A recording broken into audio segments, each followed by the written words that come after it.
1140.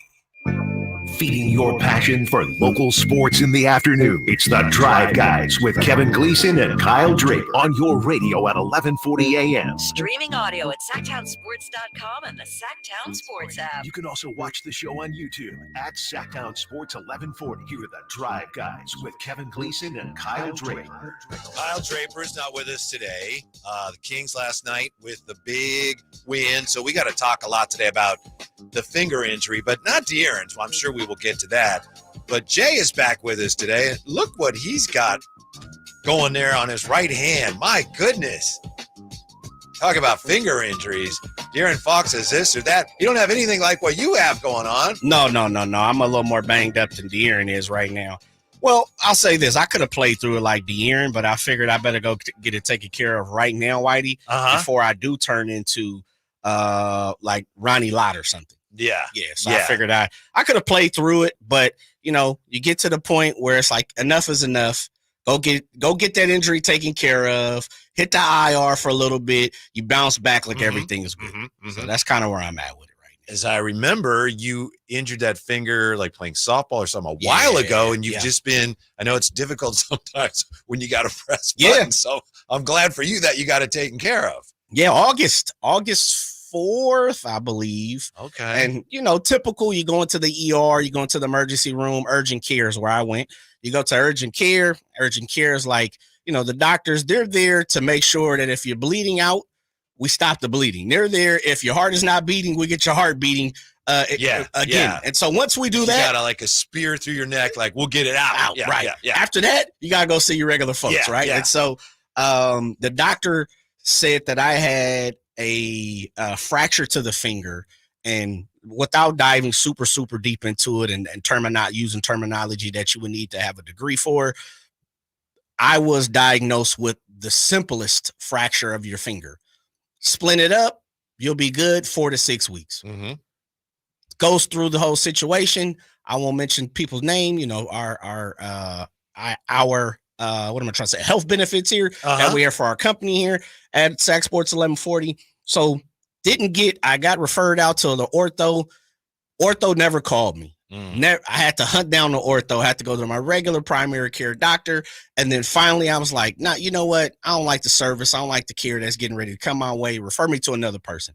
They refer me to a sports athletic specialist. Okay. Which is crazy, by the way. Dr. Hanking, shout out to him and Sutter. Maybe 7 or 8 years ago, when I first moved, well, that wasn't that long, maybe 6, 7 years ago, I moved back to Sacramento from Los Angeles. I had wrist kind of problems. And so I went, checked it out. They sent me to him, had no clue. And he was like, listen, man, you play baseball all your life. You're just going to, it's there. Yeah. As long as it doesn't hurt you a little more, you'll be okay. If it does come back, we'll do something about it.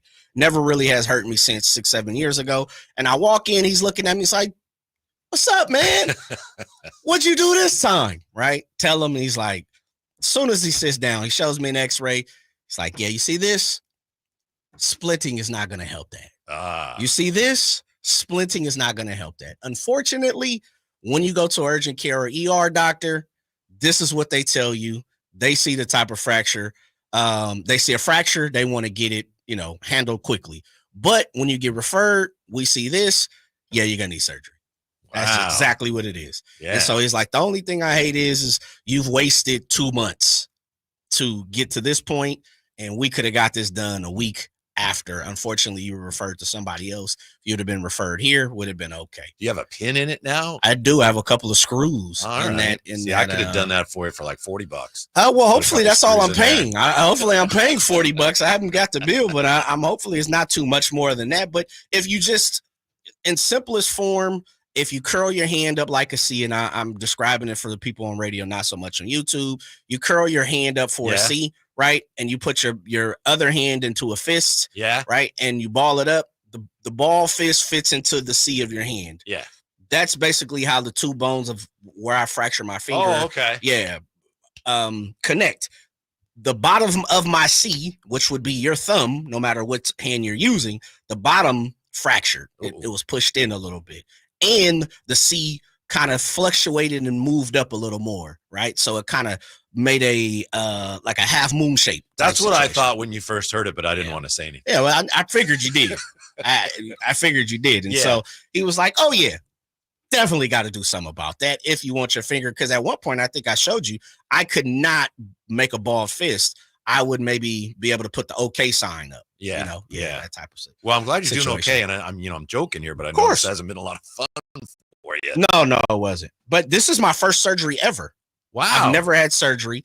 So like, the anesthesiologist and all, they're like, dude, you're 40, you've never had a surgery? You've played ball professionally. I was like, I've never. It's crazy. I've been blessed, man. Did they put you, were you under? Yeah. Okay. Yeah. I've heard hundreds of people talk about going through surgeries, oh man, the anesthesia is so crazy and strong. Yeah. And I'm like, until you go through it, you're like, man, count back from 10. Like I've heard all this stuff. My mom unfortunately had surgeries, wife, all that type of stuff. Man, I jumped up on the table. Dude's like, and I again, knocking on wood, I take no pills. None. I've been pretty healthy, Lord willing. Like, nothing of the sorts, hereditary, nothing. Like I've had great health up to this point. And so he's like, oh, you don't take any medication. He's like, oh, this is going to be super easy. Super, super easy. Like, all right, cool. Sit on the table and I crack a joke about the AC in there. I'm like, I know where to come in the summertime. Yeah. Like, oh, we got the greatest AC ever. Dude puts a blanket on me. The nurse, I should say, puts a blanket on me. He's like, oh, yeah, I just connected you, Jay. You're good. I'm like, all right, cool. Good Gone. Night. Yeah. I was like, what? Next thing you know, I bounce up. Yeah. Oh, man. It's 12 o'clock. And they're like, how you feel? I'm like, spectacular. What's happening? What are we doing? Yeah. I'm starving. What's jumping up? All the typical. And if you're listening out there, you're watching, I'm pretty sure if you've had, unfortunate to have to go through surgery for whatever reason, you know exactly what I'm talking about. And I was like, man, but at the same time, White, I felt like I was dreaming. But it wasn't about, surgery or being at the doctor or anything else. I just was having a regular dream. Like, I was, whatever I was dreaming about. Yeah. Man, woke back up. It was like, oh, you throw your clothes on. I'm like, all right, cool. And thankfully, I have not had anything since then. Like, I again, having mothers and wives and stuff have to go through surgery. Sometimes you get sick and nauseous and all that. Man, I jumped back up. I felt like I could run 10 miles. That's like, great. Let's do it, Yeah. So it's been a blessing. It has. It Good. definitely is. Yeah. It's just tough to maneuver now. You never know what you don't have until you don't have it, right? Yeah, you don't think about them. Yes. Yeah. Yeah. And it's like, dude, I need my 14-year-old daughter's help. Can you help your pops to do this? Yeah. I can't even take out the trash properly. It's funny what you say about counting down from 10 or 100 or whatever, because I've had a couple procedures and it's like, all right, 10. And that's it. Right? Just 10. Yeah, 10. And then that's all you remember. They didn't even ask me. I literally walk into the room and I'm look around. And again, this is my first time ever in this position or situation. And looking around, I'm like, oh, okay. This is really like a real surgery room. It's solid. All right. I see the table and it's like peeled back. The covers are waiting on me. Yeah. And I'm like, oh, okay. I see the surgeon. I see the anesthesiologist, see the nurse over there. And I'm pretty sure, now they try and triple check everything, give your name, birthday, all that good stuff. It's like, all right, cool, man. I'm going to get you a blanket. I'm like, I feel good. AC, fantastic. I love to be in the cold. He's like, all right, no, but it's going to get cold. You won't feel it, but it's going to get cold. I'm like, all right, man, just don't put no hot blanket on me. Like, I'm not that type of person. He's like, no, I'm going to put a warm one on you. I literally lay down. The anesthesiologist says, I'm going to connect you now, Jay. I'm like, all right, cool. At least I know where to come in the summertime. Literally, like the whole thing. And bam, that was it. He didn't even ask me to count. Do you know how long the whole thing took? About 90 minutes. Okay. Yeah, about 90 minutes. Yeah, that's not nothing. No, yeah. I mean, I was in and out. I literally hit the table. I looked, it was like 9:45. Well, the 45 minutes was like, wait, this is the wrong hand. So they well, wait, let me say this. I get in and the nurse in the beginning is going over paperwork and stuff, and she's like, okay, he's like, look, you're here for a middle finger and evulsion. I said, no, I'm not. No, I am not. I said, it's my pointer finger, my index finger. He's like, for real? All the paperwork in my file said middle finger. I said, nah, ain't no middle finger around there. Nah, that's not what I'm here for. It's so good to be careful. What? Yeah. Triple check everything. And I don't know if you're this person, Whitey. I know it gets on people's nerves. I'm the type of person, I read most of my contracts. And that even means everything. Yeah. Like I walk in and they want me to sign. Yeah, I'm reading it. That's just me, right? Because my upbringing, I'm a product of my environment. I know what it is when you lose. I want to lose. I want to win. And that means in everything. And you can take it how you want to. But I read pretty much all paperwork, contracts, everything else to the basis of my knowledge. I went to college, so I'm able to sift through good stuff, and I learned that trick. Mhm. But I'm literally reading through all this stuff. He's like, great catch. Thank you. Great catch. I'm like, so it does pay to read about contracts. Yes. Like, great catch. Yeah. You getting ready to work on my middle finger? No. Yeah. I remember one time I had a procedure, and this was after the fact and everything was fine, but I was looking at the itemized, the bill just for the heck of it. And there was one thing on there and it was like El Marco pen, $350. And I'm like, what? The Sharpie? Yeah. And I realized they use that to draw the line where they're going to make the incision, and then we can't use that anymore. Yeah. $350. There you what? And that they did the same thing. So the doctor has to come and initial your finger. Yeah. And he's like, all right, this is kind of draw, the diagram. And he's like, oh yeah. So I wonder if they're going to bill me for that pen. I'm glad you said that. Insurance will probably cover it, but it'll be on there. Somebody's going to pay for it. Or a Sharpie? Yeah. Dude, Sharpies are a dime a dozen. Mine wasn't. It was $350. That's what I remember. Yeah, something like that. We'll take a quick time out here. We're Dude. glad you're doing better. Thank you, Thanks brother. for being with us today, but glad it's going well. Going well for the Kings as well. Kings, can we say they're on a roll right now? Next, Jay and Whitey, Sacktown Sports. Subscribe to Sacktown Sports on YouTube and watch the Carmichael Dave Show with Jason Ross, Stiles and Watkins, and the Drive Guys. Live Monday through Friday from 6 to 6. Plus view archive shows and exclusive content. Subscribe at youtube.com/Sacktown Sports. We just want to have enough money for retirement. And travel to visit our grandchildren. I understand. That's why at Fisher Investments, we start by getting to know each other so I can learn about your family, lifestyle, goals, and needs, allowing us to tailor your portfolio. What about commission-based products? We don't sell those. We're a fiduciary, obligated to act in your best interest. So how do your management fees work? We have a simple management fee based on the value of your portfolio, so we do better when you do better. We appreciate that kind of transparency. We also check in with you regularly to keep you up to date on the markets and your portfolio. What other services do you offer? As a client, you have access to resources on investing, financial planning, estate planning, Social Security, Medicare, and more. Wow, it sounds like Fisher Investments has everything we need. At Fisher Investments, we're clearly different. Learn more at FisherInvestments.com. Investing in securities involves the risk of loss.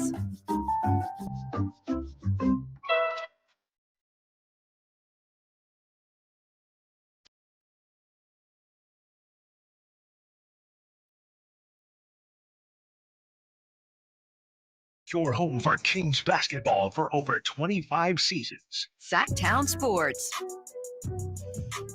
We got Jay back with us today after having a procedure on his finger. They didn't have to. I know I asked you this before, but for those who may be listening, wondering the same thing, one of the first things I wonder, did they have to take anything from a cadaver and put it in your finger? No, they didn't. They did say Thank they might have had goodness. to grab a baboon's foot or something, but not. It's all me. Good. It's all me. Are you glad about that, or do you not? Yeah, it didn't really matter because even if they were going to take it from my body anyway. Okay.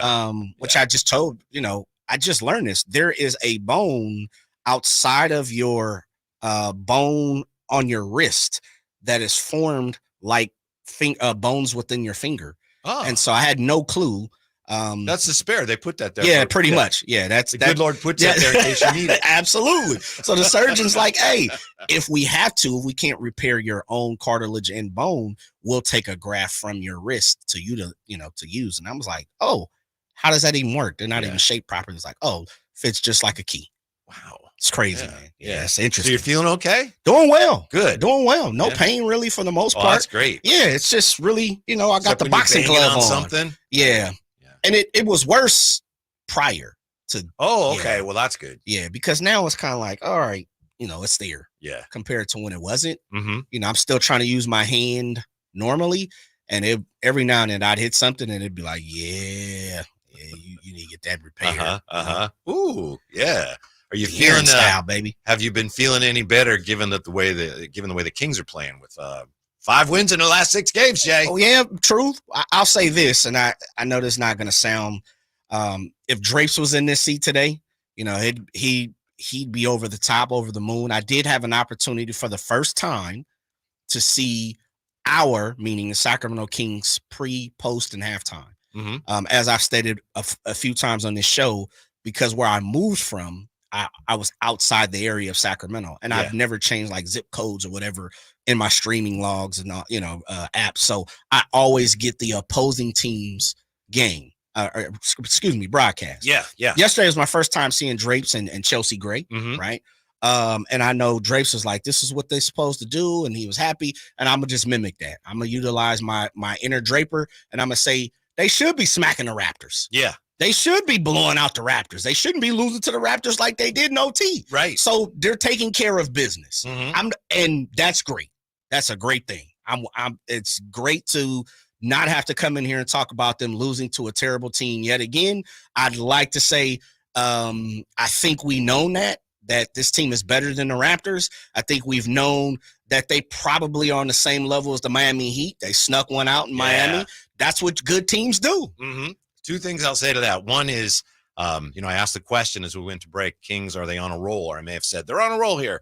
To me, they're not really quite on a roll yet. And I know they've won 5 of 6, but they're still kind of grinding their way, into their next gear. It's not necessarily a bad thing. There's still so much they're figuring out.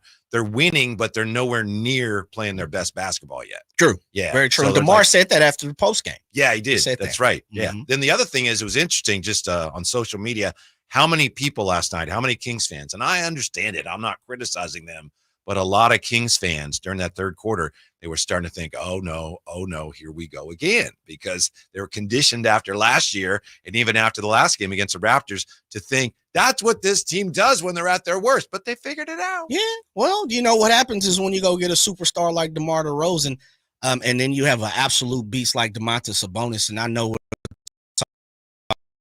talk about his night last night, which was for the record. You even tweeted about it. Yeah, I mean, dude is balling. He really is. And I don't know if it's just been one of those things where the NBA pundit circles, analysts, reporters, whoever you want to name it, insiders, have not given him enough credit. Or Domantas is at the point now where this dude is a bona fide all-league, all-star, and he should be starting to be treated like that, and he shouldn't be off anybody's list, to the point to where it's like, oh, yeah, he's just doing all-star stuff. He's doing all-league stuff. He's doing superstar-type stuff. You don't do what he did last. Let me say this. If Jokic, which he did, but he missed a free throw, but in 2020, if he did this last night, it'd be probably first story on ESPN. Yeah, which just is about. Triple-double, no turnovers, no missed field goal attempts, and no missed free throws. Yeah, that's ridiculous. It is. It and got a literally triple-double on 6 shots. Yeah, right. 6 shots? Uh-huh. Dudes put up 6 shots in a half of a quarter. But I'm with you. I think there are still some people, especially in the national media, who, when you ask them about Domas, they'll say, yeah. It's like, those people are just wrong. Yeah, they don't understand what's actually going on the floor in front of them. It's absolutely incredible. Wrong. Can I say something real fast? Not to deviate the show. Take your time. You have to say it fast. Say it slow. What in the hell is going on with our internet? Oh, I don't know. Why can't we lock into the internet, engineers? It's been like 4 days. We're figuring it out. Yeah. Well, how are you supposed to do a job, Kyle? Good question. It's a good question. Man. I just was able to get on today. There might be a guest 2 on there somewhere. Never mind, look for that. It's okay. I'll use my own service. To take care of it. That's fine. No How about Kyle Ledbetter today? Shouts out to Kyle, man. Filling in for you, doing a fine job. Thank Today's you, Kyle. got the old. Oh no, that's the Seattle Mariners hat and the Cell T-shirt. Interesting. What kind of combination is that? It's the colors match. That's like getting a burrito and then going to get Kung Pao chicken. Yeah. Does it help that I root for neither team? Does it help that I'm a fan of neither baseball team? I'll have some pancakes and a salami sandwich. Yeah, that's pretty much what you got. The greens don't match. That's Teal and Kelly Green. Yeah, that don't match. Well, of course, it's not the same green, but the Eagles and the Seahawks. Matches. Yeah. But thank you, Kyle. And so you think Kyle was cheating yesterday in the quiz, huh? Yeah, a little bit. Oh my God. Yeah, a little bit. I didn't. Don't slander me like that. I knew the answer. Let me say this. I didn't hear all of it. By the time I jumped in the car, I listened to half of it. And I was like, oh, then I heard Drapes talking about, there should be a protest. Yeah. So I just said, yeah, protest, because I didn't know what really happened. Oh, okay. Yeah. It's Drapes' fault. Drapes knew the answer, but he didn't have confidence. What was the question? So he asked, what year? So we were tied 2-2. Right. I got that. And he said, what year, on this day, in what year did Art Modell move the Browns to Baltimore, or announced they were moving the Drapes had Browns the to option, Baltimore? pass or play. And he's like, oh, I'm going to let him play. And then what was it, 94, 5? 95. 95. Yeah. And I got it exactly right, which I thought was either 95, 96. So anyway. I got it. Yeah. So Kyle is, you've never lost to Draper. I think there might have been one, but I just tell him I've never lost. It's like 5-1. That's right. Nobody's seen that one. No one. That was. The thing about Domas here, I was just looking at this earlier on Hoops Hype. Hoops Hype has some sort of crazy, they call it the global rating system. Okay. And it's called global. I don't think it's because it takes all the countries in the world into account, but it takes into account all manner of statistics. And right now, let me just double check on this because it's incredible. But to the point that you're making, Jay, hoopshype.com right now, their global rankings, and it's a million different categories. They have number 7 in the association. Number 7 in the entire NBA right now is Domantas Sabonis. Who's one? I think it's Jokic. And they update this. I have it right here. Pardon me. Number 1. This is last 7 days. So we got, let's see. Oh, this is over the last 7 days. I need the whole season. Got you. Because I'm like, Jokic had a few down games early, quick. Yeah. And they had the whole, last 365 days. Number 1. Jokic. Where is the current season? I'm sorry. I know I looked at it earlier, and they have Domantas Sabonis. This is for the last 365 days. Okay. They have him 9th. Really? Who's the 8 in front of him? It's Jokic, Edwards, Davis, Brunson, Giannis, Tatum, Shea, Luka, and Jokic. Okay. That's good. Good atmosphere to be in. Yeah. Yeah, it's amazing what he's doing, and I'm with you. He's not getting the credit. I don't even think he's getting the credit he deserves around here. I think he's getting a little shortchanged. I don't think people around here realize how amazingly he's playing right now. Well, and I kind of started the conversation off with that, Whitey, is do you believe he has gotten into the rare air of this is almost expected? Like, because he does it so much, it's like, oh, ho-hum, where you have, and I say this, I'll go back. I'll take since Kyle's got a Seattle Mariners hat on. Ken Griffey Jr., I believe, was a one-time MVP. Bonafide, he won the MVP one time, I believe. I remember Pudge beat him out one year. He had like 31, 32 home runs. Griffey had 50, but the average, everything was there. But it's when people get used to you doing something, great things are just become average. It's like, I'm just used to you doing that. Yeah, that's you already did do. that. Yeah, it's habit. Going it's to impress habitual. me. Yeah. Right. Where when you really sit down and think about it, he's already had career game that anyone almost would want to have. A perfect game. Like he almost got a perfect passer rating. Yeah. Here are the numbers. I apologize for taking so long to find this. This is global rating. It's your show. I know, but just, I'm just being polite. It combines individual team stats to rank players based on their court impact, factors in missed games. And so there's a lot of things that go into play here into this rating. Number 1, Jokic. Number 2, Tatum. Number 3, AD. Number 4, Shea. Number 5, Durant. Number 6, Devin Booker. Number 7, Domantas Sabonis. Ooh, that's incredible. Well, you want to keep going there? Number 8, Luka. Number 9, DeMar DeRozan. I knew it was there. Yeah. Superstar, baby. Yes. Signed and sacked. Legitimate superstar. And if you keep going down the list, De'Aaron Fox is at 29. So and 3 in the top 30. He's trying to play like Jay without it's a little finger for him, but that's really affecting his shooting. He's number 29. Yeah, and I mean, the two things that I think that have happened over the first handful of games for the Sacramento Kings for me is a couple things. I think if Kevin Huerter can play at this position, meaning give me, hover around 10 to 15 points, you're cooking.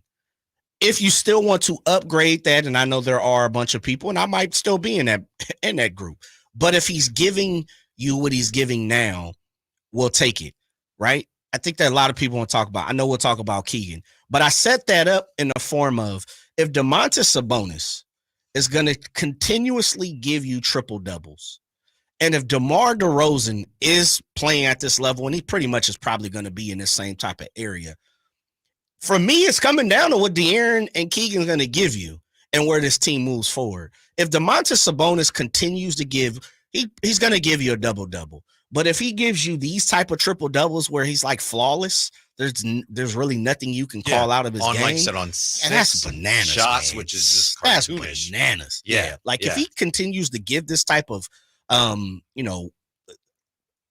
play, continues this production. Production. That's the word I was looking for. Production. Then not only should he be an all-league, all-star, within those things, we got to start to talk about Domantas Sabonis as an MVP caliber type player. Mm-hmm. Yes, I agree with you. He's definitely in that early conversation. It's too early to really matter, but Domantas Sabonis is in that conversation. You're right. The double-doubles right now, it's almost like he didn't get a double-double. What happened? Yeah. Seriously. Yeah. Yeah. And he plays, Jay. I'm not just saying this because he's Sacramento and we're the Kings flagship. He plays as hard, if not in some ways harder, than I think any NBA player I've ever seen every night. Really? Think so? He's and you've right seen up a there. lot of basketball. Yeah. You've seen a lot of errors. Yeah. Too. We were talking about this yesterday with a high flyer. There are a lot of guys who think they're playing hard and they're actually not. They think they are. There are guys that, like Bobby Jackson comes to mind. Bobby Jackson played hard every night, right? And Domantas Sabonis does that too. You go back to the Miami game, he's getting hit in the face, multiple times, and guys are coming after him, and whatever that thing was that Bam did, we kind of flopped on him, right? And he just keeps coming. He's like Frankenstein's monster. He just keeps coming for you. Yeah, I bring the MVP thing up because I've said this before on this show, and I want to make sure that I jump on the bandwagon with this. Is we almost got to start to get into the Heisman campaign for Domantas Sabonis. It is almost time to hit that go button. And I know we're super, super early in the season, but we need to start talking about an MVP type caliber guy in Sacramento. And with the understanding, I don't know if an MVP will ever come out of Sacramento, especially right now, because the NBA just doesn't respect Sacramento. But there's no reason why we can't at least start to hype that campaign up. Right. The thing is, though, Jay, we touched on this yesterday. Can you really say, as great as he's playing, that he's that much better than DeMar DeRozan right now? No. They're both legitimate. Yeah. Very, very, very early season candidates. Truth. DeMar's balling. Yeah. Yeah. He's giving everything that we probably were expecting from DeMar. Yeah. They kept last night running that flex action. Oh, yeah. So we get the ball, turn around, and it's like they can't stop it. Cash. Yeah. what my boy H.C. say? Swaka. Okay. Swaka. Wet. Right. Like he is a monster. 15 feet and in. He is a monster. And I mean, not only that, he'll stretch you too. A lot of people talking about him not hitting threes. DeMar is kind of one of those prototypical guys where I'm foot on the line guy. He's Mitch Richmond almost. Jay, he's shooting threes a lot better than a lot of guys on the team that are supposed to be 3-point shooters. Don't bring that up because people might not like to hear what you want to say. Well, we might have to get to that at some point. Also, this Kings start, looking at the numbers, is this Kings thing a thing? We're back with that. It's Jay and Whitey today. Kyle Ledbetter and an assortment of colors on Sacktown Sports. Model Year End pricing is back at Folsom Lake Honda, your one-stop Honda shop. During the Model Year End event, lower interest rates at Folsom Lake Honda make lower payments. It's no wonder why Folsom Lake Honda is your one-stop Honda shop. Come in today or check out our entire inventory online at folsomlakehonda.com. Get an instant cash offer for your trade at folsomlakehonda.com. We'll buy your car whether you buy from us or not. Folsom Lake Honda is your one-stop Honda shop. Folsom Lake Honda. Go to folsomlakehonda.com. Your one-stop Honda shop. It's Capital Casino, Sacramento's #1 poker room. And guess what? Primetime football is back. Capital Casino is giving away $500 per game in high hand bonuses for every Sunday, Monday, and Thursday night primetime game. As always, offering the best food, the best service, and the best action with the most variety of games in the region conveniently located in downtown Sacramento. So check them out, Capital Casino, and always remember to gamble responsibly. 1-800-GAMBLER. At the law offices of Dale R. Gomes, we understand that when you're facing a crisis, you need more than just a lawyer. You need a team. Our dedicated attorneys work together, combining decades of experience to guide you through personal injury or criminal defense matters with care and expertise. We're committed to supporting you every step of the way, ensuring your voice is heard and your rights are protected. With offices in Sacramento and El Dorado County, reach out to the law offices of Dale R. Gomes today, 916-999-9033, or online at dalegomslaw.com. What would it take for a plumbing company to earn your trust? Jerry and Kenny here from Bell Brothers. And let's face it, plumbing and service companies don't always have the best reputation. So to earn your trust, the first thing they'd have to do is actually answer the phone when you call with a real live person. Then they'd have to send a plumber when you needed them, day or night, without charging extra for emergency services. A trustworthy plumber would show up on time, wearing a clean uniform and name badge, and be able to show that they had passed a background check and drug test. A plumber you could trust would give you a firm quote on the job before starting and clean up after they finish the job. That's exactly the plumber you'll get when you call Bell Brothers, a plumber you can trust. Call Bell Brothers right now for all your plumbing needs. Our number is 916-444-1234, or find us online at thenosurpriseguys.com. The No Surprise Guys, Bell Brothers. Don't let cold season make you miserable. Try the quick, drug-free solution for nasal congestion, Navage. Navage uses gentle suction to flush out your sinuses with refreshing saline, helping you breathe easier, sleep better, and feel healthier all winter long. And here's even better news. Navage is now available at select Costco locations in a great new value pack. It's everything you need to start breathing better fast. Check out Navage at your local Costco today. Navage, Navage, breathe easy. Facts are facts, and the facts show that for eliminating hip, knee, back, leg, and foot pain, it's the Good Feet personalized arch support system, clinically proven to provide significant pain relief in only 4 weeks. Good Feet arch supports are designed to help put your feet and whole body back in pain-relieved proper alignment. Good Feet arch supports are HSA and FSA eligible. Book your free fitting at Good Feet in Sacramento, Roseville, and Vacaville. When it's all on the line, you need a big-time closer. That's especially true when it comes to your garage door. That's why I proudly recommend National Garage Door. Whitey Gleason here for National Garage Door. And whether you're looking to repair an existing door or get a brand new one installed, you need National Garage Door. Family-owned and operated. They've been around since 1974 because service is their number one priority. National Garage Door are the region's BSE broken spring experts, and the styles, prices, and quality of the new doors will amaze you. I know they amazed me. Our garage door was starting to sound kind of like a box of scrap metal tumbling down the stairs. So Kevin from National Garage Door came out. He said patching up the old one was an option, but we're going with a new garage door, and we're as excited about that as you can be about a new garage door. National Garage Door sells quality Rainer branded garage doors. They offer sales, service, and installation on all residential and commercial doors and operators. If you have garage door needs, old ones coming apart, or you're looking to improve your curb appeal, let National Garage Door come through for you in the clutch and be your closer. 338-4554 National Garage Door.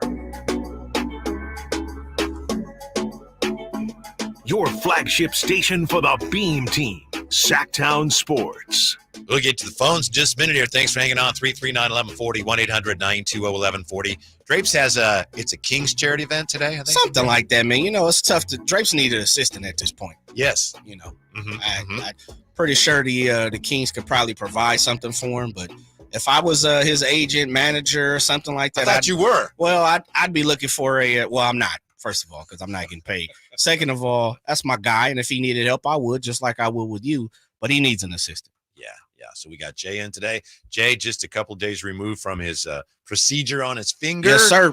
Yeah, and we got Kyle Ledbetter on the board, and interesting comments. Yeah, and this is all in fun. Kyle, Ryan Williams Art in the chat says, let's see. He says, pardon me, there's a bunch of them here. Kyle dressed like an assortment of swatches in the paint department at Home Depot. With his teal cap, something like Kelly that. green cell shirt, and purple pants. Purple pants, green and teal socks, shoes, very colorful shoes. We got the whole ordeal today. And it's, kind of matching. If matching means it's looking. Not matching at all. It's matching if matching means looking like a Batman villain. There you go. Yeah. 339-1140. Joker? It would be. It would be Joker, right? Where I got these scars. Yeah. Okay. All right. Settle down. 339-1140, 1-800-920-1140. How about Ashley on Sacktown Sports? Hey, Ashley. Thanks for hanging. What can we do for you? So I just wanted to talk a little bit about Keegan Murray. Because Keegan Murray, I feel like he doesn't get mentioned enough and he doesn't get talked about enough. I mean, sure, he's only shooting 30.8% from three, but we know that that's going to go up. And he's still averaging right around that 15 points per game number. I got to think that that's going to go up too, because if he starts hitting threes, he's going to be more efficient. And so even if it only goes up to 16, maybe 17 points per game, it's trending upwards even with DeMar coming to Sacramento. And then not only that, but his rebounds went up from 5.5 to over 8, and he had 8 offensive rebounds alone yesterday, which is providing with him, even with his lack of three-point shooting, a very good plus-minus net rating of plus 14 when he's on the court and plus 24 or minus 24 when he's off the court for a positive 38.5 net rating. All right. Ashley tried to call them numbers. Yeah, wow. A lot of numbers there. Yeah. Thank you, Ashley. I had him, the official box had him for 7 offensive rebounds, 12 rebounds. But the point still stands. He was a rebounding machine last night, and he led the Kings in rebounding. Yeah, that's true. Hey, look, I tell you one thing. He is progressing. He's bigger too this year. Yeah, a lot of people talked about him physically. Yeah, like he's definitely bigger. Have you had the opportunity to stand next to him this year? I haven't really went down to the floor. No, like, most of the time I'm just chilling. A couple games I've tried, but he keeps moving away. Okay, yeah. But, well, it is what it is. You can definitely tell he's a physical specimen, and even watching on the game against his brother. Yeah. And I know he's got a year ahead on his brother being in the league, so a better nutritionist, better workout plan, all that good jazz. He is definitely bigger, because if we're talking about comparing him to his brother, which is the closest that we could possibly get when it comes to DNA, you can see the difference between him and his brother. And again, I know he had one more year of playing in the league, but he looks different. Yeah, for sure. Mm-hmm. He definitely looks different. Yeah, it looks to me like he found out, they told him presumably he's going to be more of a 4 this year, and he went to work on that, and it was very noticeable from the first preseason game. To me, he's like, whoa, what happened there? Yeah. 339-1140, 1-800-920-1140. 10, 10's gotten bigger too, I think. Is he? Yeah. 10 on that plan? How are you, 10? Can you guys hear me okay? Yes. All right. Hey, Domantas Sabonis, I didn't even know that he performed that well last game. You said he led the game in rebound? Well, last night it was Keegan. Keegan had 12 and Domas had 11. But Domas had a huge night where he didn't miss a shot, and he had a triple-double. Oh, my goodness. And the win, of course. Yes. Assuming. All right. He's only going to turn it up from here. My theory is because I watched the highlights of the Heat game, and Sabonis, after he made the game-winning shot, yes, and the Heat had a chance, but he made that huge one.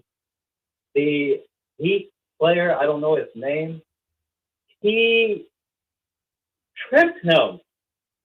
Domas could have cracked his head falling behind. He was in the moment. Wow. I feel like that was intentional. All right. Yeah. I know he was very upset. He felt disrespected afterwards. Thank you, Tin. I know that they were taking some shots at him. I don't know if he got tripped, but I know, bam, it just like, whoops, hit him in the face. Hit him in the nose. So. Yeah. One of the things that I'm starting to kind of wonder when it comes to Domantas is, and, I think if you look at it from the opposite, outside looking in, I think people who are not fans of the Kings and or Domantas Sabonis could come at Domantas and say he plays a little out of whack. He plays a little, he's a little loose sometimes. And sure, like, especially I've heard plenty of people with the Kings Kingdom who are fans of the Kings, who watch Kings games, about playing out of control. Sometimes he can dribble a little too long, a little longer than most people want him to sometime. But I just think he that's just who he is. He's just kind of one of those guys that's physical, as you've talked about. He's also one of those guys that doesn't shy away from contact, and you can kind of misread that sometime. And so I think some of the druthers that people talk about when it comes to Domantas, playing a little out of control, playing a little wild, dribbling a little too far, a little too long, pass the ball a little quicker, a little sooner. That you just kind of got to take what comes with it, because the great things come from it too as well. Yeah. They had 26 assists last night. Yeah. He had 13 of them. I know. Yeah. How about Ken joining us here on Sacktown Sports? Hello, Ken. How are you? Hey, what it do, gentlemen? How you doing? Good. What's on your mind? Hey, man, what's on my mind is what more does Sabonis have to prove? Last year, man, he was one of the most consistent basketball players in the NBA. You know what I'm saying? And this year, he comes in. This year, starting where he just fell off last year. And we're looking at him and we're trying to judge him on, should we think about him as an all-star right now? Yes. Yep. Of course. He's consistent. Everybody talking about, you just mentioned him dribbling too much or being a little wild. Hey, man, it starts from his dad. His dad played consistent every night. He was a workhorse every night. It's in his genes. So we should be looking at Sabonis as an all-star every time he steps onto the floor. We should not be questioning his effort. We should not be questioning no part of his game. We shouldn't be questioning nothing. We should just be elevating, like he said, Jay said, elevating him as far as like an MVP. Yeah. For real, man. He has made Sacramento, prior to DeMar coming, a better team, a better competitive team. A better team in the locker room. And then we get DeMar. Come on, man. We should be talking about Sabonis, man, in the highest regard right now, because that guy gives it to the Kings and to the fans and to everybody he's watching, consistency every night. Thank you. Yeah, thanks, Ken. We got to start the MVP chants. Yeah, because it's real. He's at the foul line. No, seriously, like Ken is, and I feel the passion what Ken is talking about. Shouts out to Ken. It is. We have to start to recognize what we have. And when you recognize what you have, as we talked about, sometimes we can take things for granted in life, right? And we started this show about talking about how I was not taking for granted, but the fact of the matter is my hand not working 100%.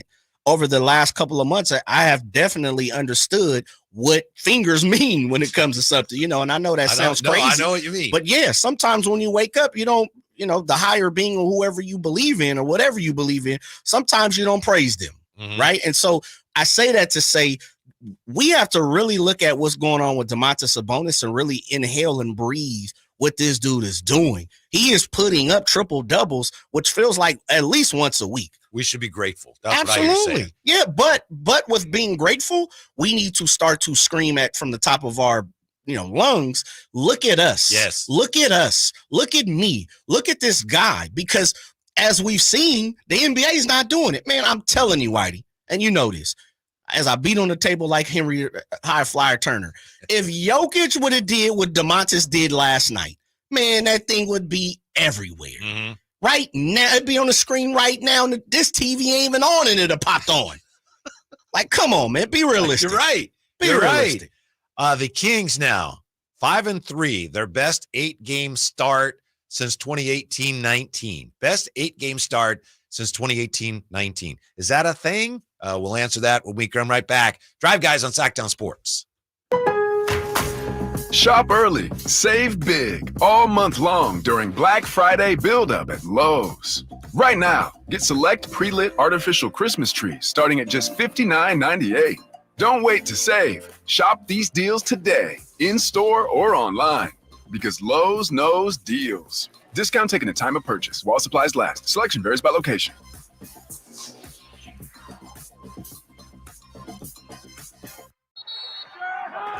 It's football season, and Uber Eats is dropping undefeated deals on all your game day favorites. This week, score buy one, get one free Crunchwrap Supremes from Taco Bell, only on Uber Eats. Craving even more? We've got you covered with game day deals on pizza, burgers, wings, and more all season long. Uber Eats, official on-demand food delivery partner of the NFL. Order Taco Bell for game day now through November 17, 2024. Second item of equal or lesser value. Terms apply. See app for details. It's time for the Sacktown Sports live events calendar, the hottest live events lineup just for you. Kicking things off for comedy fans, don't miss David Spade bringing his sharp wit to Hard Rock Live Sacramento on November 22nd, followed by the hilarious Russell Peters lighting up the stage the next night, November 23rd. Then get ready to feel those good vibrations with the legendary Beach Boys on November 24th at Hard Rock Live. And for classic rock lovers, the Black Crowes are rocking the same stage November 30th. All of these are brought to you by our friends at Live Nation.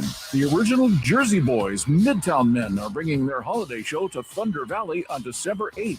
Then kicking off the year in style, country stars Dylan Scott and Jackson Dean are hitting Thunder Valley on January 10th. And the one and only Bill Engvall will be there too, cracking up the crowd on January 11th. Don't miss these incredible events coming your way, and stay tuned for more info. To get details, head to sacktownsports.com.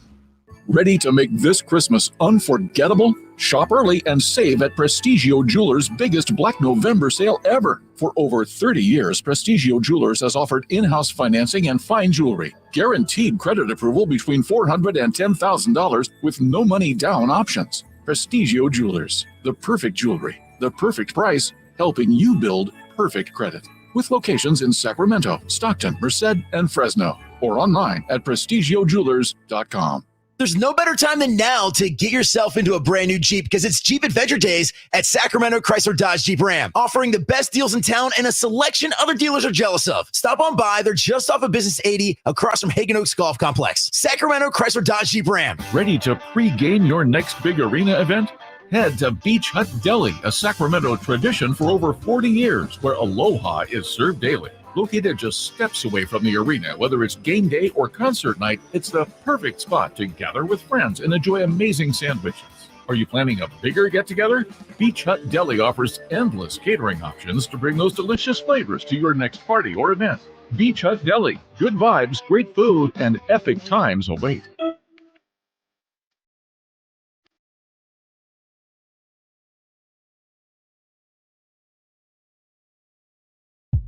Live and local, 6 a.m. to 6 p.m., Monday through Friday. Sacktown Sports. What do you think, Jay? Jay and Whitey today, Drapes at a Kings charity event.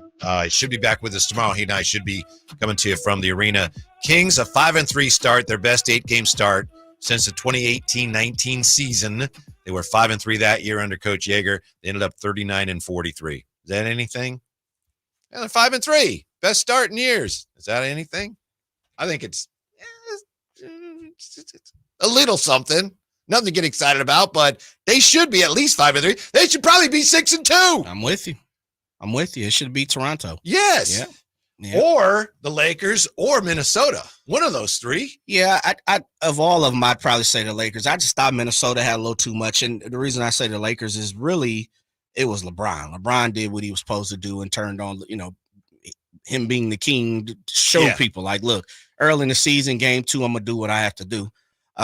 Minnesota, I thought one more team with a team effort. Nas had a couple shots at the end, Dante DiVincenzo, and Anthony Edwards. And, unfortunately, when you playing superstars like that, if your superstar doesn't buck up and do that, then you really don't have no shot. So I agree. I think they're 6-2 for sure. Yeah. The point isn't that, this is terrible, 5-3. It's just like, this is a really good team with the potential to be an excellent team. So we shouldn't be throwing a parade for 5-3. Not to mention this, and this is the great part about it, and I'm not taking it for lightly and or granted. It could have been the opposite way, especially being a fan of the 49ers and the gauntlet they've been facing. The NBA did the Kings a favor. Like, to me, playing Toronto twice, that's great, especially when you're trying to intertwine a new guy like DeMar DeRozan. Like that's a favor to me. They got Portland early, which, I know they're in the West, but that's a favor too, Now the Atlanta, you take it how you want to. Miami, which is they're always good. They're physical. They're always going to be there. But I know a lot of people talked about the travel part of the situation, and that wasn't a favor. But some of the people that they're looking across, to me, that's a favor. And I thank you, NBA. Yeah, shouts out. I understand what you're saying. Now it does get a little tougher it does, in the games to come. They're playing more Western teams, which we'll look at here in a little bit, or you can obviously look at the schedule yourself. But yeah, I see what you're saying. here they're figuring out some things, and they have the opportunity to do that against some lesser teams. Yes. And that's a good thing. That's a beautiful thing. Yeah. Before we get back to the phones here in the Chateau, Mike Holmes says Domas is playing better than his dad. See, the reason I don't know what that even means. Yeah. I might need a little more. We from never that, saw Mike his Holmes. dad when he was at his best. When he was That's a beast. the thing. Yeah. Because people say, like Bill Walton said, he's the greatest player in the world. Yeah. I think he's playing as well as his dad did when his dad was in the NBA, but his dad was better before he ever got here. Oh, yeah. No disrespect to Domas, for sure. but from what people say, his dad was just like a different breed. Well, he was one of them first passing big men. Yeah. You know, according and light on the feet type big men. Yeah. In the have you watched all the starting five yet? No. Okay. There's a point that, and we have a drop that I use that KG talks about his dad. Did you see that episode? No. It was Mark Spears across from Kevin Garnett, and he was talking about. Just to save you the trouble, I haven't seen any of the episodes. Okay, don't worry about it. I don't want. But let me I put want you to out hear there. about Then. it. Yeah. Neither have I, so you're on your own. So yeah, there it was. So Mark Spears is talking about Arvydas Sabonis because it's Domantas part of the starting five, and KG is sharing a story about when he was a rookie and Arvydas was a rookie at the same time. They're during an All-Star game, and he's like, Arvydas is talking big boy stuff, and he's like, this is the first person I've ever seen in a locker room smoking a cigarette. Uh-huh. He's like, not Jordan, not none of these. This dude was in the locker room smoking a cigarette, and he's in there talking head. Patrick Ewing, not my guy. You know, David Robinson, Shaq, all those guys know I'm better than them, right? Yeah. And so KG was talking about like how potent Arvydas Sabonis was, and we got the secondary of Arvydas Sabonis. So, right. Interesting. I didn't have opportunity. You know, he's before my time, more or less. Beside the NBA version of Arvydas Sabonis, I didn't get to see him overseas. Nobody did, unless you were, you had USSR season tickets. Right. You didn't have them? I did not. Oh, okay. Yeah. I thought you was covering the squad at that I was time. on the waiting list. Okay. 339-1140, 1-800-920-1140. JR is back with us, Sacktown Sports. Hello, JR. What's up? Hey, I had USSR tickets. I was live and in person. Jay's fired up, man. Yes. Fingers are important. They are. Fingers better believe it. Take it from me, bro. All 10 of them. Yeah. You need them all working. Hey, those digits mean something, especially for an infielder. Right, man. Yeah. Yeah. I mean, I only have 9, and it's hard to stay up at math class. You know, that's being honest with you. Hey, real quick on our boy Murray. You said he had 12 last night rebounds? Yes. Yeah. So his season so far, he's had several double-doubles, right? I'd have to double check. I don't know how many double-digit rebounds he's had, but he's rebounding well. Yeah. Yes. Here's a question for you. I hate to do this, but I'm going to do it. Well, Klay Thompson's third year compared to Murray's here third year going in. You guys ever do those kind of? Because I mean, when we played the Warriors there in the first 2 years ago, a lot of people were doing that. They're doing a little Klay Murray comparison. Uh-huh. And I'm just wondering how he's starting to mirror to whatever Klay did in his third year versus what boy Keegan's doing starting this third year. We can check that. Thanks, JR. Interesting. I do appreciate that because one of the things I was going to talk about today was what's a good comp for Keegan? And I really couldn't come up with them. And Klay came to mind. And I don't know if you have it there. You can go on Basketball Reference and do that with any players. Klay was just Keegan's a pretty good shooter who's underperforming as a shooter right now. Klay was an otherworldly shooter. Oh, yeah. Maybe still is. Yeah. But also Klay, who's almost as big as Keegan. Klay's a backcourt player who just kind of would spot up and then boosh, boosh, boosh. And Keegan is asked to do so much more. They're both good defenders. So it's an interesting comp. I think numbers-wise, Klay probably dwarfed him in his third year. I'm not sure. I was trying to pull up because I remember Keegan led the team in rebounds. He's the only person beside Domantas Sabonis to lead the team in rebounds, and it was game 1. He had 11. Mm-hmm. So yesterday was the second time that anybody's led the team in rebounds besides Sabonis. But I was trying to go through and count his double-doubles.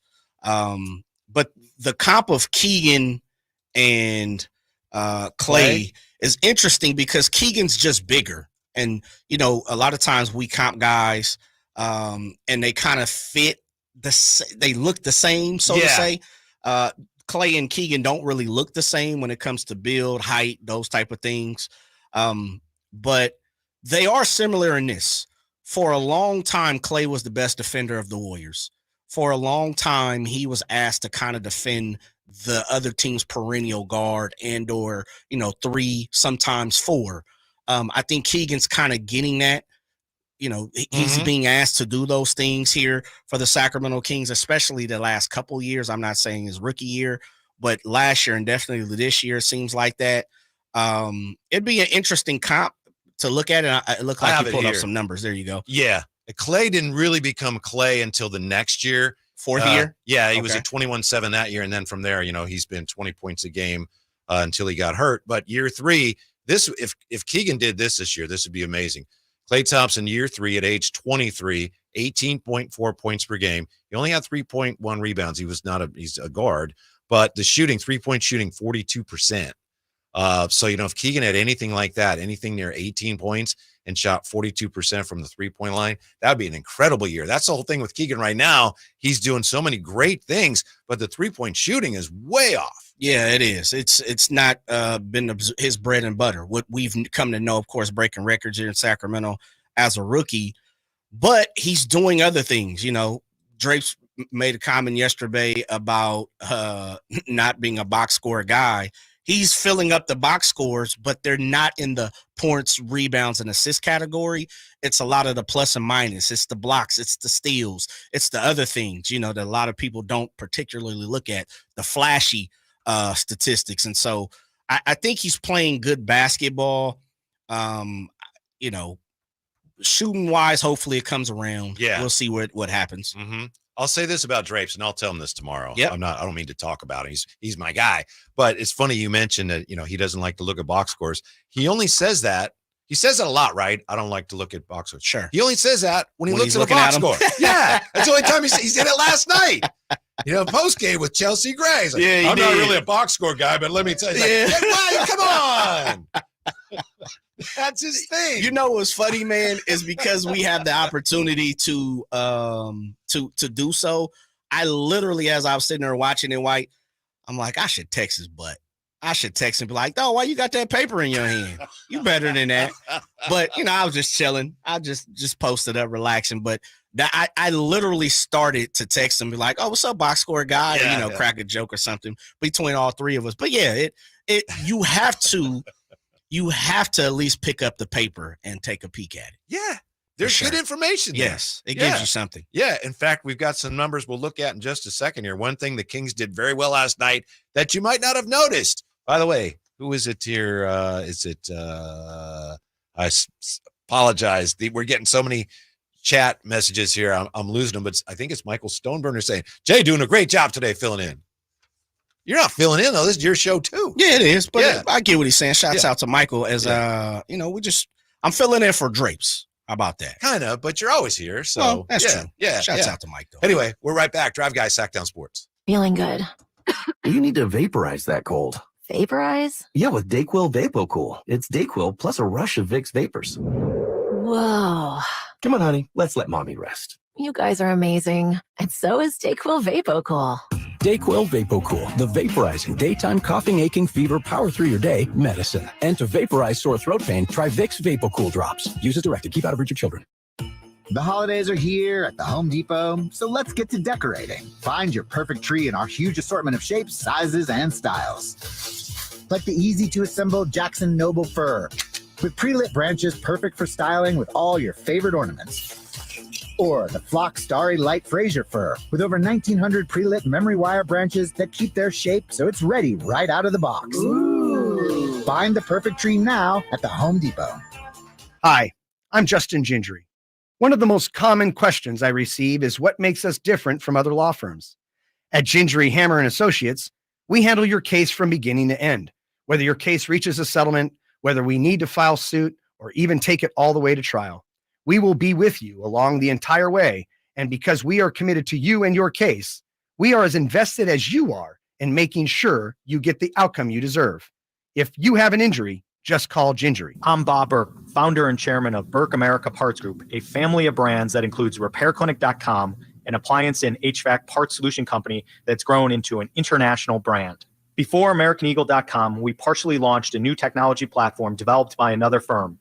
American Eagle helped take our technology to a whole new level with digital marketing, software development, and business insights into our key markets, appliances, HVAC, and outdoor power equipment, and did so both on time and on budget. AmericanEagle.com has the resources, experience, and talent needed to produce solutions. Our new technology platform, developed by AmericanEagle.com, has produced tremendous results with higher traffic, conversion, engagement, and online revenue. If you have any home repairs you need to take care of, check us out at RepairClinic.com. If you need a world-class website or technology project, then I would highly recommend AmericanEagle.com. Call AmericanEagle.com at 773-NETWORK. That's AmericanEagle.com, 773-NETWORK. Tesla, keeping it real tour. Saturday, November 9th, the venue at Thunder Valley. Tesla, live. The multi-platinum rock band returns with special guest, Fuel. For tickets, visit ThunderValleyResort.com. Tesla, keeping it real tour. At Elk Grove Honda, not only do we have a great selection of pre-owned certified cars at very fair prices, but every one of our pre-owned automobiles are treated with kid gloves with a 182-point inspection that covers everything from unibody to tires to brakes and engine filters. Then our certified cars receive a mobile oil change and fresh fill-up with full synthetic mobile oil. We know you have lots of choices of where to purchase your next car. Come to Elk Grove Honda, home of the 182-point inspection and mobile oil change. We're in the Elk Grove Auto Mall, Highway 99 at Elk Grove Boulevard.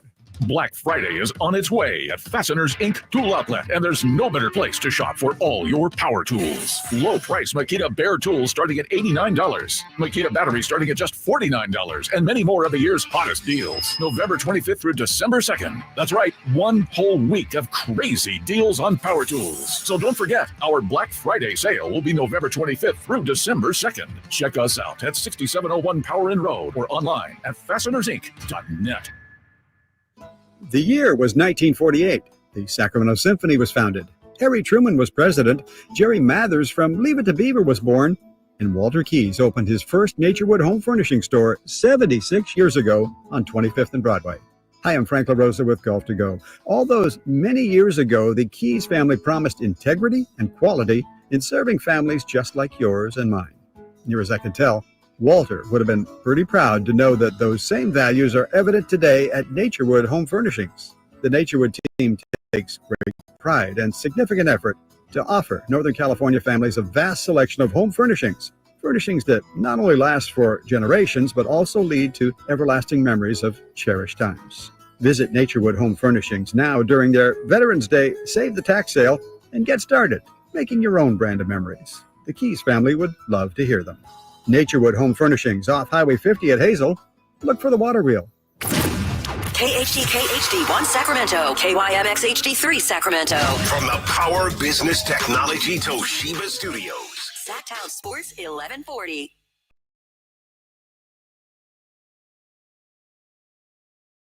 Your home for Kings basketball for over 25 seasons. Sacktown Sports. Yeah, Kings did something last night on their way to beating the Raptors 122-107. Very significant. You might have missed it. We'll get to that in just a second. We got Jay in today, back with us after just a couple days ago. He had all of his fingers switched. You know, like you get your tires realigned. He had that done with all of his fingers. And yep. You're doing fine, I guess. Yep. Yeah. Interchangeable, baby. Mr. Potato Head with it. You know how we do it. Have you ever heard, this is something that a lot of baseball players get, something called mallet finger? I've heard about it. I have not gotten it. My wife actually got that once. Really? Making a bed or something. She looked at it and said, baseball players get this. So wow. I was just wondering if you ever had mallet finger, but you had much worse than that with an actual break. Yeah, fracture of the pointer finger, the index finger, you know. So Mrs. Gleason play a little baseball? No, she's just making the bed. And she okay. I just thought maybe it was an old injury from back, you know, when she maybe it was. I'm going to go with that. Swing it around. I'm going to go with that. Did Mrs. Gleason ever play a little something? She played a little basketball. Okay, a hooper. Yeah, a little bit. I like it. Yeah, she got a good hand-eye, I'll tell you that. Does she? She does. Okay, really good hand-eye. That can go a whole different varieties of ways, and I'm just going to let it go. Let's move on. We have this, by the way, I mentioned Stoneburner. It's Eric Stoneburner. Shouts out East Stone. He's the one that said some nice things about Jay. Thank you, Eric. I think I got your first name wrong. I apologize. Also, JR just called and he was asking about Keegan and, hey, how many double-doubles has he had? And That'd be 4. Said, yeah, I don't. Is it 4? That'd be 4. Okay. He's 8 games. He's had a double-double in 4 of those games so far this season. That's pretty good. That is great. Mm-hmm. That is great. Leading the team twice in rebounds. First game against Minnesota, and of course last night, which you eloquently said he had 12, with Domantas having 11. He's the only other person this year to out-rebound Domantas Sabonis on this team. Yeah. Did you hear what Domas said about that last night? I did not. He joked about it. Do we have that? We may not have it. Yeah, we don't have it. He jokes about being out-rebounded? Yeah, he said, well, I mean, it was okay for now, but, not every night. The other thing is I went and looked at this last night. You know who leads the league in rebounding? No. It's not Domantas. Who is it? It's Jokic. 13.5. It's still early. Yeah. Domantas is going to get that. But Domantas is at 13.2. But I thought for sure wasn't nobody, I had to go check before I jump on air and sound crazy. I was like, wow, Domantas Sabonis is not leading the league in rebounding yet. It's still Jokic. Yeah. At 13.5, Domantas at 13.2, and Cat coming in at 13 on the dot. He's doing some amazing things. Dang. I think he's shooting well over 50% on his threes. Yes, he is. Way over 50%. We were talking about this yesterday, Jay. If you had an award for the best season with your new team, who would be the leading contenders right now? Cat would be one. DeMar would be one. Yeah. But he healed. Oh, absolutely. I left he's him got off to be the there. list, and Drape said, hey, I think you're forgetting Shavano. somebody. Yeah. You better show Shavano some respect. I don't know about you. I was watching the Warriors and the Celtics last night, and the Warriors won. Yeah. Good for them, but we were saying yesterday, oh, look what happens now when they play a good team. But not only Buddy, I'm watching the game going, things didn't work out with Buddy, whatever. But Neemias Queta. Balling too. It's like 12-8. Balling. Yeah. Yeah, it's you don't hate, because that's not the proper word. You don't like to see guys leave your squad and go ball. Right. They could have did that here. Glad for him getting the ring and everything. But yeah. And Davion, speaking of guys like that, he had a nice game. He did. What, he had in with 20? Yes. Yeah, 20 and 6.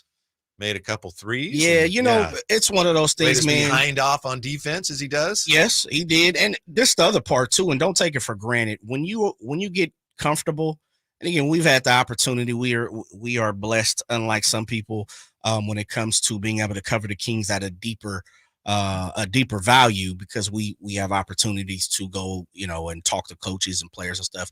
But there's been some opportunities where I've went down and practiced and seen Davion versus De'Aaron, and you could tell Davion's just comfortable, playing against De'Aaron because obviously he was here. Yeah. He's comfortable guarding De'Aaron because obviously, again, he was here.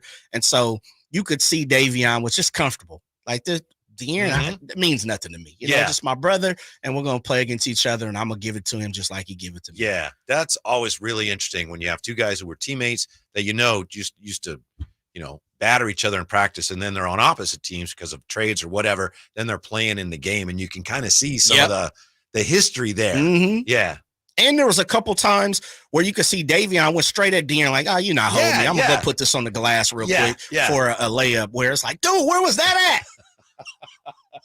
Where was that at the last couple years? He had one of those on Keon Ellis where he just blew right past him and had a reverse layup. And I was like, Jesus, that's supposed to be their best perimeter defender. And Davion just went right past him. Keon last night played more minutes than Malik. Yeah. And Keon was in with what would have been the closing lineup, but game was out of hand, and they put in some of the guys that don't play much. How about that for Keon Ellis? Hey, shots out. Maybe somebody is listening to the show. Yeah. Maybe people are paying attention. Offense, Jay? Yeah, it's starting to come around. It's coming around. I told you last year. But you know what? Let me say this. And I understood it was early in the season. And if I'm not mistaken, there were some people who came out and said, for Keon not to play game 2, I could understand it. And not, I came straight at it on the drive, guys. I said, there's no way in hell Keon Ellis doesn't play a minute. And I don't care who you're talking to. And I even said it to the fact of, and I keep it 1,000, Coach Brown came out and said that after, when I think it was the next game or the game after that, he's like, I'm going to pat myself on the back because I didn't play my starters. That's when you and I were sitting in there together, yeah. Yeah, and I'm like, okay, that sounds good, but I didn't hear that come about when you didn't play Keon.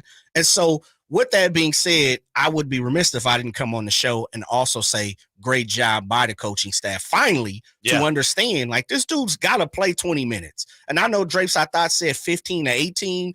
I'm with that. I get it. And that's kind of I say 20, but 20, as you saying, closing with the game with no Malik Monk game out of hand. But he's got to be one of those first 7 guys. I mean, first 2 or 3 guys within that first 8 of the rotation. And I'll say this, Malik is 6th man. For me, Keon is 7th. And I know you got to go big. I get it. Alex Lynn, Trey Lyles, and all that type of that jazz. But nah, man, Keon's a beast. He brings too much to what this team needs. He's too impactful defensively. And what they're asking their defenders to do now, where you got to kind of pack the paint, and then when the ball's reversed, you got to get out on the shooter. There's some guys that just cannot do that. And it's not a matter of want to. You got to be really quick to do that. And you got to have some length. And he's really good at that. Yeah. Yeah, he is. He's, you know what also I've seen with Keon? He's good at chasing people down. Oh, yeah. Like he does a great job of chasing, closing out on shots, chasing guys off their spot, chasing guys off the shot. I'm like, man, I didn't see that as much over last year. Maybe I just didn't get caught up or didn't pay I think the attention whole to team's that. doing it more this year. It Yeah, seems like De'Aaron last night. Yeah, Mhm. yeah. Guys, when they get in the paint, also in the open floor, and it's just like, boop, hello, surprise. Yeah. You mentioned maybe somebody's listening. Banta the Young is listening in the chat. He says, I dig this show so much. I just really started listening. I look forward to this stream. Thank you. Shouts out Ben to the what? Banta the Young. Oh, Banta the Young. Banta Young. Shouts out. Yeah. Yeah, man. Yeah, we got to send that new listener fruit basket. Oh, yeah. But, yeah, and we ain't giving none of that whack cantaloupe. You know, that Thank you. honeydew. Thank you. That regular mix that people give. You know, we shoot out pomegranate, fresh stuff that you got to go get. Man. Kiwi. Yes. Yeah, you know, sometimes, it's a fruit salad. That's not a fruit salad. That's a cantaloupe salad. Yeah, I don't want that, man. That's not helping anything. No. Honeydew and cantaloupe is like at the bottom of the fruit. Right. Okay, so where does pineapple end up in this? Oh, they're top. Okay. It's middle of the top. Just curious, because I've seen even, the fruit. even a very succulent grape. It's like, Oh, yeah. Okay. Oh, yeah. I got to figure this out because sometimes you'll get too much pineapple in it, and then the whole thing becomes acidic. I'm curious where it ends up. Yeah. No, because pineapple's too expensive to be just throwing that all in there right now. Yeah, but you get those orange cubes of your Or the cantaloupe honeydew, yeah. and the honeydew. It's like, no. Honeydew is the base. Honeydew. Hamburger Dad. Honeydew is the worst of the worst. Yes. That is a comment of the day nominee right It there. is bottom of the barrel fruit. Yeah. Honeydew. Yeah. Who the hell goes to the store and like, you know what? Let me get that honeydew right there. Honeydew is the Washington Wizards of fruit. You ever, growing up, you know, my grandmother, they didn't have a farm. Man, I lived in the inner city, South Sacramento. My grandmother came from Blythe, California. Okay. My great grandmother. No idea where that is, but I've heard of Yeah, it. SoCal, Valley? so Southern Cal. Oh, is yeah, okay. SoCal, whatever. Came from Blythe, moved to Merced, you know, before they landed here in Sacramento. So my great grandmother, farmers, great grandfather, farmers, that type of situation, right? Grew up in that. They used to have a garden in the back of their house, straight up organic, loved it, right? On the middle of 24th Street, Lisa Way over in Meadowview. With that being said, my grandmother used to thump her fruit, you know, for certain things. Have you seen that before? Yes. Okay. I had no clue what that was ever for. And I think it's to check the water content or something. Don't even get me lying on this show, right? I have no clue. And if you do 916-339-1140, you know, all my people who are great fruit people out there, who know how to orchestrate fruit experts. Who's ever went to a grocery store and thumped on honeydew? First of all, can you even go to the grocery store and buy honeydew? I'm not a big grocery shopper. Free? Just for coming in. Like who, because I asked that in the form of, I'm looking at my grandmother and I'm trying to envision, I could see her thumping watermelon. I could see her thumping other fruits. I ain't never seen my grandmother pick up no piece of honey. If you wanted to buy it in the store, you got to buy it as slices. You cannot buy a whole. You can't get a melon, a honeydew joint, because it has that weird. It's almost the outside of it's almost like a peanut shell. You know, it's really an odd. I don't know if I've ever seen that in a grocery store. But you look at let's say you got a fully grown honeydew melon. All right, you think of all the water that went into that to get it to that point, the sunlight, the energy that was totally wasted. Yeah, that was totally wasted on that fruit. Right? And all for what? So it can just waste a good fruit salad? I mean, no way. We'll come back and tell you what. Where's cantaloupe on this real fast? Is cantaloupe at the bottom of the barrel too? They're neck and neck. Uh-huh. Is right now, is honeydew the worst fruit?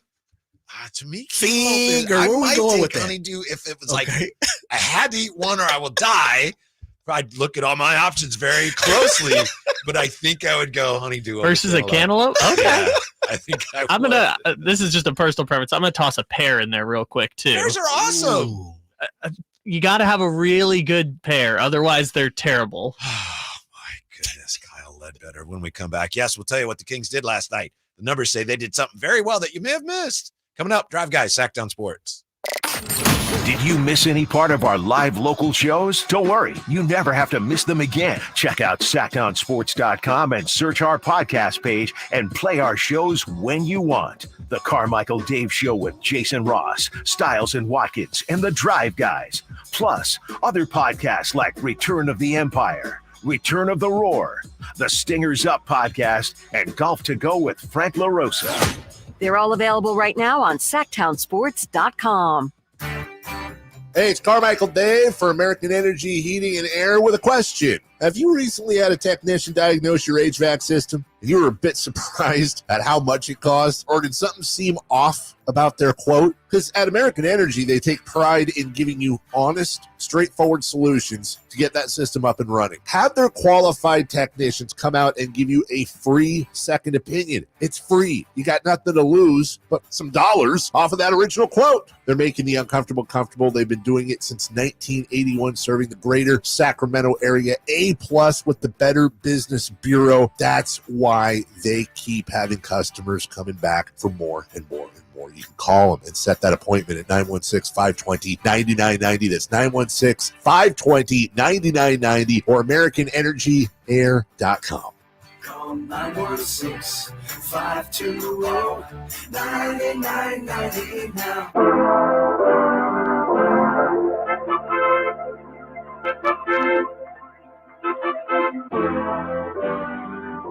Live and local, 6 a.m. to 6 p.m., Monday through Friday. Sacktown Sports. Kyle Ledbetter in for Jay in for Drapes today, although Jay is always here. Kyle Ledbetter, I'll say this. You know, you're my friend. You've been my friend a long time. You're doing a great job for us. But I'm not here for the pear slander. Don't take it, Whitey. All right. Pears are really good. We have a pear tree in our backyard that's actually a fruitless pear tree. And it somehow grows. Seedless, I think he means. No, it's supposed to be a fruitless pear tree, and it bears the best pears you'll ever have. Well, I need one. Yeah. Well, when's pear season? You and the squirrels got it there. Oh, okay. We just passed it. Oh, okay. The squirrels cleaned us out. So the good pears, which I will make this point, a really good juicy pear, I'm with it, but 9 out of 10 times you're not getting that. You're getting a pear that you're not getting that. I'm not getting it. Yeah. But I don't have Whitey's amazing pear tree that the squirrels keep eating from. Poor pear picking on your part, sir. You know, don't blame the fruit. Blame the picker. You got to get a better thump, That's in Kyle. the Bible. Kyle, your thump's got to be a little better, But like grandma. I can make the same point about cantaloupe, like a great cantaloupe. I will say this, though, to your point, and this is from the great. Always great to hear from Skip. Again, I apologize. That's We got how Skip. so many. Yeah, Skip Bishop. And I'm sorry. I think I lost it here, Skip. Oh, yeah, man. Skip just said he's a big cantaloupe and honeydew melon guy. What? He said put a little salt on it. Yeah. Well, salt helps everything. And that Salt on your fruit? But, oh, yeah. You never heard of that? I've never tried it. Oh, okay. Yeah, definitely. Not saying it's bad. I mean, sweet and salty sounds good. I've never considered it. Salt on some certain fruits. We're just getting so many. And thank you is great, but I apologize. I think I have one. Then I go to find it. Nope, gone. So anyway, here it is. William Skip Bishop. Okay. Y'all need to stop this melon hate. Throw some salt on some honeydew or cantaloupe, and it's fantastic. But, okay, we're talking about it in its natural state. But I get what Skip is saying. I'll eat honeydew and cantaloupe if it's, like you said, if it's there and I have a taste for some fruit. I'm like, you know what? I'll knock it down. It is what it is. I'll add this too. Name a third not good fruit. We're trying to come up with other ones on the list, and I think honeydew and cantaloupe are the clear 1 and 2, and we're struggling to find a third. There's some weird fruit like dragon fruit. Dragon Stuff fruit. like I don't I'm even not know a what big it dragon is. Not a big dragon fruit. Isn't there a fruit called like Durwa or something like that? Durian or whatever. Yeah, Durian. Yeah, yeah. Durian. I'm not sure. I just don't know. Star fruits, passion fruits. Yeah, the other one. Have either of you guys had an opportunity to go to? Passion fruit are pretty good. They're just. Oh yeah, they're really good. They're just Jamaica. No. You ever heard of jackfruit? Yes. Yeah, like jackfruit's is cooked. Jackfruit's okay. I used to work with jackfruit. I've had it mornings with him for a while. Would this person be in your family? I've had it twice before in my life, Jay, and it's all right. Okay, it's all right. Well, tomato is a fruit. Where do you fall in on tomato? It's biologically a fruit, yes. But culinarily speaking, it's a vegetable. Okay, what about our dates? I like dates. Here's another one for you. Okay. This is something. It's funny because my wife, and I'm telling her business, she just had one of these. We went and celebrated my daughter's birthday this past weekend, and she had a lychee martini. Oh, okay. Lychee's not for me either. Yeah, I don't know that much about it, but from what I do know, I'm steering clear. Yeah, absolutely. Yeah, I'm with you on that. I've had it maybe once before, but I don't remember if. Well, y'all fall out on the prunes. Oh, love prunes. Love prunes. I'm a prune person too. Prunes are nice. Okay. Yeah. Fig? I mean, that's what I was going to ask you about. Figs not for me. I've learned to appreciate them more. What? Yeah. Dried up? We had a fig tree in our backyard. Again, I think a squirrel planted it. I didn't plant it. It's like, hey, there's a fig. Hey, look, there's a fig. Ooh, y'all like the Garden of Eden in the back of the Gleason house. Yes. It's pretty nice. Curtis Hicks. Keon Ellis has ridiculous athleticism, and it shows on defense. I watch him fight over a screen, then do a half spin pivot to contest the shot. He's incredible. Yeah, he is. He is. Keon is a beast, man. He is. You know what Keon's doing? He's making himself a lot of more cheddar. When his time is up, he's gonna be that guy that's probably gonna fall into 3 for 60, 3 for 70. And it sounds crazy. But if you can be Lucas Dort, and let me just go see what Dort's is. If you can, that sounds fall like a in fruit that too. Nothing against Lou Dort, but you ever had a Lou Dort? Nah, I ain't. He's a good player. Yeah, he is. Yeah.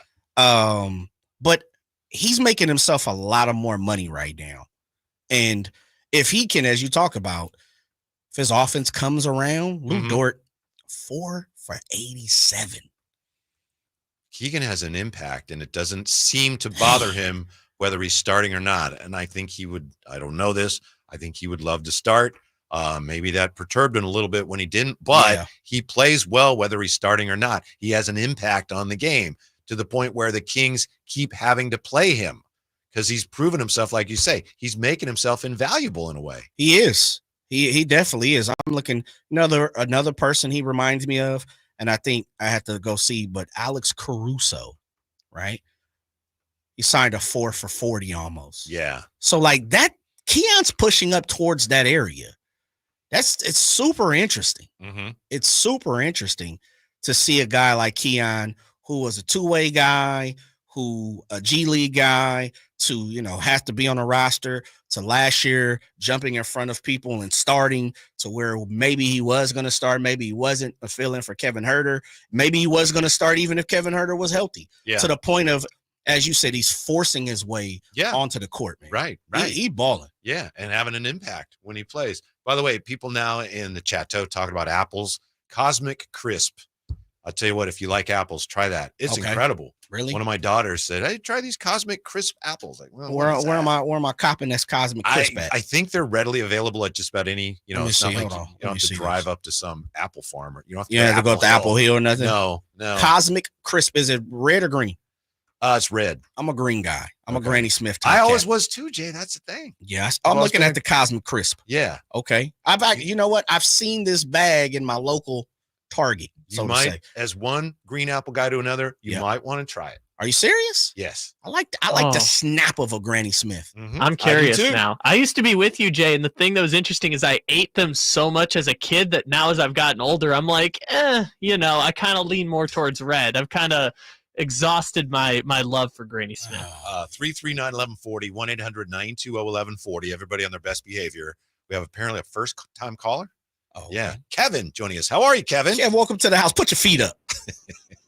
Hey, how are you guys? Yeah, listened to you recently and listened to all the shows, actually. Some great times. Thank you. But hey, I gotta know. Like, I get upset over the last few years. Been a Kings fan since I moved here in 2000, and no national televised games. And I just noticed the other day, looking at the schedule for the Cup, and we have no nationally televised games or none of them on there. I mean, is that a thing? I think on the Carmichael Dave show earlier this morning, I think they said something about, hey, let's stay under the radar. Maybe that's a good place for us. But should I not be upset about it, or should I be upset that we should get some more national, recognition? Thank you, Kevin, and thanks for listening. Last year we had more nationally televised games than we had in a while, and the Kings kind of underperformed last year, and that's the result. But you know what? All it takes is for them to have a good season, to have some success in the postseason. This is what happened a couple years ago, and then people around the country see the building like, that place is crazy. Then they see the beam, like, that place is wild. Yeah. And then the next thing you know, you're on more televised games, nationally televised games the next year. Well, it doesn't bother me, but I understand why it bothers you. Yeah. The other part of it too is we could talk about it too, or Blue. You got to win. Yes. 9 times out of 10, you win. Folks is paying attention to you. They came into it with 12 national, right? That's also including NBA TV, which was what? So it was like 6 or 7. I'm triple checking here. NBA TV is the watermelon of nationally televised games. And watermelon's okay. Yeah, so it was six national ESPN TNT games. The other 6 on NBA TV. So it's not none. Yes, it's not the Portland Trailblazers. Right. Yeah, but Kev, I'll say this. It kind of goes back to, and I don't know if you were listening here an hour or so ago, it goes back to the form of sometimes to have people pay attention to you. And there's certain times in life where, you scream, look at me, people will turn the eye and be like, yeah, that's not even needed.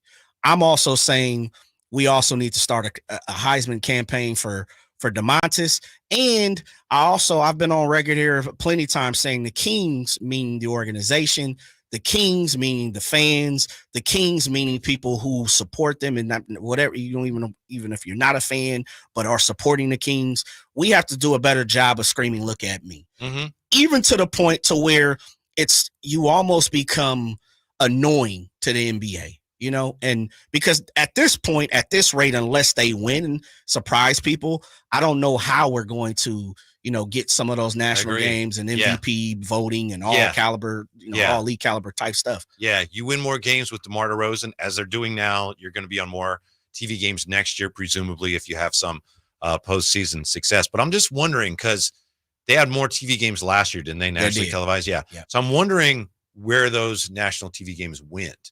Who has more this year? The Kings have fewer. I would guess, and I know Dallas is always on TV a lot. Sure. But after going to the finals, I would guess maybe there's an uptick there. Yeah. Minnesota, I think, probably picked up a few of those games. Yeah, OKC, obviously, over the last couple of years. The other one, too, is Memphis. Ja Morant coming back. You would imagine it's got to be there, too. Look who's behind you there.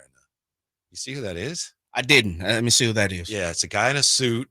It's a guy in a suit. I asked him to come in. Yeah, he's going to come in. A radio station? He got a suit on? Yeah. I can't say who you are. This dude got a suit? Yeah. You can Carmichael Dave is here. What's up, CD? I was looking for my headphones. Honestly. You came all the way up here to look for your headphones? No, I had to come back. No, those aren't they. Okay. I thought I left them here. I didn't want to bother you. You're not bothering us, but it's just they're not in here. They're not over there in the near my hot plate. No. Yeah, that concerns me that you came all the way back in here. Oh, you got a hot plate in there? I do. Hot plate right there. Your headphones, and they're not actually here. No, that's all right. It was a crazy day. I must have them somewhere. All right. Yeah. Everything What's going on? Never mind that. Why do you have the suit on? The Republican announcement. Down there. So that's why I left this morning. Carmichael Dave Stadium, is that what they're going to call it? That is actually crazy enough. That's what it is. We're actually calling it Whitey the Sklebanki building. So it's a blast from the past. All right. So we're gonna have a lot of wiffle ball games to play. Nice. Well, it's good to see you even under these unusual circumstances. It's the first time I've been on your show since 7th grade. No, you were on. You were on. Hey, you guys take care. I see you, brother. Dave. Everybody got a Taylor suit. I thought, man, there's somebody from corporate here or something. Yeah. No, it's him. I was gonna badmouth them if they were. We got to talk about that. That's big news too. Yes. Got to get that out. Let's do that when we come back. And I still haven't gotten to that incredible Kings number from the box score last night. We'll do all that more when we come back to Sacktown Sports. The only place you'll find Malik Monk is Sacktown Sports. Oh my, what an athletic move that time by Malik Monk. Hey Sacramento, it's Malik Monk and you're listening to the home of the Sacramento Kings, Sacktown Sports. Your local sports leader. Some people just know they could save hundreds on car insurance by checking Allstate first. Like you know to check your sunroof is closed first before driving through the car wash. Whoa, whoa, whoa, whoa, whoa, whoa, whoa, no. Wait, whoa. Yeah, checking first is smart. So check Allstate first for a quote that could save you hundreds. You're in good hands with Allstate. Savings vary. Terms apply. Allstate Fire and Casualty Insurance Company and affiliates, Northbrook, Illinois. Everywhere you look, things are getting more expensive. So at Consumer Cellular, we're lowering the price for those 50 and up.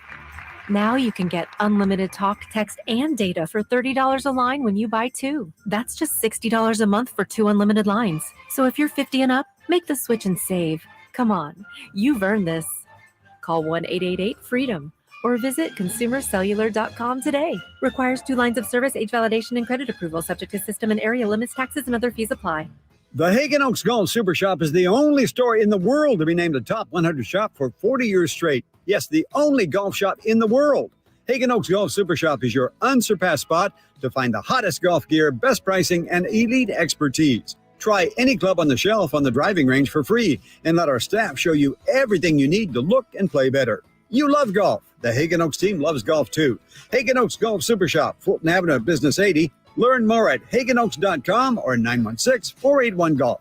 Don't let cold season make you miserable. Try the quick, drug-free solution for nasal congestion, Navage. Navage uses gentle suction to flush out your sinuses with refreshing saline, helping you breathe easier, sleep better, and feel healthier all winter long. And here's even better news. Navage is now available at select Costco locations in a great new value pack. It's everything you need to start breathing better fast. Check out Navage at your local Costco today. Navage, Navage. Breathe easy. Facts are facts, and the facts show that for eliminating hip, knee, back, leg, and foot pain, it's the Good Feet personalized arch support system, clinically proven to provide significant pain relief in only 4 weeks. Good Feet arch supports are designed to help put your feet and whole body back in pain-relieved proper alignment. Good Feet arch supports are HSA and FSA eligible. Book your free fitting at Good Feet in Sacramento, Roseville, and Vacaville. Hi, I'm Justin Gingery from the law firm of Gingery, Hammer & Associates. When you have been injured by the fault of another, you will want advice you can trust. If you know an attorney you can trust, I hope you call that person. But if you don't, please call me. I promise I will be the attorney you can trust, along with my entire team. I have been helping accident survivors recover compensation for their injuries for 25 years, and we can help you. There is no charge for calling. If you have an injury, just call Gingery. Hey everybody, it's your boy Kyle Draper, Drapes for Mercedes-Benz of Stockton. Now is the time to buy or lease a Mercedes-Benz van for sale.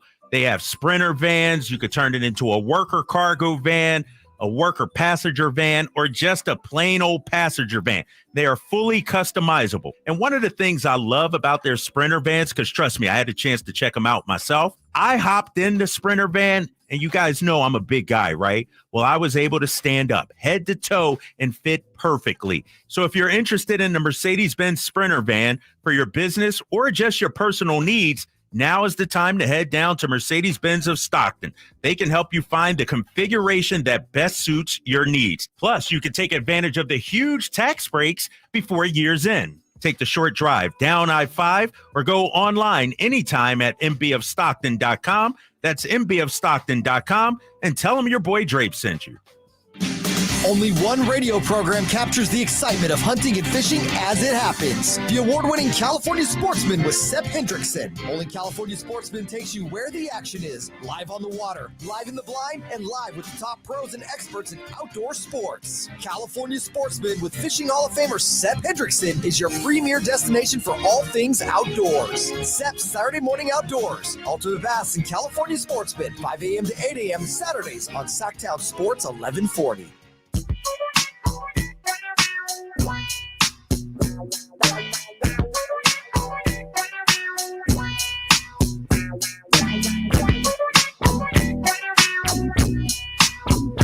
The only station in Sacramento giving you local sports coverage from 6 a.m. to 6 p.m. Monday through Friday. Sacktown Sports. What a treat. Here we are rolling along here. Talked about the Kings last night. We got Jay in today. Jay recovering from his finger surgery. And then who pops into the control room but Carmichael Dave. And that's great because we have something we need to talk to Carmichael Dave about. That is, yes. Are the honeydew and cantaloupe, are they the worst of fruits? That's what we honeydew and cantaloupe. Yeah. I would take honeydew over cantaloupe. Yeah, me too. But not my starting lineup. Right. Are they the two worst fruit that you could possibly think like of the right Pistons and the Wizards. So common fruit. Common fruit. Right. I want to get like jackfruit and all the little wild stuff. Like, I'm saying. Isn't there one called durian? Yes, or something? durian. I also said durian. Yeah. Yeah, they're not great. Dragon fruits out there, fig. Okay, fine. Mount Fruitmore, I would go strawberry. No, the worst. Oh, the worst. You got to go the worst. Mount Fruit less. Yes. Yeah, I think honestly, yeah, especially if they're older and the kind of mushy melon. Oh, I don't like mushy melon. Good band in the 90s. Really good. Mushy melon was fantastic. World is a van. Right. Someone said persimmons from Jeff. Oh, persimmons are terrible. Yeah. The only time I've ever seen a persimmon is on the ground at like some neighbor's house because they have a tree that's 500, and they always say, "You want a box of persimmons?" Yeah. I don't know what to Here's do a with it. mouthful of gravel for Right. you. Great. What about pomegranate? Because I like pomegranate, but there's Too much work to get into. I knew you were going there. Pomegranate is the crab of the fruit world. Yes. But the seeds are so They good. are. And if you bust what I it was down thinking when of. it's liquefied, top flight. I see these videos, and it's like somebody in Brazil that makes like 3 slices, and all the seeds just come out. Yeah. I can't. Well, now that we've gotten the important stuff. All out right, of the way, guys, take care. You got your Sac Republic Pin on there. Yeah. So yeah. what's going on here? It looks like everywhere you turn now, there's a new stadium going up somewhere in Sacramento. You get a stadium. Yeah. We are the city of stadiums and trees.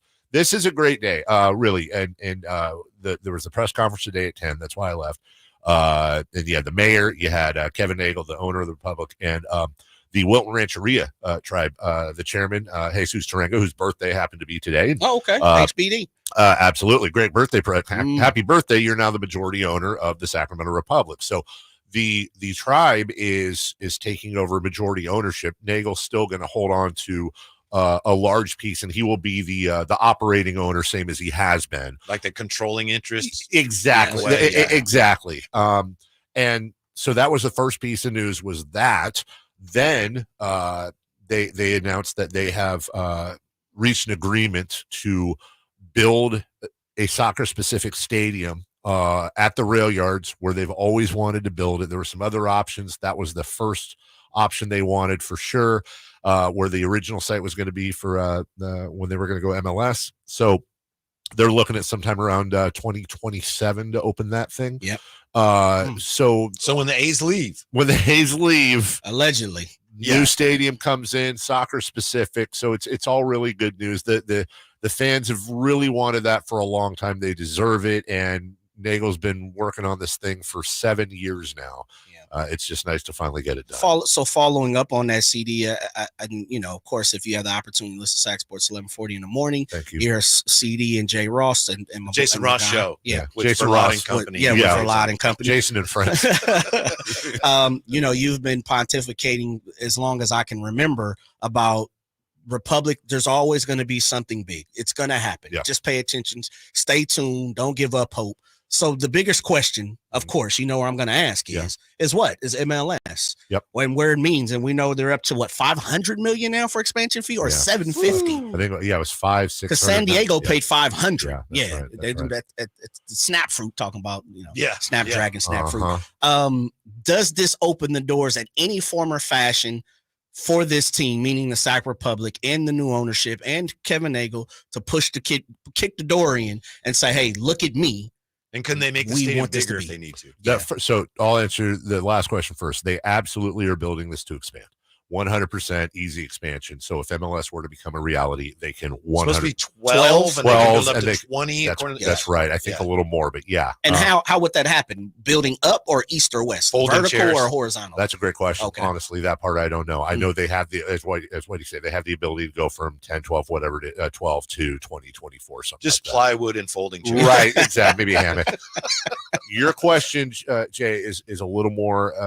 Actually, it's not convoluted. The quick answer is this is being built for the Republic as a USL team. Okay. They are 100% comfortable being USL, building the stadium, and having that be the thing. However, there's been an open line of communication with MLS ongoing. Okay. And I wouldn't want to speak for Kevin or the chairman, but I would say, just putting the radio hat back on, it 100% is now a turnkey operation out here where they don't have to worry MLS about, will you get the stadium? If they've already got the stadium in place and it's functioning and the attendance is amazing, which it always has been for Republic games, it makes it very much a turnkey operation. Now, the rest of that, I don't know.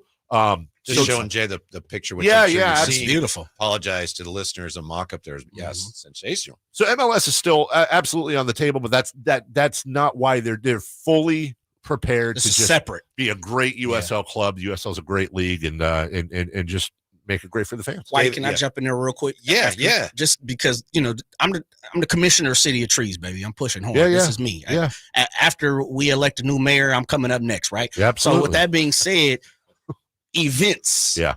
We have a lack of venues here in Sacramento. That's right. Especially medium-sized venues here in Sacramento. Where does this put us, especially now that Sac State has announced that they're getting ready to push forward with something new, whatever that is. Where does this put us for concerts and medium-sized venues, or are we looking at this as a competitor against Golden One? Isn't there a smaller venue that's actually part of this whole plan? Next to it? There's a smaller venue for music, arts, all that right next to it as well. That will happen kind of concurrently. So you're getting You're getting the soccer specific stadium, which will also, I believe, don't quote me on this, but I'm pretty sure that it can be if they wanted to do like rugby or different semi-adjacent events.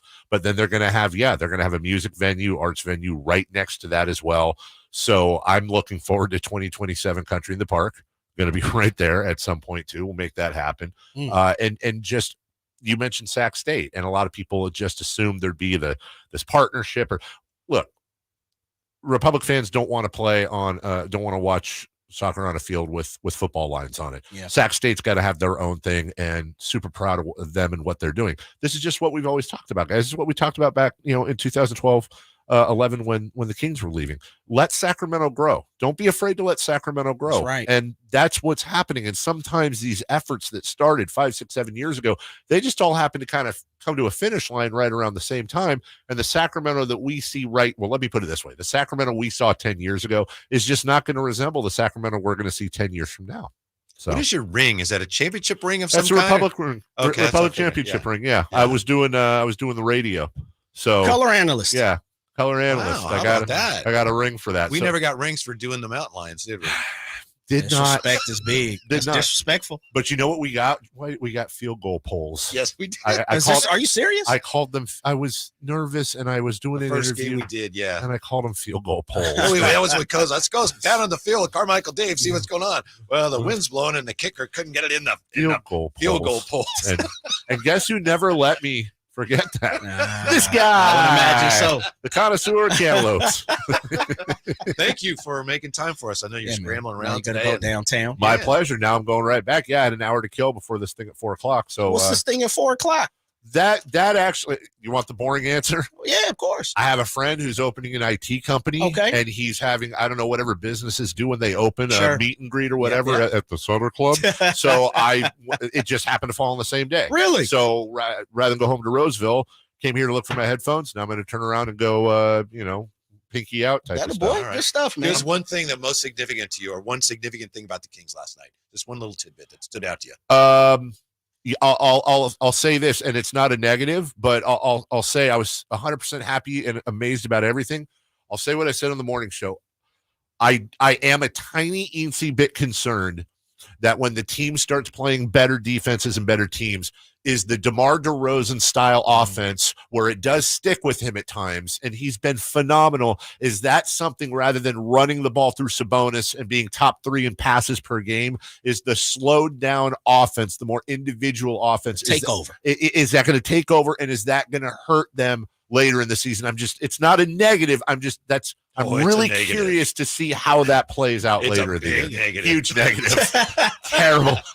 We've seen them win their last game, fellas.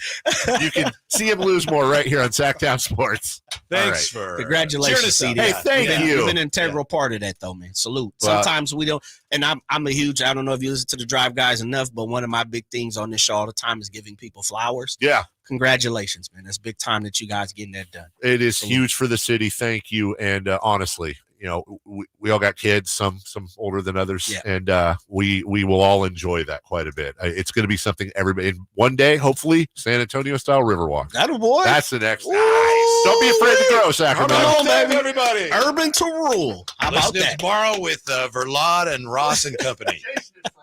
Jason and friends tomorrow. Back with a big Kings thing from the box score last night. Next, Sacktown Sports. On the move? Got somewhere to be? Take Sacramento Kings basketball with you. The Sacktown Sports app will let you stay connected to your passion. Never miss a moment of Sacramento Kings basketball with the Sacktown Sports app. Don't you deserve health care you can count on? Well, you can count on United Healthcare with Medicare plans that fit your life today and as your needs change tomorrow. You can enjoy reliable coverage and low out-of-pocket costs with a Medicare Advantage plan from United Healthcare. United Healthcare Medicare Advantage plans, made for California, trusted everywhere. The Medicare annual enrollment period ends December 7th, so go to uhc.com/Medicare today. Ready to pre-game your next big arena event? Head to Beach Hut Deli, a Sacramento tradition for over 40 years, where aloha is served daily. Located just steps away from the arena, whether it's game day or concert night, it's the perfect spot to gather with friends and enjoy amazing sandwiches. Are you planning a bigger get-together? Beach Hut Deli offers endless catering options to bring those delicious flavors to your next party or event. Beach Hut Deli. Good vibes, great food, and epic times await. Everywhere you look, things are getting more expensive. So at Consumer Cellular, we're lowering the price for those 50 and up. Now you can get unlimited talk, text, and data for $30 a line when you buy 2. That's just $60 a month for 2 unlimited lines. So if you're 50 and up, make the switch and save. Come on, you've earned this. Call 1-888-FREEDOM or visit consumercellular.com today. Requires 2 lines of service, age validation, and credit approval, subject to system and area limits, taxes, and other fees apply.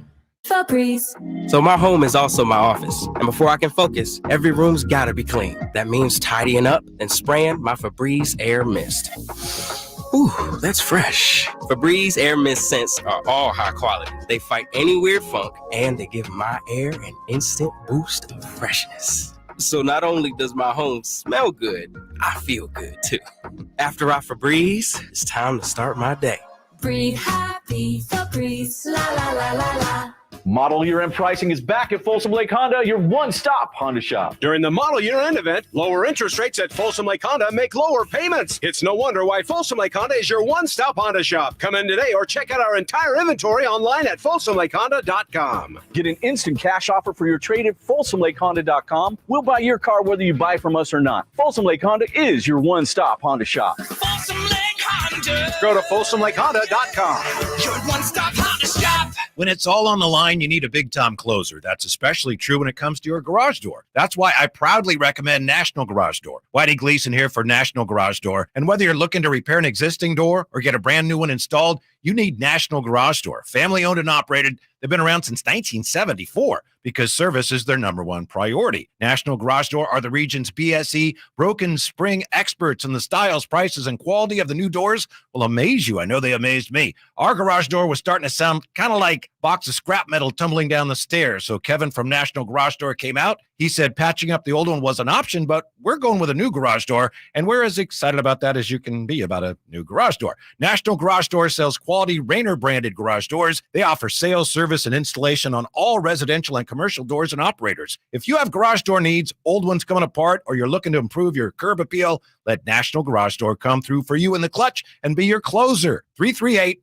4554 National Garage Door. Ready to make this Christmas unforgettable? Shop early and save at Prestigio Jewelers' biggest Black November sale ever. For over 30 years, Prestigio Jewelers has offered in-house financing and fine jewelry. Guaranteed credit approval between $400 and $10,000 with no money down options. Prestigio Jewelers, the perfect jewelry, the perfect price, helping you build perfect credit.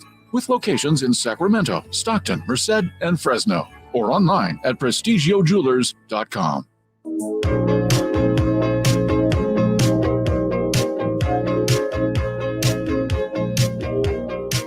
Your flagship station for the Beam Team, Sacktown Sports. Thank you for being with us. Thanks to Dave for popping in here. Because obviously, Jay and I talking this morning, and Jay says, we got to talk about that story with the new stadium. It's like, how do we work it in? And then, here's Dave. So thank you. In a suit. Yeah. He doesn't look bad in a suit. I would never say that with him in here, but I mean, it's like, wow, it looks like he's comfortable in the suit. Whitey, be careful. He might be listening in the car.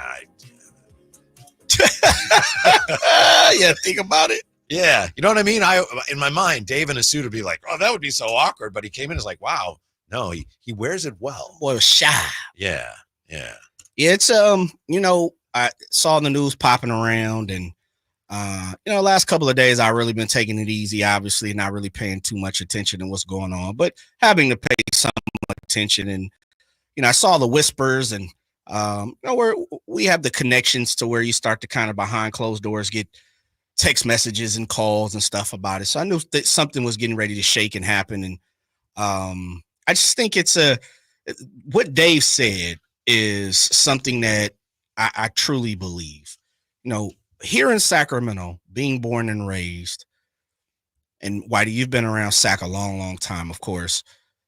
Transition has tried to happen numerous times, from my opinion, from urban to rural, but you can't be the capital. You can't be, a major market. You can't be a major city in Sacramento without some of the things that we're finally, and I say finally, 6, 7, 10 past years. And Dave made a great point. These things have been happening behind closed doors for a while, and some of these things will start to come to fruition. But I say that you can't be who we want to be. We can't complain about national television games if you don't have the infrastructure. And something that Sacramento has been banging on a door for, is an all-star game, because in the NBA, normally what happens is you get a brand new stadium, you get an all-star game. Yeah. And it hasn't happened in Sacramento. And we know when it's really all said and done, the NBA has said, we don't have the hotels. We don't have the look. We don't have the feel. You have to have cruise ships. Yes. In the river. Don't fit. Yeah, right. So the Sawyers, the new events, event centers, Sac State trying to push to a major conference. You got Hard Rock, who just popped the new stuff. Thunder Valley with the venue had the opportunity to go out there. You got Sky River jumping around, all these different places and all these different venues finally coming is, pushing Sacramento to a different level and to a different plateau, which for me, I'm excited about. Yeah, it does seem. And Day's coming. Yeah. And I think actually today is like 33 years since we moved into our house in Sacramento. Really? And I'd been working in Sacramento before that. Sure. Yeah. For what that's worth. But it just seems to me like all of a sudden it's just like bam, bam, bam. A's coming. Yeah. Sac State trying to get in the Pac-12 soccer stadium. It's a very it. exciting time. It is. Especially with the Kings all of a sudden starting to play, the last couple of years playing better. It's just boom, boom, boom. Yeah. And you see it. Sac is lit. Yeah, it is. It absolutely is. You can see it too, White, and you can speak to this. People, meaning big stars, big concerts, comedians, things like that. For a while, it was hard to get some of those people through here, through Sacramento. Now, every time you look up, it's something popping off, and that's why I tell my friends it's quite a bit. And a lot of people kind of, I guess, depend on me because I'm what we do. We're in the entertainment industry and we know folks and things like that. Man, it's something always going on in Sac. And I challenge people, and I'd use the word challenge. If you are a person who likes to get out and enjoy, your city and your surroundings and be around people, and I understand everybody's not like that. And that's why I say if you do, man, Sacramento's got so much going on. It's crazy. Sometimes I look, I'm like, dang, I forgot about that. You know? Yeah. Our daughter Lonnie used to go, she went to UC San Diego, and we go down there. Is that Toro or is that No, SD? that's Tritons. Yeah, thank you. There you go. Thank you. Thank you, San Diego. We got San Diego in the back. Absolutely. Yeah. Perfect. So we'd go down there and we'd go to like a Padre game at Petco, which opened in 04, I think. Anyway, when it was fairly Best new. ballpark And I literally remember being in there and looking around and going, just in my head, I don't know if Sacramento can ever get something like this built. You know, we were trying to get a new arena. The Maloofs were trying to get something done. Right. And I remember thinking that. And now you look at what's going on. And I often think about that when I go in the Golden One. And it's incredible. Yeah. It's, you know, and we're not just saying that because we're the King Station. You know, you go in there, it's an amazing building. It's better than the Chase Center, which is a really nice building that is more recent. So it's just amazing here the way things are happening in Sacramento. It reminds me of way back when, before I was living here, my brother lived here.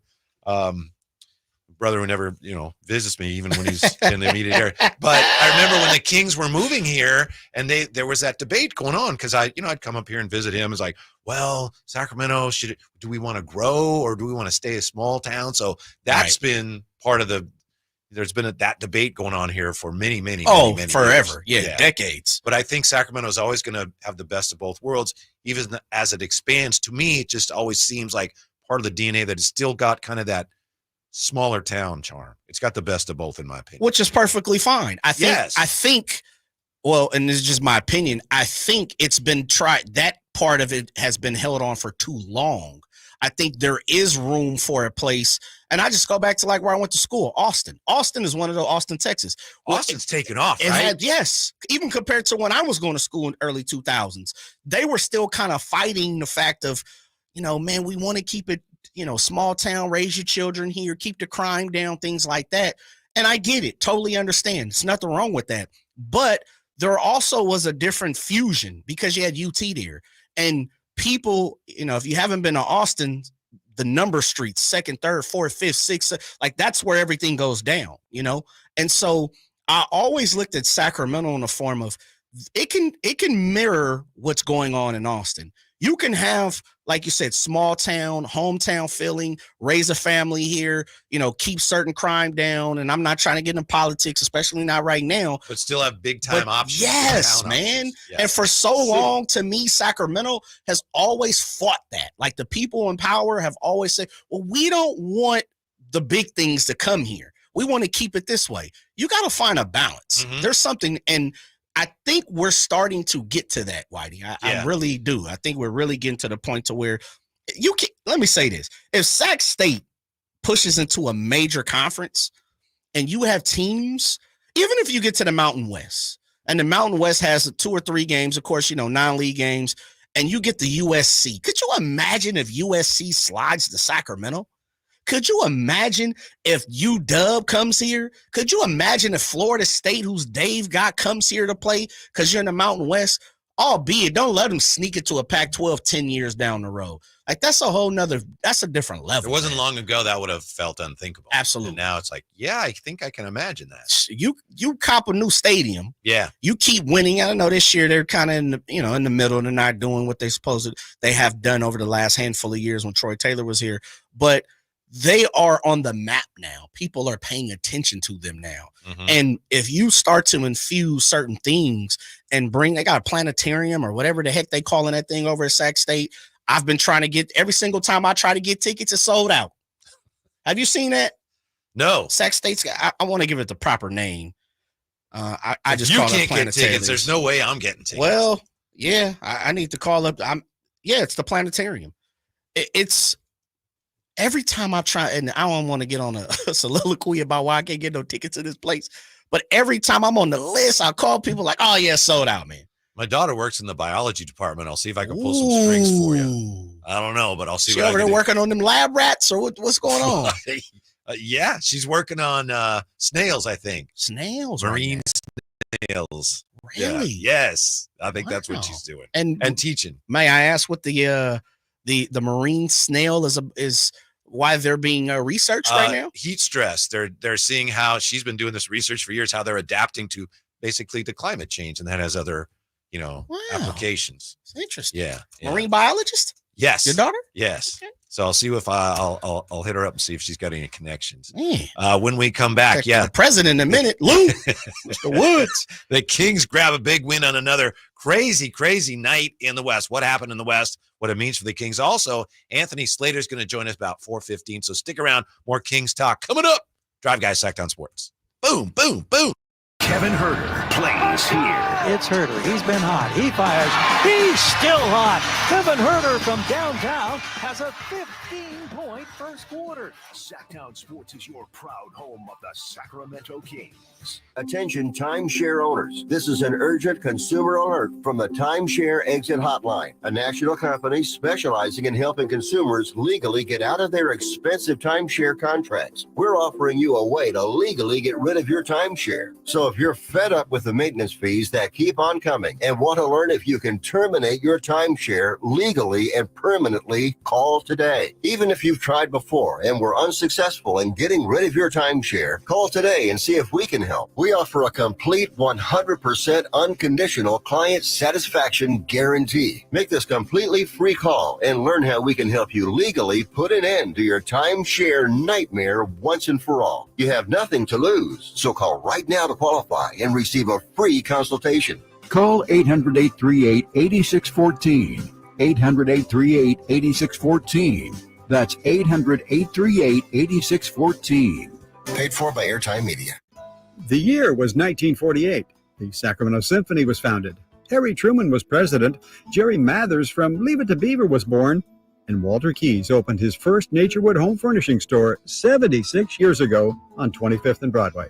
Hi, I'm Frank LaRosa with Golf to Go. All those many years ago, the Keyes family promised integrity and quality in serving families just like yours and mine. Near as I can tell, Walter would have been pretty proud to know that those same values are evident today at Naturewood Home Furnishings. The Naturewood team takes great pride and significant effort to offer Northern California families a vast selection of home furnishings. Furnishings that not only last for generations, but also lead to everlasting memories of cherished times. Visit Naturewood Home Furnishings now during their Veterans Day Save the Tax sale and get started making your own brand of memories. The Keyes family would love to hear them. Naturewood Home Furnishings off Highway 50 at Hazel. Look for the water wheel. At Elk Grove Honda, not only do we have a great selection of pre-owned certified cars at very fair prices, but every one of our pre-owned automobiles are treated with kid gloves with a 182-point inspection that covers everything from unibody to tires to brakes and engine filters. Then our certified cars receive a mobile oil change and fresh fill-up with full synthetic mobile oil. We know you have lots of choices of where to purchase your next car. Come to Elk Grove Honda, home of the 182-point inspection and mobile oil change. We're in the Elk Grove Auto Mall, Highway 99 at Elk Grove Boulevard.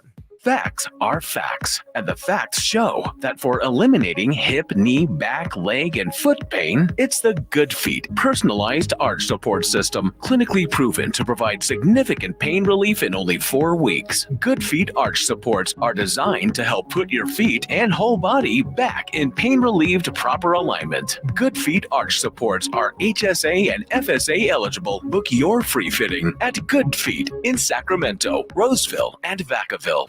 Coach Doug Christie here for your truck headquarters, reminding you that every deal at Folsom Lake Ford is a slam dunk.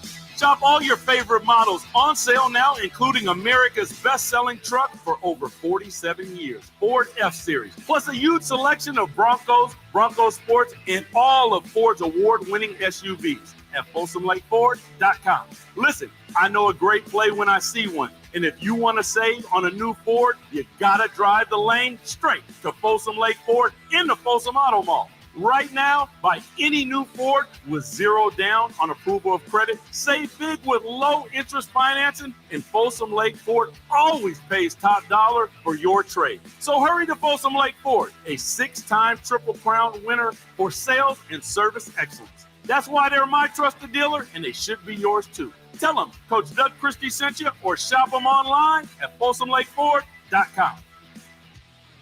Tom's Watch Bar, your ultimate sports watching destination for all Kings games, hosted live by Sacktown Sports. With 360-degree viewing, surround sound, premium food and drink, and game day vibes that match being at the game, Tom's Watch Bar is the ultimate game day experience for all Sacramento Kings fans. When an overwhelmed injury victim calls Ashton or Price, We immediately removed their legal burden and introduced them to the very best medical care in the region. They focus on their health, and we handle all the rest. When they reach the end of their medical journey and are reunited with happiness and hope, we unleash our decades of legal experience to obtain maximum compensation. We are real, local, experienced litigators and snappy dressers too. Consultation's free, and there's never a fee until we win. Remember, for the best advice, don't think twice. Call Ashton and Price. KHD-KHD1 Sacramento, KYMX HD3 Sacramento. From the Power Business Technology Toshiba Studios. This is Sacktown Sports 1140. Live and local, 6 a.m. to 6 p.m., Monday through Friday. Sacktown Sports. Thanks for being with us. Still basking in the afterglow of the Kings' win over the Raptors last night. Still basking in the afterglow of the beam. Anthony Slater from The Athletic going to join us coming up about 4:15.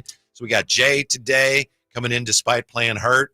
Kyle Ledbetter running the board, and then Drape's back with us tomorrow. Drape's and I coming to you tomorrow from the Golden One Center. One thing I want to say about the Kings last night, one thing they did well, and, you know, you can find some interesting things in a box score, no matter how many people tell you, I never look at box scores.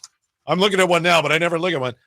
Last night, this stood out to me, and I don't think it got a lot of attention, Jay. It's not the most exciting number, but the Kings committed only 13 fouls last night, and when you can guard without fouling, that's big time. That's a season-low 13 fouls. They average, I think, more than 20 fouls they commit per game. So that's a really good sign defensively that they were able to get after it a little bit. I know at times the defense last night wasn't great, but you hold a team to 107 and only foul 13 times. That's a really good sign going forward. Yeah. I think, most people would probably say this team goes as far as the defense is going to take it. This offense is going to be decent, potent, however you want to call it. Mm-hmm. They should be good on offense. Whatever level they end on, that probably will be their bright spot. This team is only going to move as far as the defense can take it. Yeah. Another thing, the Kings had 15 offensive rebounds last night. Glass. That's good. Windex. Yeah. And also Keon Ellis last night playing 23 minutes. That's more than Malik Monk played last night. That's really interesting. And I'm not suggesting, there's a problem there. No, it's not a problem. It's just Keon Ellis is, as we said earlier, continuing to play well to the point where they can't keep him off the floor. Yeah, he's forcing his way on the court. Yeah. That's a good problem to have. And, I really think Malik Monk has established himself as not only the sixth man of this team, but probably the sixth man of the league. And if he's not the sixth man, which he didn't win, he got robbed last year, he's top three, which he finished number 2 last year. Him, Bobby Portis, and Naz Reid are probably the guys. I throw Karis LeVert in there as well. I really like Karis, but seventh guy for me is Keon. And I know he's another guard. He's another guy that plays on the back end, at the top and not down in on the blocks. But for me, he's the seventh man of this team, the second man to come off the bench. And I'll take an argument from Trey Lyles just because you got to put a big guy there. But one thing, if you really notice, Domas normally plays longer than most of all starters. He's like the last guy to kind of come out as far as the starting five.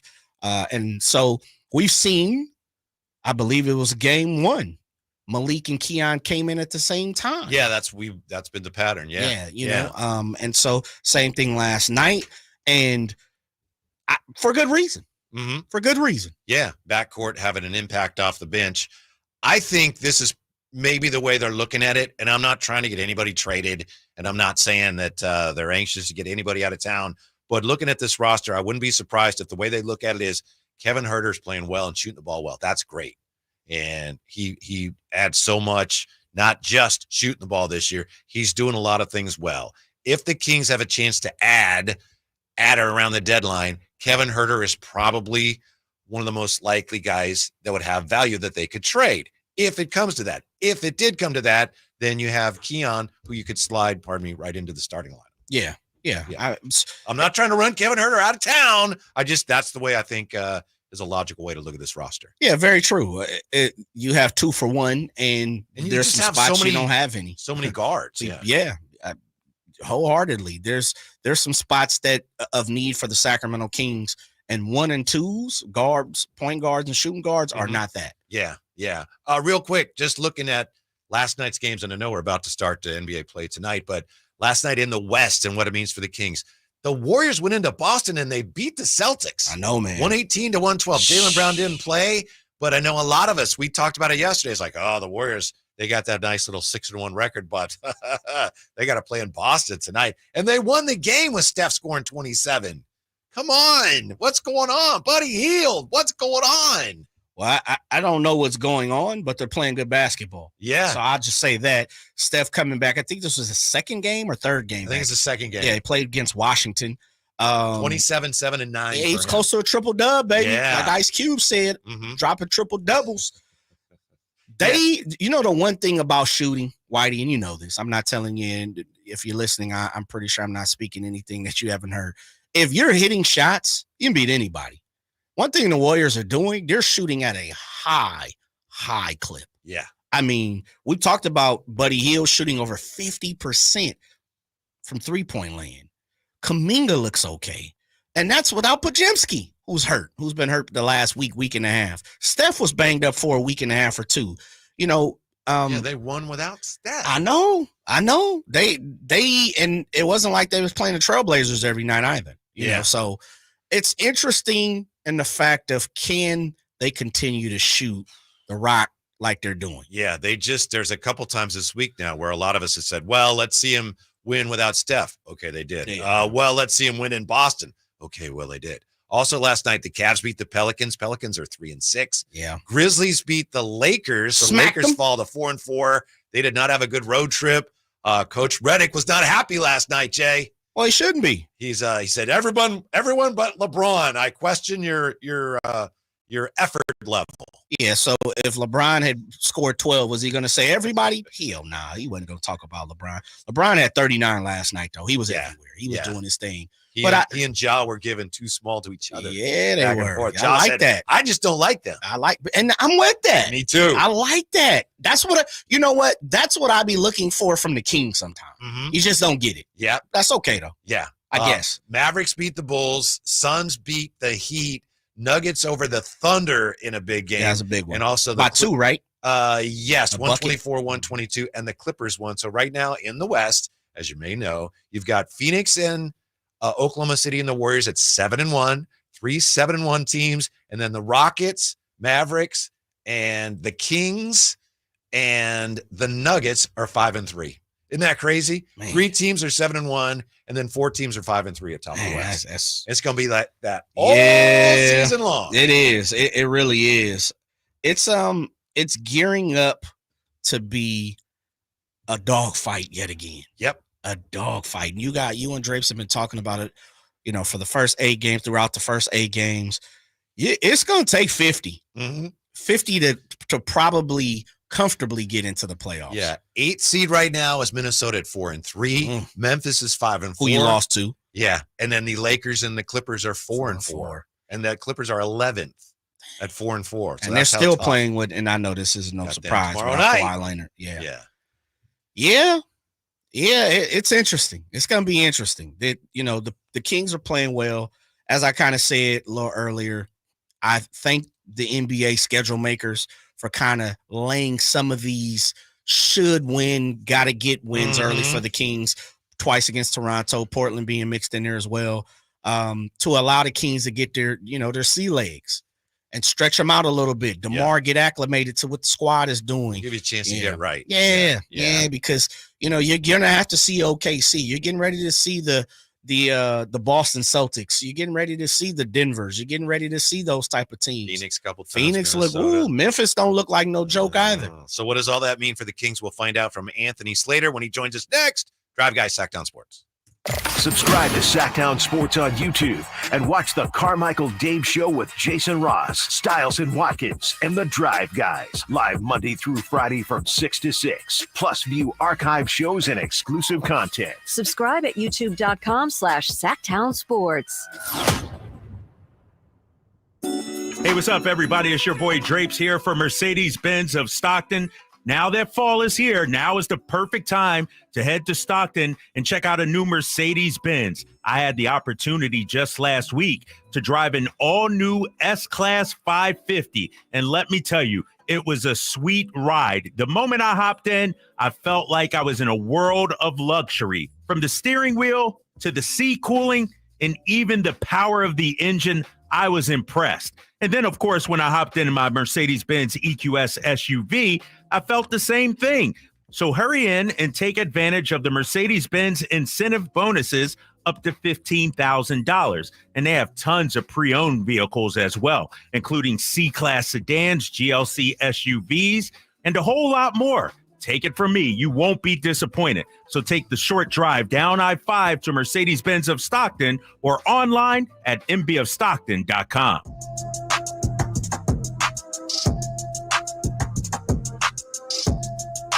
Your flagship station for the Beam Team, Sacktown Sports.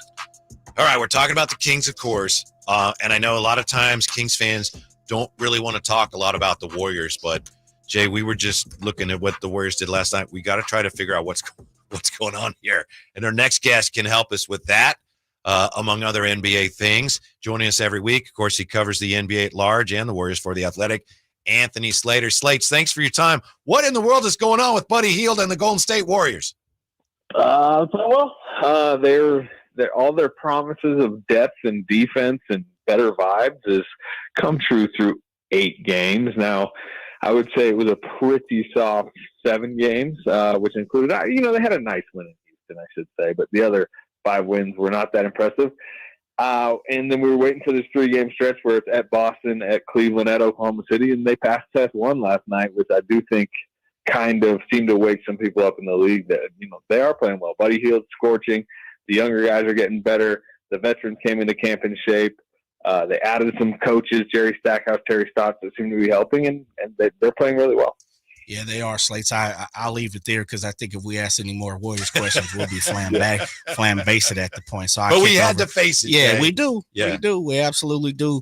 Slates, your take on the win for the Kings last night against Toronto and what Domantas Sabonis did, like triple-double, perfect, almost as I've teased, a QBR rating of almost being perfect, 6 for 6, 5 for 5, shooting 6 shots and got a triple-double. What's your take on that? Yeah, that's a bonus, number one. As far as the win, it felt like one that maybe last year they would have kind of booted away. I thought, to me, the story, I watched it this morning because I was at that Boston game. I thought like that early first quarter stretch from DeRozan was huge, right? When it was like they were doing guard-to-guard screens early and he was kind of getting his own shot, and then he had it was probably 3-4 straight mid-range post-ups on RJ Barrett. To me, that was the separation point where if you look at last year's team, they just didn't really have that, especially in the non-De'Aaron Fox minutes. So 2 steps back, Sabonis is doing his thing, his regular season thing. The stats are great. He's dragging them, in key moments to big wins. And then, the biggest moment of the season is his shot in Miami. I know that was a couple games ago at this point, but that was the swing game of that road trip. And that was such an impressive rebound. Kind of shoving Bam Adebayo away, catching it in traffic with, other Miami Heat guys down there. I know you guys, I'm sure, talked about it plenty earlier in the week, but that floater, that's the shot of their early season for sure. Yeah. You mentioned, Anthony, that's what he does during the regular season. Is that maybe why there seems to be so much reluctance from the national media at large to recognize him as an elite player? Is it something where he's going to have to do some of that in the postseason to get some of that recognition? Yeah, no doubt. He is. It is what it is.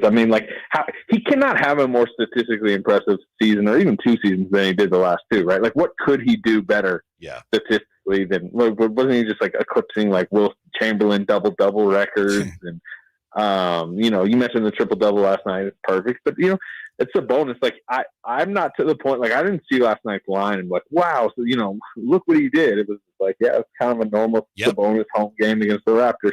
But, and this, by the way, this isn't just Sabonis with the Kings, though. He had like what you would consider a poor series against the Warriors a couple of years ago. This was Indiana too. There's skepticism from higher level, basketball people, but obviously fans too about, if he gets in a 7-game series, in the wrong matchup, the way he might be picked on defensively, can he get them over the top? And really the way to answer that is to do it. And, he should probably have a chance this year. Yeah, joined by Anthony Slater of The Athletic. Slates, it's interesting you say that because I've now entered the early Heisman campaign for Domantas Sabonis. as far as all league, all-star, and MVP, right? I'm putting my toe all in the water. With that being said, you kind of hit on the national outlook of Domantas. What's the outlook of DeMar so far through 8 games nationally through Anthony Slater's eyes, even though you are connected to the team more than some national reporters? Yeah, he's himself. He's like such a sturdy, like high minutes guy, deep into his career. I'm not looking at his game log right now, but the way I remember it, it's like 23, 23, 22 points, 26 points, 25. It's just like that's such a consistent level of production that is like so reliable. And again, like it sometimes, and I've dealt with this so much over the 12 years I've covered the league, where a player leaves the team, and every time you compliment him, it always feels like a subtle shot at the guy he's replacing. The Warriors are dealing with that now a little bit with Buddy Hield, Klay Thompson, right? Mm-hmm. I do feel like every time I'm like talking about DeRozan's consistent scoring, it feels like a little bit like kind of what they weren't getting from Harrison Barnes last year.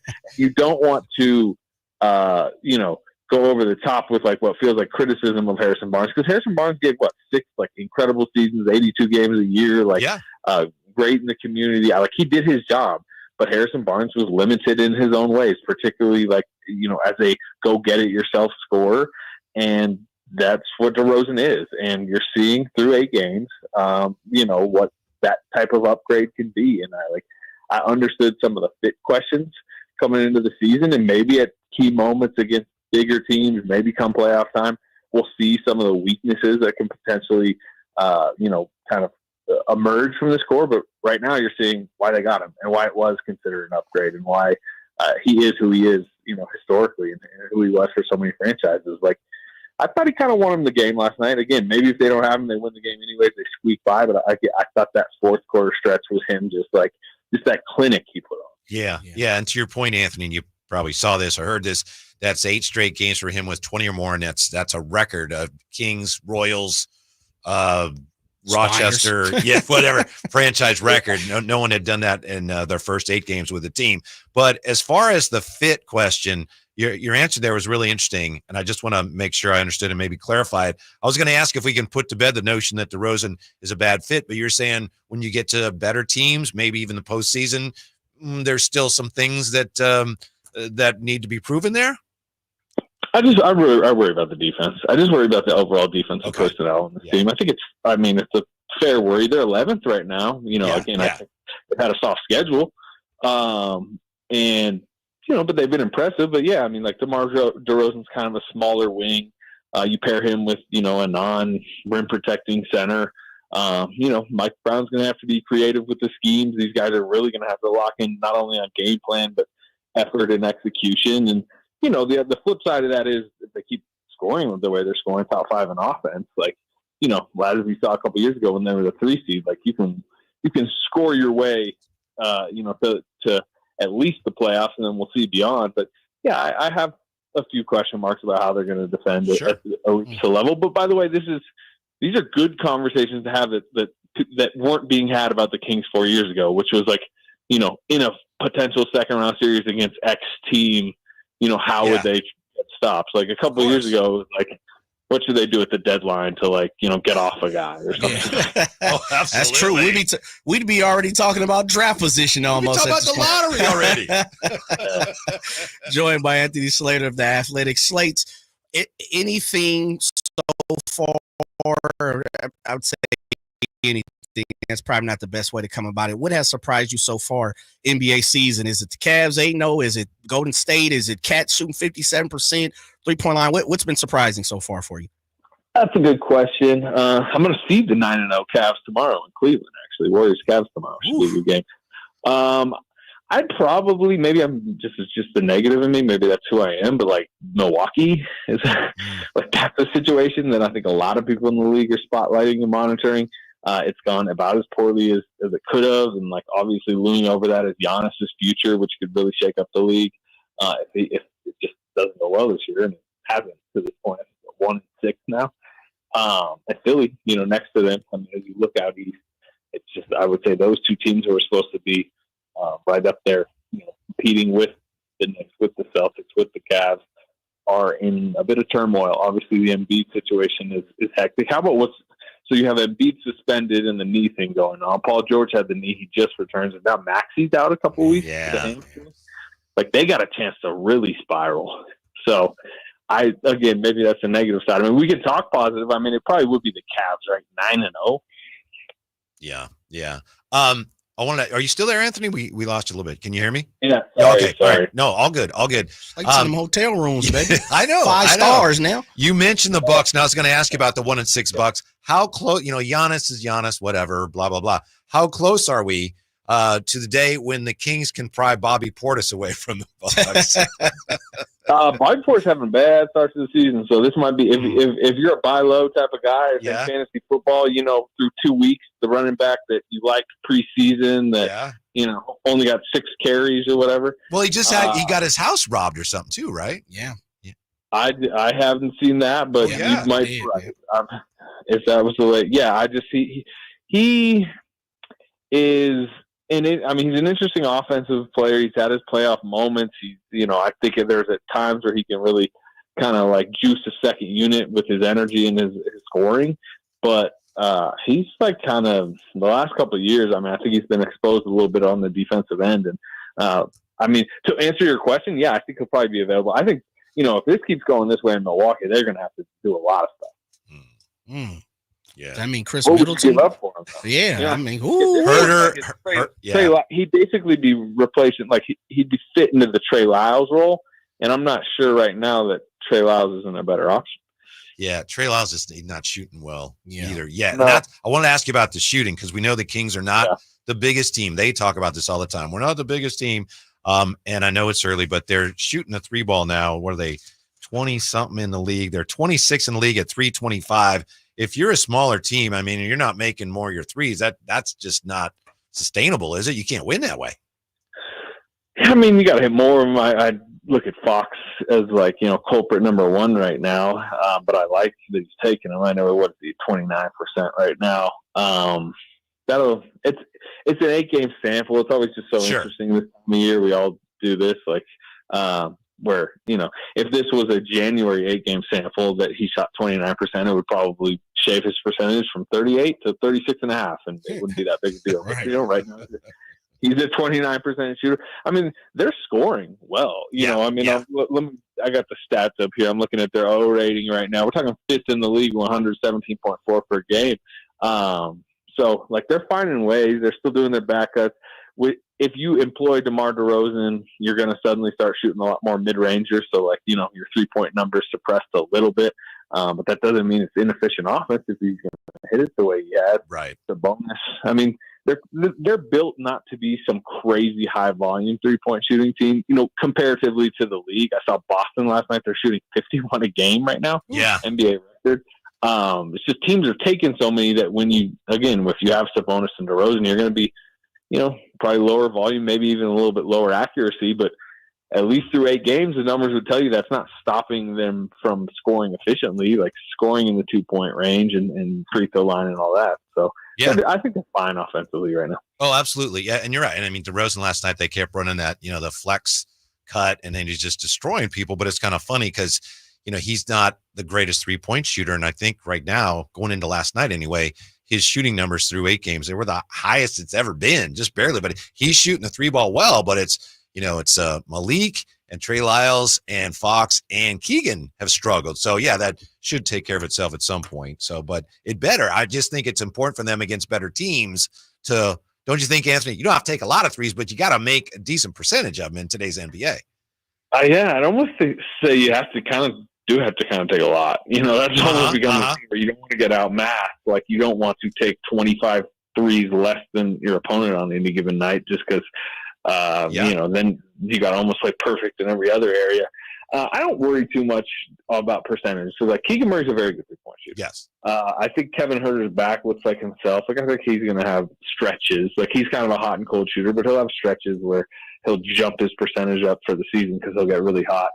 Lyle's fine. I look at Fox. To me, Fox is that's been part of the story of why Fox is now considered in that all NBA, second, third team category. He's become a much better 3-point shooter than he was earlier in his career. So I don't worry too much about an 8-game sample. So I think they'll be fine percentage wise, but I do wonder how many they'll get up per game. Yeah, gotcha. Thanks for your time. We appreciate it. We'll talk to you next week. All right, fellas. Yeah, Anthony Slater. If you're an NBA fan, you should be reading Anthony Slater. Oh, The yeah. Athletic. Yeah, Slates is everywhere. Been rocking for a while, and, just like most people, have the opportunity to go from place to place. But the one thing I love about Slates is, first of all, he's local. He's a national guy who is local, who pays attention to what the Kings are, and he's locked in with what the Kings do. And a lot of times we don't have that opportunity from national guys enough here in Sacramento. And Slates is one of those guys. Yeah. And what's that hat you have on today? That'd be the Bang Bang 49ers. Yeah. You want to talk about them a little bit? Oh, yeah. You want to talk about Juwan Jennings coming back? Yeah. Absolutely. You talking about CMC coming back? Yeah. Absolutely. Yeah, it's next to the Drive Guy, Sacktown Sports. Bang, bang, Niners. The Sacramento Kings play here. He's got the triple. Sacramento takes the lead. Outstanding ball movement by Sacramento. Every triple, every jam, every Kings win. Sabonis with the jam over the Joker. He's got the three-point shot. Get your Kings fix all season long. Right here on your home of the Sacramento Kings. Here's a steal by Fox, the breakaway. He's got the rip with the left hand. Sacktown Sports at sacktownsports.com. At Fisher Investments, we may seem like other money managers, but we're different. What makes you so different than the rest of us? We ensure clients receive unparalleled service at every step of the relationship. Tell me more. Our investment counselors focus on service over sales, prioritizing clients' needs. How do you make money? We don't sell any commission-based products. We have a simple management fee based on the value of our client's portfolio. So we do better when our clients do better. What about client portfolios? We get to know each client, their finances, family, health, lifestyle, and more, and then we tailor a portfolio based on their specific goals and needs. Your clients really come first then, huh? Yes, we make them a top priority. Our goal is helping them achieve a comfortable retirement. Wow, maybe we are different. At Fisher Investments, we're clearly different. Learn more at FisherInvestments.com. Investing in securities involves the risk of loss. Don't you deserve healthcare you can count on? Well, you can count on United Healthcare with Medicare plans that fit your life today and as your needs change tomorrow. You can enjoy reliable coverage and low out-of-pocket costs with a Medicare Advantage plan from United Healthcare. United Healthcare Medicare Advantage plans, made for California, trusted everywhere. The Medicare annual enrollment period ends December 7th, so go to uhc.com/Medicare today. Hi, I'm Justin Gingery. One of the most common questions I receive is what makes us different from other law firms. At Gingery, Hammer & Associates, we handle your case from beginning to end. Whether your case reaches a settlement, whether we need to file suit, or even take it all the way to trial, we will be with you along the entire way. And because we are committed to you and your case, we are as invested as you are in making sure you get the outcome you deserve. If you have an injury, just call Gingery. The holidays are always a great time to get together with family and friends, but nothing beats the thrill of Stockton Honda's deals. During Happy Honda Days, find the perfect ride in person or online. With over 400 new Hondas ready to go, now is the time to buy at Northern California's #1 Honda dealer, Stockton Honda. Anytime, anywhere, it's all here. StocktonHonda.com. #1 claims based on 2023 total new and Honda certified pre-owned vehicle car sales from American Honda Motor Company. Sell on report. Ready to make this Christmas unforgettable? Shop early and save at Prestigio Jewelers' biggest Black November sale ever. For over 30 years, Prestigio Jewelers has offered in-house financing and fine jewelry. Guaranteed credit approval between $400 and $10,000 with no money down options. Prestigio Jewelers, the perfect jewelry, the perfect price, helping you build perfect credit. With locations in Sacramento, Stockton, Merced, and Fresno. Or online at prestigiojewelers.com. Carmichael Dave here from my good friends at American Energy. Cool weather, if not cold weather, is in our future. You know that. It'll eventually get there, and American Energy wants to make sure your system is operating safely and properly. So now is the time to take advantage of the $49 fall tune-up inspection. That's regularly $119, but includes a full safety and duct inspection. And if your system's over 10 years old, it's free. The tune-up is on American Energy. Give them a call right now. They're offering $50 off your first recommended repair, or if you need a new furnace, that's half off the price of a new unit. American Energy been serving the greater Sacramento area since 1981. A+ with the Better Business Bureau. You can check them out at theaeway.com for an instant quote. That's theaeway.com. Tell them Carmichael Dave sent you. Call 916-520-9990 now. Dunks, threes, buzzer beaters. There's so much NBA happening. I gotta keep up. Easy there. There's a better way to NBA with the NBA app. Wait, really? Follow your favorite teams and the league's brightest stars. Be on the ball with real-time stats and scores. Yeah? And go behind all the drama with new docs and shows. Are you kidding? Catch every swish, dunk, and bucket. All of this, all in one place, all for free. Thank you. There's a better way to NBA. Download the app today. Available on the Google Play, Apple app, and Android stores. All guests come to you from the Folsom Lake Honda Hotline. Folsom Lake Honda, your one-stop Honda shop.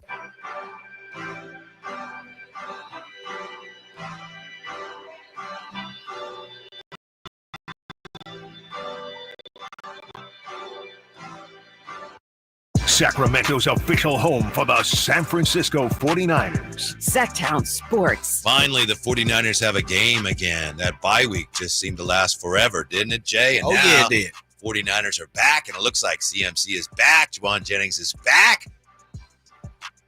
But the 49ers didn't do much at the deadline. How confident are you the rest of the way? As far as what? What's the end goal? Them being a legitimate contender. You never know. Yeah. Could they win the Super Bowl? I don't know. But can they be a team that's in the fight to win a Super Bowl? Yeah, they can. They could definitely be a team to be in a fight for sure. I'm not sure if, and I've said this, at this very moment, we'll see this week, they're not a Super Bowl winning team for me, my opinion. But they'll be in a fight. I don't think they did enough at the deadline. They brought in Khalil Davis, who's, he's a tackle, and they needed a tackle, but you just look at his resume. I'd love to be a pro football player. I'm not. He's a pro football player, but he spent a year on teams' practice squads, and he wasn't playing that much for Houston. So I was hoping they'd do something more impactful. But like Zadarius Smith, the Detroit Lions go out and they're trying to win a Super Bowl. They lose their best defensive lineman, so they go out and get another really good defensive lineman. The Ravens, they're all in. The Commanders are in. Those teams made some significant, potentially moves, and the 49ers didn't. And maybe they feel like we're getting our guys back, and that's going to be enough for us. Yeah, I would say this for me with the 49ers. I do think if you did not have a good handle or feeling on what CMC is going to come back when Juwan Jennings is coming back, I will say this. I think the Sean Gibson move, bringing him back, who's been a starter the last couple years, lets me know Hufunga's probably not going to be close to being back this year. Because you don't bring him in unless Huff is coming back. Mustafa and Jair Brown are doing enough to where the point I don't think he had to go get a veteran like that. Now, they may be padding their stats, and they may be believing if we got these two guys back here and one of these guys go down, we don't want to go to George Odom. Maybe. But I think it's letting me know Hufanga might be done or pretty close to done for the end of the season. With that being said, though, I think this is one of those positions where I'm going to get a 49ers a doubt, not just because I'm a 49er fan, but they've been super hyper aggressive the last handful of years with John Lynch and Kyle Shanahan. And for them not to do that this year kind of lets me know they're looking at the additions of CMC being that guy. Right. Juwan Jennings coming back being that guy. Greenlaw coming back being that guy.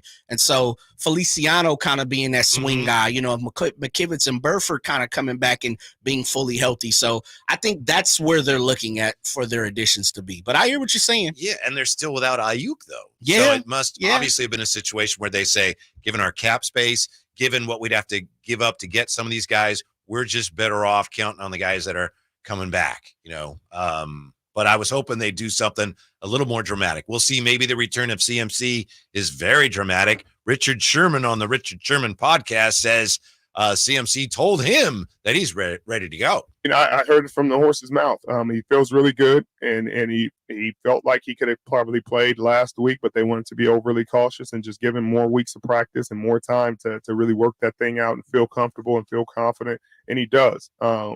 nothing's like game reps. And until he gets out there in a game and is able to cut and get the adrenaline going and feel himself throughout a ball game, he's still going to have to knock the rust off just in game. Football is a really fast game, a really violent game. Very few people can come in and just say, hey, I'm putting on pads and I'm going to be the player I was when I was offensive player of the year, first game into the season. Everybody else is 9 games in. They've got their hits. They got their soreness. They got the speed of the game. They're in rhythm. He has to find a way to get in rhythm. But I think all signs point to him playing and likely probably playing a significant role in this game. That's Richard Sherman. Believe it or not, Kyle Shanahan is not very helpful in helping us determine whether McCaffrey's going to play or not. He did say this afternoon on the 49ers Bay Area flagship of CMC. Coach Shanahan said, he's been awesome these last 2 days. Hopefully that continues to go well. I expect to get him out there. We also heard this from Kyle Shanahan this week, asked if CMC could carry a heavy workload this week and play a lot. He said he definitely could, but he also definitely might not. So there you go. Which is smart for me, smart. But I'm not sure if you said this or you guys talked about this the last couple of days, or I heard this from somewhere else. It's kind of one of them things where, they're going to try to ease him in, meaning CMC. And once he gets going, there's a propensity for coaches to be like, you know what, man, I got to win this game. Yeah. Go take 20 carries, right? And so my thing with that is this. There's no player in the league that the 49ers could have got that's going to be better than CMC at the trade deadline. I understand this is a Darius Smith situation, but you know what? Leonard Floyd, you got to step up. You got to do what you need to do and get signed to what it is. And Darius Smith ain't breaking no records right now. Let me just put that out there too. Mm-hmm. But I say that in the form of the guys that they have that are coming back are top flight guys. It is time now for the 49ers to play like the 49ers and stop with all these damn excuses about going to get people. No, play like you're supposed to play. Mm-hmm. Play like you are a Super Bowl contending team. And if not, then you got to live with that. I do think the defense is going to continue to be a bigger question the rest of the year than the offense. That's agree. Yeah, I agree. And I think just because you have more younger guys over there, again, talking about people coming back, I've been a proponent, shouts out to Devondre Campbell, just not getting it done. No. But if D Winters was healthier all season, which he was not, and then when he came back, what happened? He was gone right after that, the first game. If he was that guy, we would see what he was all about.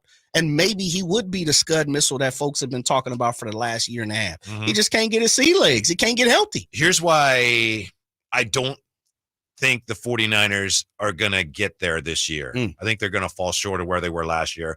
I'd like to be wrong. Toughest remaining schedules in the NFL. 1, Pittsburgh. 2, New England. 3, Cleveland. 4, 49ers. Yeah, they got a lot of road games too, man. Yeah. Buffalo is a handful. We know what the Lions are bringing to the table. Tampa is no slouch, even though Baker's dealing with a toe situation. That pinky toe ain't sitting right. Right. Is it the pinky or do we? No, I don't. I was wondering which toe. I can look that up. Let's see. I was assuming big toe. Tua's back from Miami, so he's going to bring a little more sting to the table. I'm trying to see a little sore, but I'm good. What's going on with that toe? We got to find out what bank. Yeah, I'll try to figure that. Yeah, and I think he says, I'll probably play. Yeah, he will. This is in The Athletic, and I apologize. I should check who wrote this, but talking about the 49ers and all the teams with the toughest schedules. Quote, this isn't me. This is whoever wrote this for The Athletic. It will be an uphill battle for the 49ers to make the playoffs. As their record currently sits 4-4, they face the 4th hardest remaining schedule. 6 of their remaining 9 games will come against teams that are 500 or better. Given all of the injuries the 49ers are still facing, it's going to be tough for them to make the playoffs. My model currently gives them a 41% shot. I think they'll make the playoffs. I think anything that they're able to, any game they win in the playoffs is like, wow, going to be almost gravy. But I hope I'm wrong. Yeah. Again, if CMC's back and he's CMC, that changes the picture dramatically. Yeah, absolutely. If he comes back and is the guy, then that opens up a few more windows for what the 49ers just don't lose to the Eagles in the playoffs. I got you. I hear what you. Yeah, I'm with you. But this is the thing, and this is the other part about the NFL. I always go back. I talk a little head about Brett Favre. Not Brett Favre, Aaron Rodgers. Even though I talk a little head, same thing.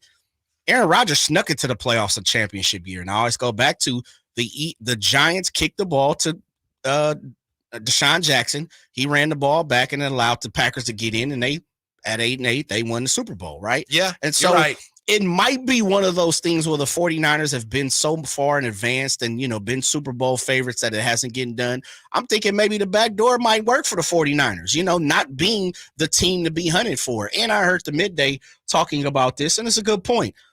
You can't tell me the Commanders win and you see the 49ers taking on the Commanders, you might not be laying down something on the 49ers. If you believe in a rookie quarterback to beat the 49ers, then I'm going to say, show me. Mm-hmm. And when you do, then I'll tip my hat. To your point, I'll say this. I think it was 1988. It was when Joe Montana won the, hey, there's John Candy Super Bowl against the Bengals.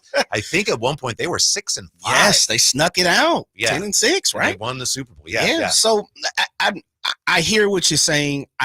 I'm with you. At this very moment, the team is not a Super Bowl winning team. But the guys that are coming back or supposed to come back, they have to play up to that level. And the rest of the team as well. It is time for, albeit just horrific situation with Shavarius Ward this past week.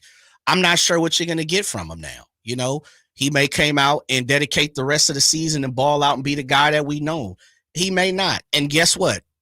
Life is life, and I'd give him a pass. Yeah. And so there's some questions that the 49ers are going to have to answer. And I think, and I texted you earlier, I think the 49ers this week need to come out and not only win this game, but they need to look like, okay, we flipped the switch in some form or version. And Tampa's a good team. They're banged up, but they're a good team. Mm-hmm. When we come back, the Cowboys, they don't have Dak. Ooh. Yeah. Dallas Cowboys, remember them? Yeah. You think they're making a mistake at quarterback, right? Yeah, I do. Yeah, we'll talk about that next. Drive Guys, Sacktown Sports. The quest for ring number 6 happens here on Sacktown Sports 1140. Bob Ball, George went up and caught the ball. Touchdown! San Francisco! Listen on Sacktown Sports for all the 49ers action. Jennings went up and took it away. What a catch by JJ! He scored 3 touchdowns today. Quest for 6 lives here on your local sports leader, Sacktown Sports 1140. Carmichael Dave with a simple question. What are you thankful for this year? So many things to consider, but one thing we can all agree on is a well-running vehicle to get you where you need to go each and every day. Jiffy Lube would like to say thank you to all their customers this November. Whether a weekend road trip to Lake Tahoe or your daily commute to work, Jiffy Lube has you covered. Serving the greater Sacramento area since 1984. Visit jiffylube.com today to find a location near you, generous oil change coupons, and more. Happy Thanksgiving and holiday driving from Jiffy Lube. Rob Thomas, a special intimate performance. I don't wanna be lonely no more. I don't wanna have to pay for benefiting Sidewalk Angels Foundation. One night only, Saturday, November 16th, the venue at Thunder Valley.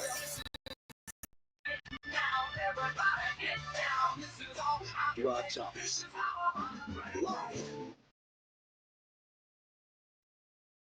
Tickets now. Visit ThunderValleyResort.com. Tom's Watch Bar, your ultimate sports watching destination for all Kings games, hosted live by Sacktown Sports. With 360-degree viewing, surround sound, premium food and drink, and game day vibes that match being at the game, Tom's Watch Bar is the ultimate game day experience for all Sacramento Kings fans. When it's all on the line, you need a Big Tom closer. That's especially true when it comes to your garage door. That's why I proudly recommend National Garage Door. Whitey Gleason here for National Garage Door. And whether you're looking to repair an existing door or get a brand new one installed, you need National Garage Door. Family owned and operated. They've been around since 1974 because service is their number one priority. National Garage Door are the region's BSE broken spring experts, and the styles, prices, and quality of the new doors will amaze you. I know they amazed me. Our garage door was starting to sound kind of like a box of scrap metal tumbling down the stairs. So Kevin from National Garage Door came out. He said patching up the old one was an option, but we're going with a new garage door, and we're as excited about that as you can be about a new garage door. National Garage Door sells quality Rainer-branded garage doors. They offer sales, service, and installation on all residential and commercial doors and operators. If you have garage door needs, old ones coming apart, or you're looking to improve your curb appeal,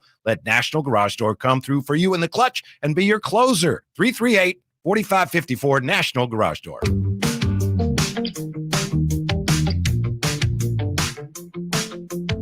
Sacramento's official home for the San Francisco 49ers. Sacktown Sports. Before we get back to the 49ers, I got to ask Kyle Ledbetter a question, because yesterday on the show, we were talking to Frankie. We were out at the arena. While Frankie Cartoscelli was talking to us, Drapes and I, about the Kings, I just happened to look out on the floor, Jay, and, sometimes when you're out there early in the day, you get a sneak preview of the halftime show where some of the things are doing, some of the things between quarters and things. And so there was this lady out there, and she was in a chair at midcourt. She was like laying upside down in this chair, and she was juggling umbrellas with her feet. And I know that sounds like that's not a thing. She was, I couldn't believe it. So I talked about it, and I sent a picture of it to Kyle Ledbetter. He went out there last night to the game, and then he sent a picture of her act. And I just want to ask you, Kyle Ledbetter, did what she did it live up to the expectations I raised by describing her act? Well, so normally I'm here at the station working the games instead of being able to go, and I had the opportunity to go last night, and worth the price of admission. She was incredible. All I can say, worth the price of admission. Yes. It was incredible. She was spinning him on her feet like a wheel. Yes, but she was also but she was holding two in her hand. And at one point, the grand finale or whatever it was, is that she was able to stack 4 of them on one foot, 2 of them on another foot, and had 2 in her hands. It was ridiculous. Yes. I couldn't understand how it was happening. She was spinning them. She was flipping them. It was, it was incredible. You have to see it. Like, I know where you're coming from, Jay, because as we're describing it, your brain's going, you can't do that, right? Yeah. She, at one point, she has both feet in the air, and she has an umbrella by the handle on each of the feet, and she flips both of them up in the air and catches with each foot the umbrella on the side of it. It's, How do you even, the question becomes, and you've heard this, how do you even know you can do that? Yeah, that's what we were wondering. RJ was asking, well, was she a little girl, and said, I think I want to juggle umbrellas with my feet. Man. Yeah, and they showed it last night on the halftime. Kyle Draper, at one point before they went to break, he said, and there she is, umbrella lady. And I was like, there you go. Oh, he knew her name too. He looked it up on the show. He found it. Yeah. I was curious, what is your day job before this? Like, what is the job you're working to decide, I want to quit this job and move into spinning umbrellas with my feet? It was basically something that, looking at it, you'd think, or I thought, that is impossible. And she did not make a single error. Dang. Yeah. It was incredible, because at first I didn't understand. I was like, so are they open umbrellas? They're closed. I know. They're fully open. Yes. She's spinning the circular part of the umbrella on her feet, not using her hands. She's got umbrellas in her hands. I think they introduced her too at the show as like a 2-time Guinness World Record holder. Only 2? That surprised me. It's only 2. I was like, I don't know what specific awards what is the world record that she specifically was breaking? Yeah, it was incredible. It was incredible. She didn't make any mistakes. But Jay, you seem to think that nobody's favorite team around here, or maybe a few people, Dallas Cowboys, as they get ready to play Drapes Eagles, you think they're making a mistake at quarterback? Yeah, you got Cooper Rush going for you. Cooper Rush has won games. Yeah, I had to go back. He started 6 games throughout his career. He's thrown 9 touchdowns, 6 picks. But I don't think it went well for him the last time he played against the Eagles. No, but and this the other thing, Jerry Jones ain't throwing in no towel, right? They're 3-5, 3 behind Washington, 2 behind the Eagles. And Jerry's just not the type of dude to just forfeit some games and bow out. He's looking to get the wins, and he's looking to fill up the Jerry Dome. Somehow we'll find that spark during the season around. Yeah, they're too heavily invested in Trey Lance. You know what? First of all, Trey Lance is 24. Cooper Rush is 30. I'm not saying Cooper Rush is young because he's young. I mean, old, but he's younger than me.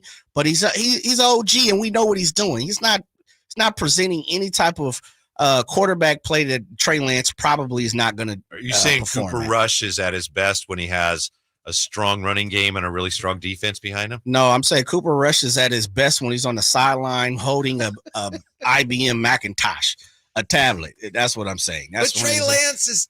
You don't know what Trey Lance is. So that's the thing. So why assume you nor anyone in the world could tell me what Trey Lance is right now. So if you're trying to win a game, why would you go with a totally unknown commodity? Because you have a commodity that's not good enough that's going to get it done. You know what Cooper Rush is going to do.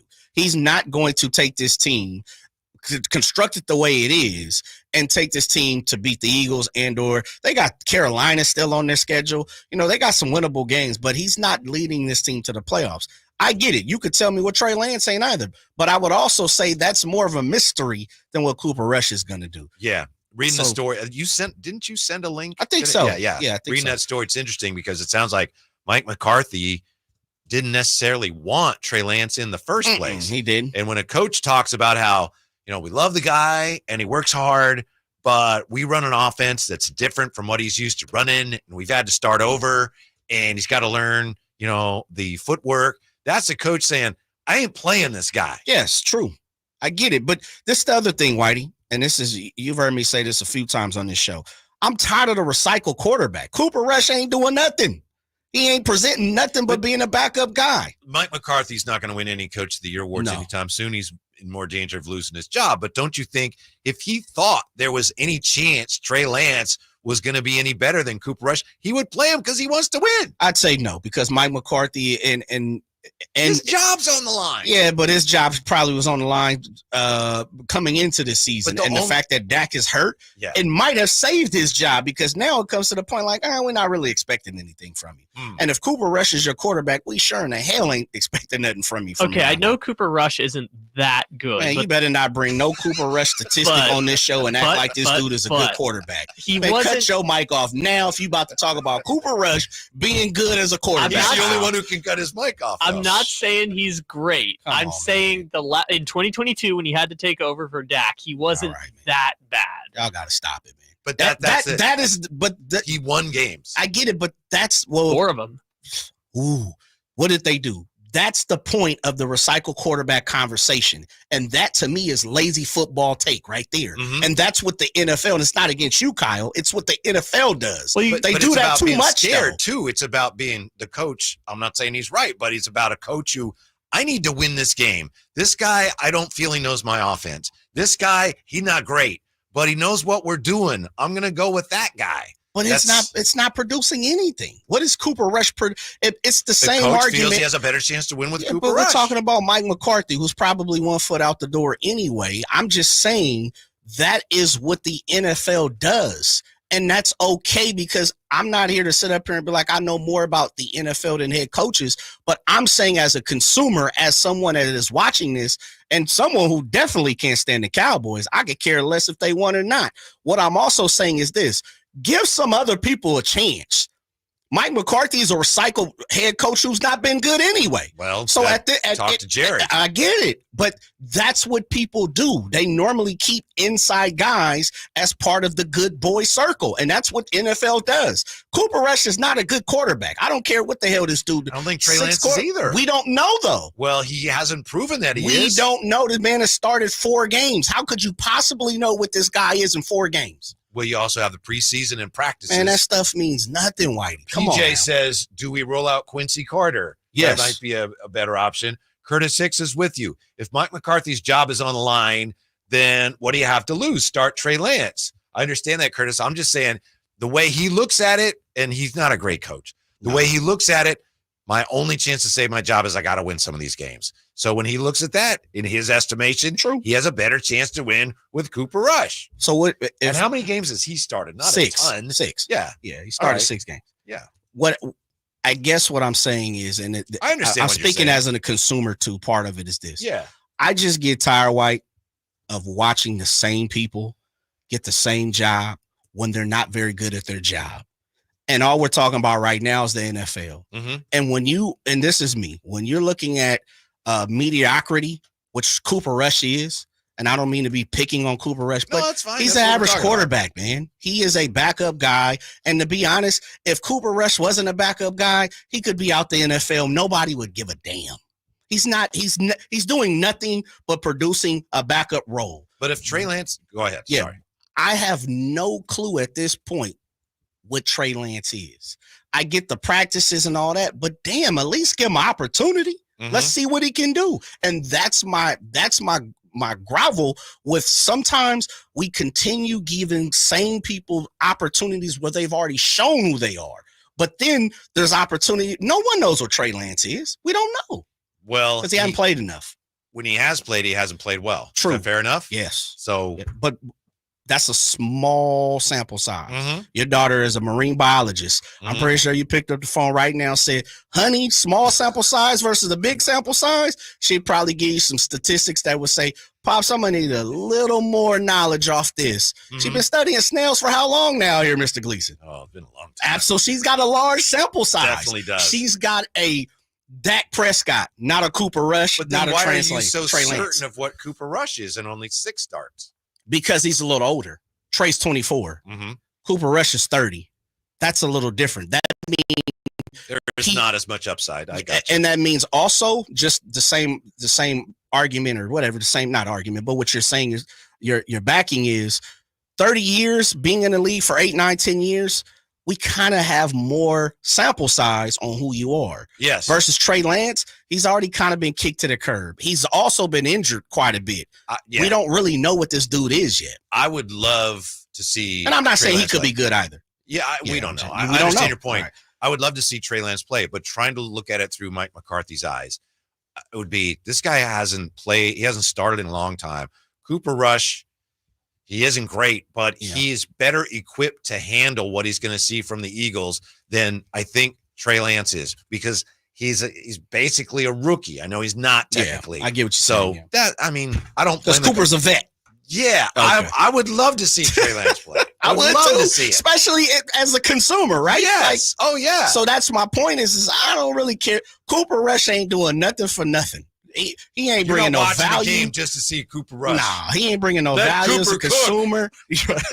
He ain't bringing no value of winning no games. Like if dude go out there and win 5, 6 games, and I'm like, hey man, salute to you, right? And I understand someone from the 510. That's what's up, guys. I got to push back, Jay. Shanahan traded Trey Lance from moldy sausage and a pack of biscuits. Plus, did you see him in that preseason game? He threw 5 picks against base defense. Now I got to take Cooper Rush.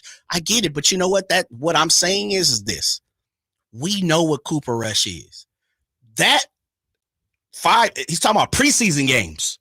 He's talking about someone who gave up on him in 4 games.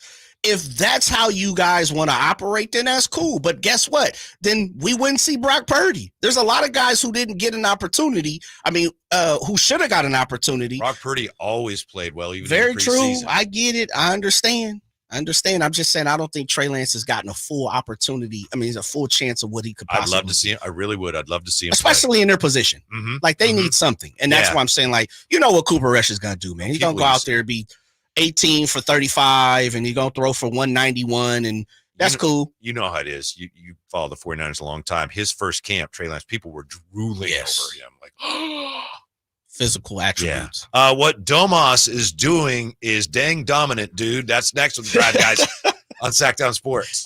My whole identity had been wrapped up in being a soldier. To have that so violently ripped from me when I was wounded, I was lost for a very long time.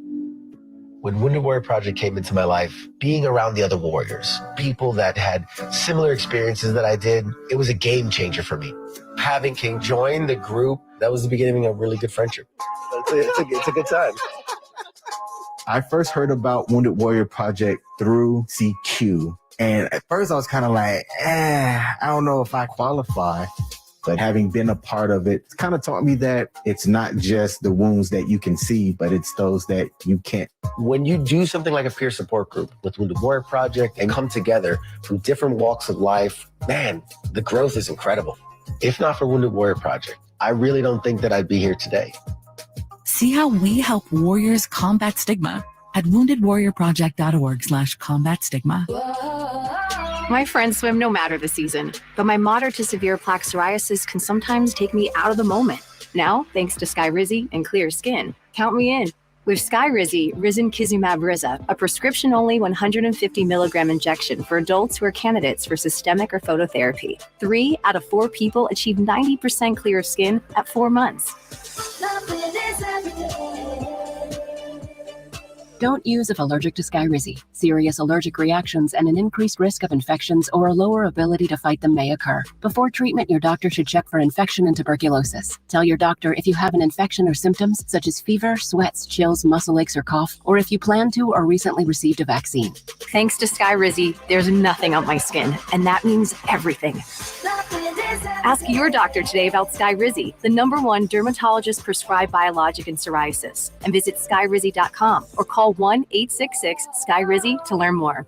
Facts are facts, and the facts show that for eliminating hip, knee, back, leg, and foot pain, it's the Good Feet personalized arch support system, clinically proven to provide significant pain relief in only 4 weeks. Good Feet arch supports are designed to help put your feet and whole body back in pain-relieved proper alignment. Good Feet arch supports are HSA and FSA eligible. Book your free fitting at Good Feet in Sacramento, Roseville, and Vacaville. Power Business Technology is proud to be 100% independent, locally owned, and managed Toshiba copier dealer. Local ownership cuts out the red tape, allowing ourselves to never be too busy to personally answer the call when our clients need us. Recognized for excellence in service execution, training, and customer service, we're proud to be named a 2022 Toshiba ProMasters Elite Dealer. Contact us today for all of your business printing needs at 844-POWER-BZ. That's 844-769-3729, or visit us at PowerCopier.com.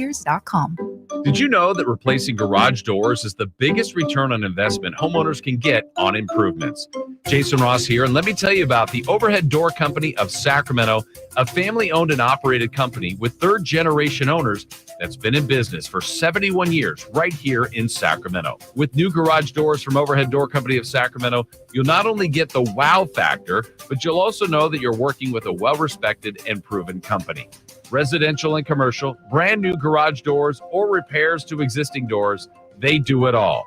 Take advantage of their free at-home estimates on new garage doors, or check out the showroom with no appointment needed. And while you're at it, mention me, Jason Ross, or Sacktown Sports, and receive $100 off a new garage door paired with a new garage door opener. Check out their website at ohdsac.com or call them at 916-421-3747. Overhead Door Company of Sacramento, the genuine, the original overhead door. Always look for the red ribbon logo. What sets Ashton & Price apart from other injury law firms? I'll tell you. From beginning to end, all important legal decisions are made directly between our clients and their experienced local attorney. A gate agent flying the plane, the receptionist performing surgery, not a chance. There's simply no substitute for the unique power of the direct attorney-client relationship offered by Ashton & Price. And there's never a fee until we win, and between you and me, we win a lot. Remember, for the best advice, don't think twice. Call Ashton and Price. It's time for the Sacktown Sports live events calendar, the hottest live events lineup just for you. Kicking things off for comedy fans, don't miss David Spade bringing his sharp wit to Hard Rock Live Sacramento on November 22nd, followed by the hilarious Russell Peters lighting up the stage the next night, November 23rd. Then get ready to feel those good vibrations with the legendary Beach Boys on November 24th at Hard Rock Live. And for classic rock lovers, the Black Crowes are rocking the same stage November 30th. All of these are brought to you by our friends at Live Nation. The original Jersey Boys, Midtown Men, are bringing their holiday show to Thunder Valley on December 8th. Then kicking off the year in style, country stars Dylan Scott and Jackson Dean are hitting Thunder Valley on January 10th. And the one and only Bill Engvall will be there too, cracking up the crowd on January 11th. Don't miss these incredible events coming your way, and stay tuned for more info. To get details, head to sacktownsports.com. KHTK HD1 Sacramento, KYMX HD3 Sacramento, from the Power Business Technology Toshiba Studios. Sacktown Sports, 1140.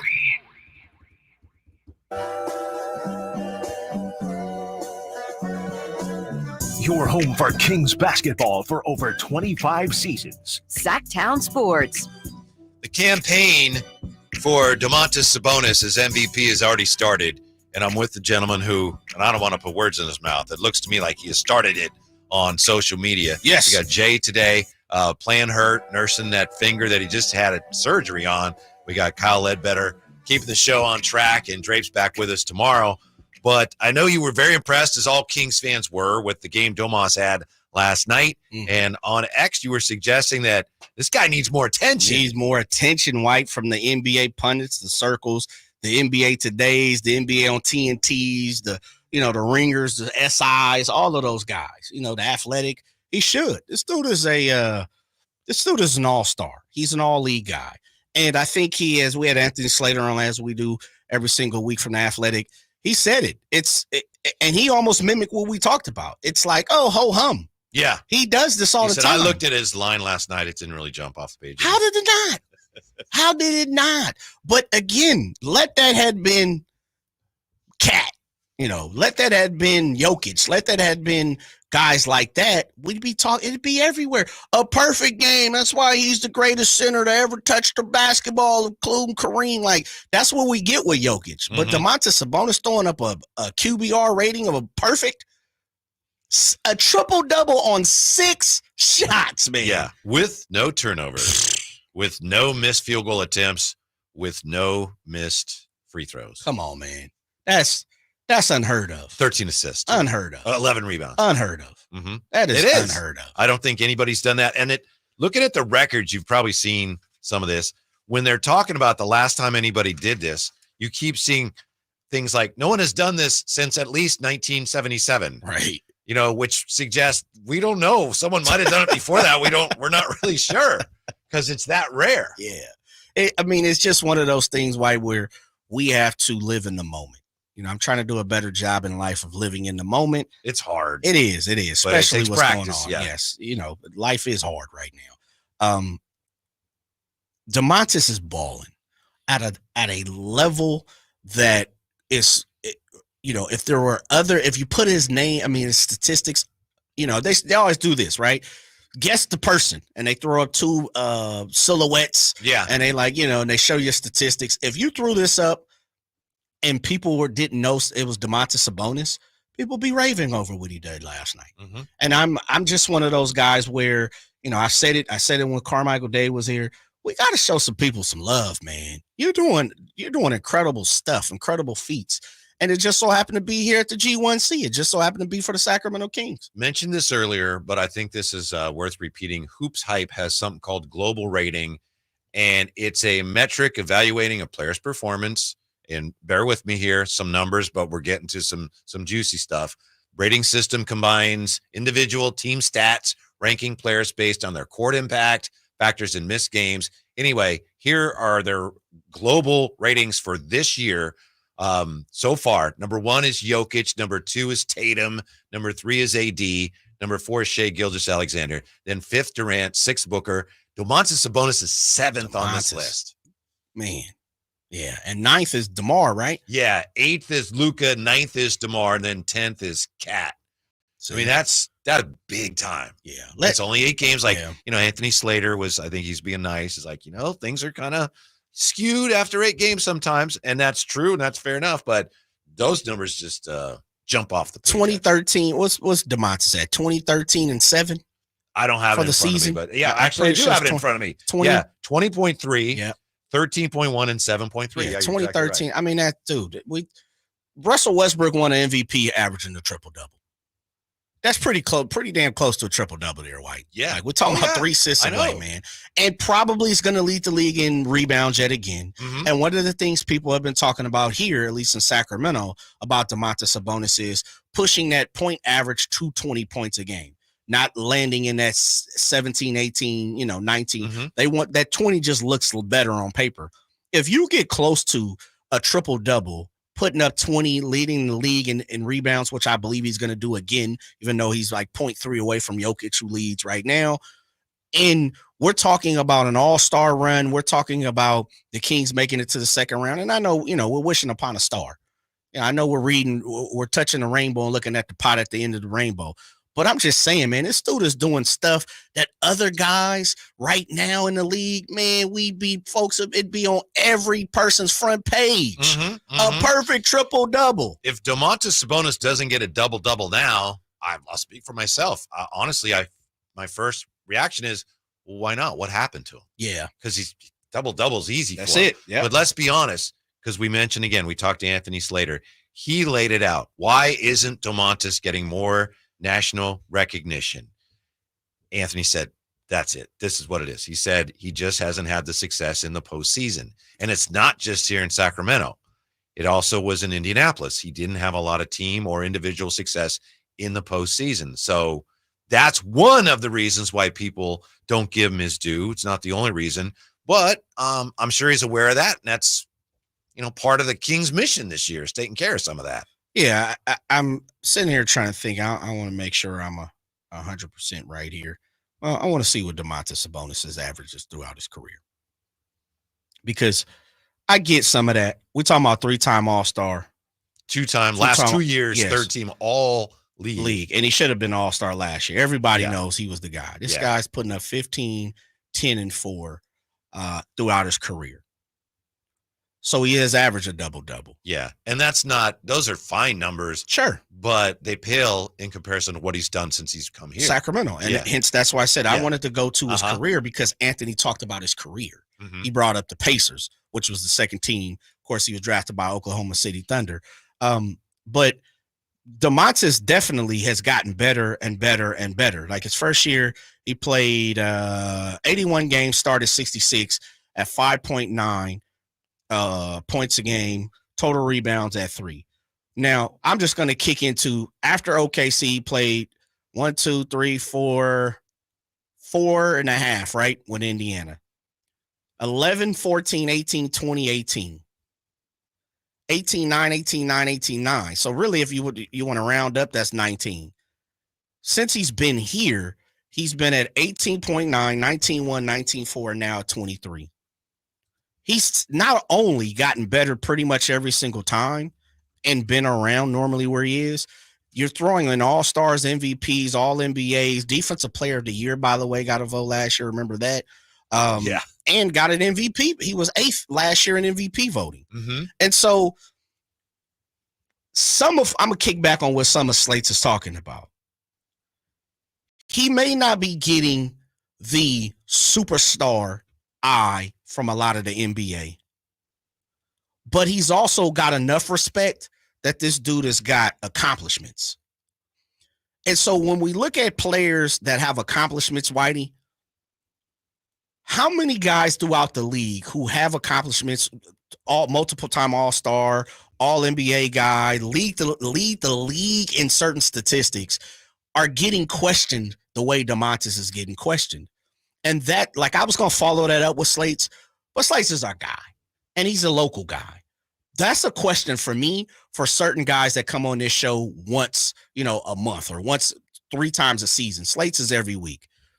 But he has the eye of being a national guy because that's what he is. He covers these things. Yeah. I just don't see some of the guys and some of the kickback that Domantas is getting from national pundits. Like, we're not treating Cat the same way. Like, this dude is a multiple-time All-Star on multiple teams, all-league guy. He's doing things that if other people were to do it, I'm going to say it again, it'd be on the ticker right now. Mm-hmm. It's still be breaking news right now. I think 2 reasons he doesn't get the adoration, the respect that we all know he deserves. And I've said this before. One is that people are just points crazy. And, he's never averaged, nor would you really want him to average, like 25. Yeah. He's just not going to do that. Yeah. And for some people, it's like, well, if you're not doing that, you're not that good. I don't agree with that, but that's part of it. And it is also true that he hasn't had much success in the postseason. How many times has he been to the postseason? 4 times. 4, okay. Yeah, and then 1 year he didn't play much. He played 2 games. We only played 6 minutes first time. Okay. But he was in the 2018, 2019, 2023. That was in terms of reputation, that was a big series for him and De'Aaron against the Warriors. If De'Aaron hadn't hurt his finger, the whole thing might look different. Sure. But rather than, harp on that, I'll say this. I think it's really fascinating to look at this team and see you've got Domas. He really hasn't had postseason success. He wants it. Right. DeMar DeRozan hasn't had a lot of postseason success either. True. Yeah. True. And neither has De'Aaron Fox. And we know they're good enough to, but they haven't. So I think it's really interesting. You got a team that a bunch of guys, your best players, are very motivated to have postseason success. Yeah, it's going to be interesting. I think Domantas is going to give us as you and Slater and me and everybody else. It's almost kind of come to the point to where we expect Domantas to have a double-double, and any given night he may jump off and get a triple-double. And he's always going to be pretty close to a triple-double, hence the 2013 and 7. That's what he's averaging. The points question is, that's something people here in Sacramento have even questioned. If he can push that point value up, average to 20 instead of it being 18, 19, it just looks better on paper. 16 in the playoffs against the Warriors, right? It was 16 and 11. That's not eye-popping numbers. But 16.4, 11, and 4.7. Yes. Which you look at those at first blush, like, that's not bad, but it's well down from what he had done. Truth, yeah, and I get it. But this is the other part. Domantas is not, and this is the I guess the cherry on top for me is this. I'm not pushing Domantas over to the left to say he's not a superstar, but he's not the Kings superstar. I don't expect Domantas to come out and give me 50. That's the whole De'Aaron Fox. Mm-hmm. That's the way this is set up. Now, DeMar DeRozan throws another cog into the table. But I'm saying prior, and we go back to that, you talk about De'Aaron's hand. I'm expecting when Steph Curry jumped to give me 50, I'm looking across the floor. I need De'Aaron to give me 50. Get close. I'm not expecting Domas to give me 50. Let me tell you something about De'Aaron. I'm really concerned about his finger right now. As he should be. Yeah. And you know more about injured fingers than I do. And I don't blame him for wanting to play through it. And I know he wants to win. If he continues to try to play through this and he's not shooting the ball well, I think he's going to have to make some adjustments, like just not taking as many threes or something, because like last night they won, and he's playing hard, and I appreciate that he wants to play. And playing through an injury too. Yeah, 2 for 8 last night on threes, and he was the other game against Toronto, he was 0 for 11. Mm-hmm. Yeah, and if he and maybe he's just not shooting the ball well. Maybe you talk to him and he'd say, it's really not the finger. Okay, fine. And he said that multiple times already. Yeah, but if he's not shooting the 3 ball well at all, and I think he's under 30%, 29. You give him a chance to play through it. At some point, if that continues, I mean, he has to make a little adjustment, doesn't he? And again, I'm not saying sit him down, but just don't take as many threes. So is that more you looking for De'Aaron to be more a facilitator or shoot, say mid-range game, get your DeMar on, what you're looking for? Yeah, just don't be so quick to pull the trigger on the 3 ball if you're not making them at a higher percentage. But we'll have to, that's something the coaches, they know. That's something the coaches would have to tell him. But we'll have to see. Maybe he shoots his way out of this slump. But that's one of the concerns for this team. We all say, they're better shooters. We all say that they're better shooters. It'll come around. Well, it's got to come around at some point. And if it doesn't, you have to do something about it. So would you like De'Aaron on some of the ones that are open to, just don't take it anymore? If none of it's going in, and again, it's too early to say that's it. But if he continues, he's a better 3-point shooter than that. Again, we talked to Anthony Slater, and he said, that's been one of the issues with him in his career. Yeah, but the last 2 years, he's been a really good 3-point shooter. Yeah. So if he's not right now, I have to think it's the finger, and it's totally understandable. But if, just imagine trying to shoot a basketball like that. So it's just something I'm keeping an eye on. Yeah, it's going to be interesting. His points have been down a little bit, of course, this year, but you got DeMar DeRozan who's been balling, and Domantas kicking a few points still up. Doing a lot of steals. He's playing well. Just the shooting has been, there's something not right about it. Yeah. And it's probably the finger. It probably think. is. And you know how it is when it's tough because athletes don't want to come in and make no excuses. Why? You know how it goes. Yes, You've been around this a long time. And you also, I think I was the opposite. I always made excuses. Yeah. But it didn't even start it. And I'm pretty sure D Fox is, he doesn't want that to be the main focus on what's going on with this season. And, right now, especially because he's got some big things on the, on the horizon. He personally has to do certain things for he and his family to benefit, moving forward. 916, someone says, I hear you, Jay. Life is hard right now. Appreciate you, man. We all going through it together. Speaking about and yes, Sabonis might be one of the all-time big men. Someone from the 916, I feel like Domas would get more love if we had more national broadcast games. Mm-hmm. I agree with both of them. I know it. And I know I'm preaching to the crowd that has heard this many times. I just think there is a point where, and I'm not saying we're not doing it. Let me make sure of that. I'm not calling anyone out from the King's Kingdom. I'm just saying maybe we might have to start to scream just a little bit louder. Mm-hmm. Look at me. And help I know them get the attention. Yes, I know people don't want to do that. Bring the attention on themselves sometime. But there are things in sports, and I say hating is one of those things. I also say, self-deprecation is one of those things. Like, hey, pat yourself on the back right now. Mm-hmm. Show some love, man. Yeah. Like, to the other text that you got, I mentioned this yesterday quickly, and I'll mention it again quickly. I just feel so bad right now for Alex Land with everything that's going on and what that would mean for him and his country. Yeah. And we'll see. Who knows what's going to happen? But, man, I feel so bad for him because I've talked to him about all that, and hopefully things will work out. But I could see how it would be very difficult for him. Yeah, and you know what, White? I believe was that last year, or maybe he's kind of been one of those guys that has been out in the forefront of political things. Yeah, especially like you say, this country, his home country. See, to me, something like that is not so much political. It's like we're trying to survive. It's life or death. Yeah, sometimes I get it. Yeah, I get it. Yeah. But anyway, it's difficult. It is difficult. And unfortunately, sometimes being professional, when people look at the tick that you get when it hits your bank account, a lot of folks, man, we don't care about that, right? Mm-hmm. They take out personality and take out, not personal personality, but personal situations. And they're like, you still got to go do a job. And that's true. Yeah. But we've all been in a situation where personal things affect us. Yes. Mm-hmm. Yes. Mike Brown, meanwhile, it appears based on what we saw last night, Jay, he might actually be getting a little more comfortable with his bench. He might be learning to trust his bench a little bit. You look at the minutes last night, and obviously the fact that they pulled away helped with this, but you didn't have anybody playing more than, DeMar had the most minutes, 35-16, but you had Keegan at 35, Domas at 33, De'Aaron Fox 33-46. That's about where you want it to be. Yes. As opposed to what he had been doing when you and I saw him and he said, I pat myself on the back because I've been killing our guys. No doubt, Coach. Yeah, you're right. Yeah. Part of it's got to be right that they pulled away at the end and got a little room and spread their wings for the starters. But yeah, hopefully some of this stuff is falling into rotation and making sense as we move forward. I still think Domas is going to have the gas have to come off a little bit. They got the nitrous turned on Domas still a little bit more than I think they probably would. And Domas is a warrior, man. He's the type of cat I don't think you talked about it a little earlier. He'd probably go into his gas tank is empty and then some. Yeah. And he's kind of that guy that you might have to pull to the side and say, Domas, it's okay, brother. You can take a break. Like he touches me as that guy. He may be their most irreplaceable player. And we were talking about this yesterday. I agree. Now, I'm not saying he's the best player, and you certainly have to consider him as that.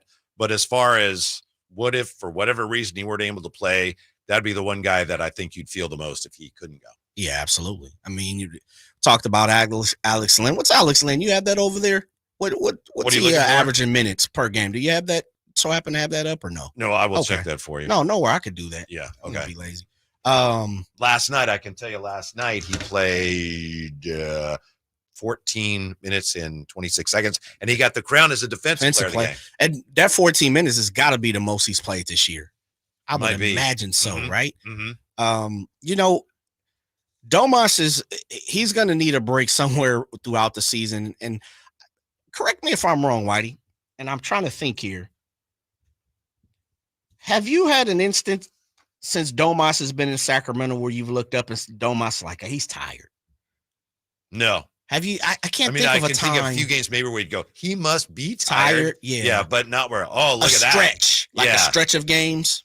Yeah, I'm sitting here trying to rack my brain. I can't think about it, but that just shows probably why he is the most irreplaceable guy, on this team. And it also has to do with the roster construction. Sure, they don't have a lot of depth in the front court. We're going to talk to a gentleman who used to be the Kings beat writer for the B when things weren't so rosy. He's now writes for The Athletic. Jason Jones back with us when we come back to Sacktown Sports.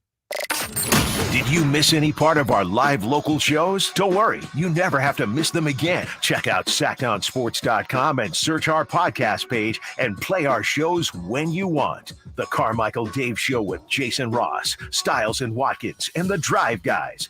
Plus, other podcasts like Return of the Empire, Return of the Roar, the Stingers Up podcast, and Golf to Go with Frank LaRosa.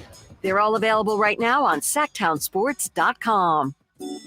Hey, everybody, it's your boy Kyle Draper. Drapes for Mercedes-Benz of Stockton. Now's the time to buy or lease a Mercedes-Benz van for sale. They have Sprinter vans. You could turn it into a worker cargo van, a worker passenger van, or just a plain old passenger van.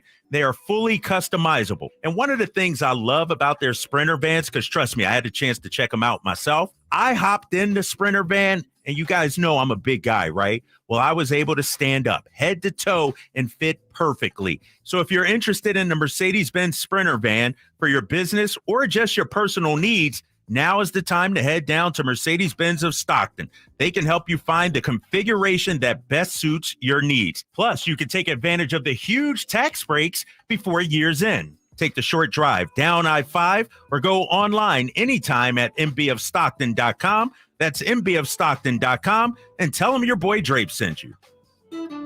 Don't you deserve healthcare you can count on? Well, you can count on United Healthcare with Medicare plans that fit your life today and as your needs change tomorrow. You can enjoy reliable coverage and low out-of-pocket costs with a Medicare Advantage plan from United Healthcare. United Healthcare Medicare Advantage plans, made for California, trusted everywhere. The Medicare annual enrollment period ends December 7th, so go to uhc.com/Medicare today.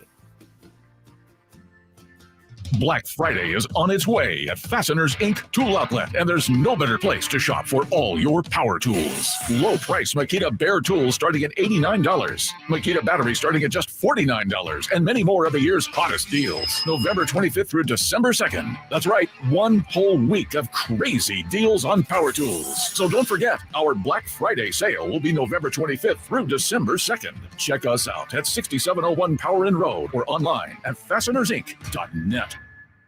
Everywhere you look, things are getting more expensive. So at Consumer Cellular, we're lowering the price for those 50 and up. Now you can get unlimited talk, text, and data for $30 a line when you buy two. That's just $60 a month for 2 unlimited lines. So if you're 50 and up, make the switch and save. Come on, you've earned this. Call 1-888-FREEDOM or visit consumercellular.com today. Requires 2 lines of service, age validation, and credit approval, subject to system and area limits, taxes, and other fees apply. Febreze. So my home is also my office. And before I can focus, every room's gotta be clean. That means tidying up, then spraying my Febreze Air Mist. Ooh, that's fresh. Febreze Air Mist scents are all high quality. They fight any weird funk, and they give my air an instant boost of freshness. So not only does my home smell good, I feel good too. After I Febreze, it's time to start my day. Breathe happy, Febreze, la la la la la.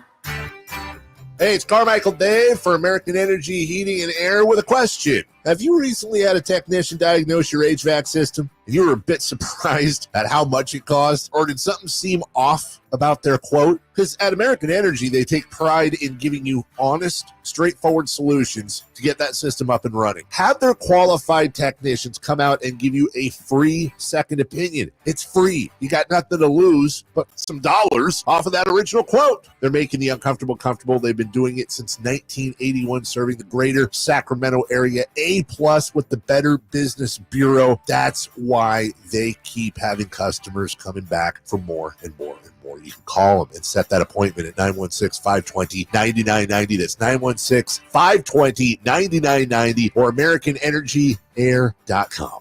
Call 916-520-9990 now.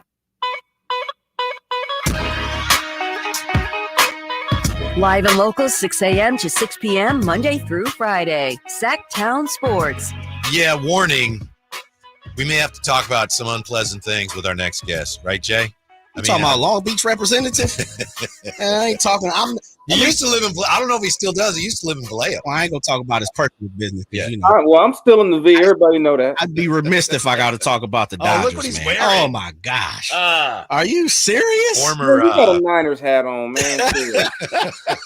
And everyone know how I feel about them. So You couldn't put a Long Beach Jackrabbit, a poly hat on for your boy? After what Folsom did to my boys, no. Ooh, yeah, that's true. Jason Jones, formerly a Kings beat writer for the Bee, and now he writes for the Athletic. So, yeah, congrats on the World Series and all that. Don't congratulate him. Why not? It's great World Series. You know what I'm gonna do, Double J? I'm gonna be a sore loser. You guys bought a championship. So I'm with you. I would say that too. So, Is this one mean more because it's not COVID, or is it the same, or is it like finally? Does this remind you of '88? Like, where are you at on this? He's asking, does this one mean more than that cheap ass one the Dodgers won in 2020? It's different because number one, I remind everyone in 2020, the Giants were in the playoffs too when they lost. They tried, so it wasn't like teams opted out of the playoffs, but it is what it is. I take 2020. This one is different just because the way the season went. You lose basically all your starting pitchers. You know, it's just this team had, to me, more personality, more grit. It reminded me a lot more of the '88 team. So, I mean, and then once Freddie hit that one out, game one, I said, I think I got a good feeling about this one. Yeah. All right. That's enough of that, huh? Yeah. Yes. But you know what? It came in the mail today. It's beautiful, isn't it? Jason, you've had your thumb on the pulse for the Kings for many moons, and of course, you've had great opportunity to do some other things throughout your career. Right now, still at Cal. You still at Cal, by the way? You still teaching that class at Cal? I do a little volunteering at Cal still. Okay. Yeah, they can't get rid of me. No doubt. I asked that in the form of I'll start here because you also write huge for culture when it comes to the athletic. Drake, DeMar DeRozan, the beef between the Kings, Kendrick, K-Dot, you a SoCal guy. What's your thought on that? How'd you score that one? Yeah, where you go with that one? I just thought it was, I thought it was weird for Drake to kind of be in that weird, like, I'm going to say random stuff about DeMar during the game. I mean, if you got an issue with DeMar, I get it. You didn't like him showing up in the video and all that, but it like a whole lot of posturing. Like, why are you standing up staring at that man? Like, what? Why? Just sit down. I just thought, and then the whole I'll take it down. If you, he kept bringing up DeMar. The person interviewing him didn't even bring up DeMar. Yeah. I just thought it was this weird, clownish behavior. I got a kick out of a Vex shirt last night. Mm-hmm. I'm all for the pettiness and the troll game. So it's always cool when the owner can chime in with the troll game. I just wish, Drake could have been at the game. Would have been, remember Drake came to the Kings, came back in the day. Yeah. I was going to ask you about that. Yeah, and that was just one of the more weird moments, and that was a weird just time in Kings history where we got a lot of random celebrities at the old Arco Arena, and we had no idea, like, why is Jamie Foxx? Like, what time it was Kelsey Grammer? We're like, why is Kelsey Grammer here? And they were like, they must be paying these people to. Like one time T.I. was just randomly there, like, that's how I met Rick Ross. Rick Ross was there once, but Kelsey Grammer was by far the most random because it was like, I don't think Frazier was even on TV. Like, why is he here? I don't remember that. Why in the world did Kelsey? And it wasn't like these were good Kings teams. Like, if this was like the early 2000s, you could see somebody clout chasing. I'm gonna show up at the Kings game, and we were like, these teams aren't good. Like, why are you here? They were there to see Sim Bular, I think, maybe, Jason. That was it. Yeah, that was it. You, as we're saying, you covered the Kings through some of their strangest years, some of their leanest years. What would you say if you could pick the biggest reason why they have turned that around to this point in terms of their relevance? What do you think it is? The biggest reason? Yeah, the most significant reason that now they've emerged from that darkness. They've actually started to figure out the draft. Yeah. It started with 2017 with De'Aaron. So you got then Vlade had a couple of whiffs after that, but then Monty comes in and drafts Tyrese Halliburton. And yeah, he wasn't going to be the point guard of the future, but look what he became. You flipped him for, an all-star. So I think once you started getting the draft right, other things fell into place. Then you get the right coach. I think for years, I don't care who was coaching them, they weren't going to have success. Mm-hmm. But as you started to get the right pieces together, to me, it started with De'Aaron. And then, like I said, Tyrese becomes Sabonis. And then now you can make smarter and better decisions in free agency. Now you're getting pieces to complement those guys as opposed to what they did for years was always called it like the last stop contract. the Kings were your last stop before you got out the league. Like, hey, let me get one last payday because no one else is going to pay me.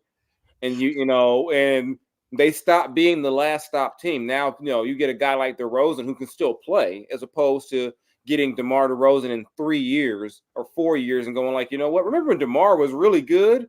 Now he's here to mentor the guy we just drafted 6th overall again. And that young guy's going, why is he here? Like he was good when my dad was, was playing, but why is he here? He was good when Frazier was on. Yeah, right. It just really shifted, So I think, it wasn't all those things come together. You now have a functional franchise, and So I think to me it all started in 2017 with De'Aaron, because if they got and even some of that's kind of luck, because if they have a pick earlier, what if something happened? They end up with Josh Jackson. Oof. That year it fell perfectly. They had to sit there at 5 and say, whoever's left of these top 5 guys, we take them. So some of it's a luck, but even then you could have messed that up, because they had years before where there's a guy where you say you got to take that guy and they didn't. So like I said, you get that, you get a few other, you get you hit on Halliburton. It seemed like you hit on Keegan. Davion didn't become a star or anything, but it wasn't like, at least Davion was an NBA player. Right. Yeah. They were drafting guys who were out of the league in 2 years, 2 and 3 years. That guys who were, they were struggling. So that, the front office makes sense now. You're not making those, like I said, those bad decisions for free agency. So a little bit of everything works out for you. Yeah. Joined by Jason Jones of The Athletic. Double J, something I've been saying all day today is when you see something that happened last night, Domantas Sabonis, triple-double, perfect game. I mean, there's really nothing he did wrong for the most part. If that was someone else and it wasn't Domantas Sabonis, and that was someone else and it wasn't in the Kings jersey, we'd be hearing about that all night. Nationally, what's your take on that? Why, again, and you've been around the Kings for a long, long time. You've been around SoCal for a long, long time. You've been around NorCal for a long, long time. Why is it the Kings don't get that respect, besides the fact they haven't been winning? I think the first thing is they haven't been in the playoffs a lot. And a lot of times these MVP campaigns start based off of something that you saw last spring. And let's be real, a lot of these people in the media are not staying up till 10 o'clock at night, 10:30 at night on the East Coast to watch the Kings play the Raptors. They're just not doing it. And I mean, I think it's lazy, because when I was on the beat full time, I still do it now. I was watching games at 4:30 to stay on top of the league, but a lot of these guys aren't doing that. And then it's even though it's a triple double, it's not a sexy one. It's not like he had 35 points. People, like you said, people are obsessed with points. Yes. Yeah. Yes. And it's like, well, he only had 18 or he only had 20 points. That's not that big of a deal. And then people, and the craziest thing is, and I thought he got robbed of his All-Star berth last year. They gave it to Cat, or they gave it to, I thought that was crazy, but that was just me.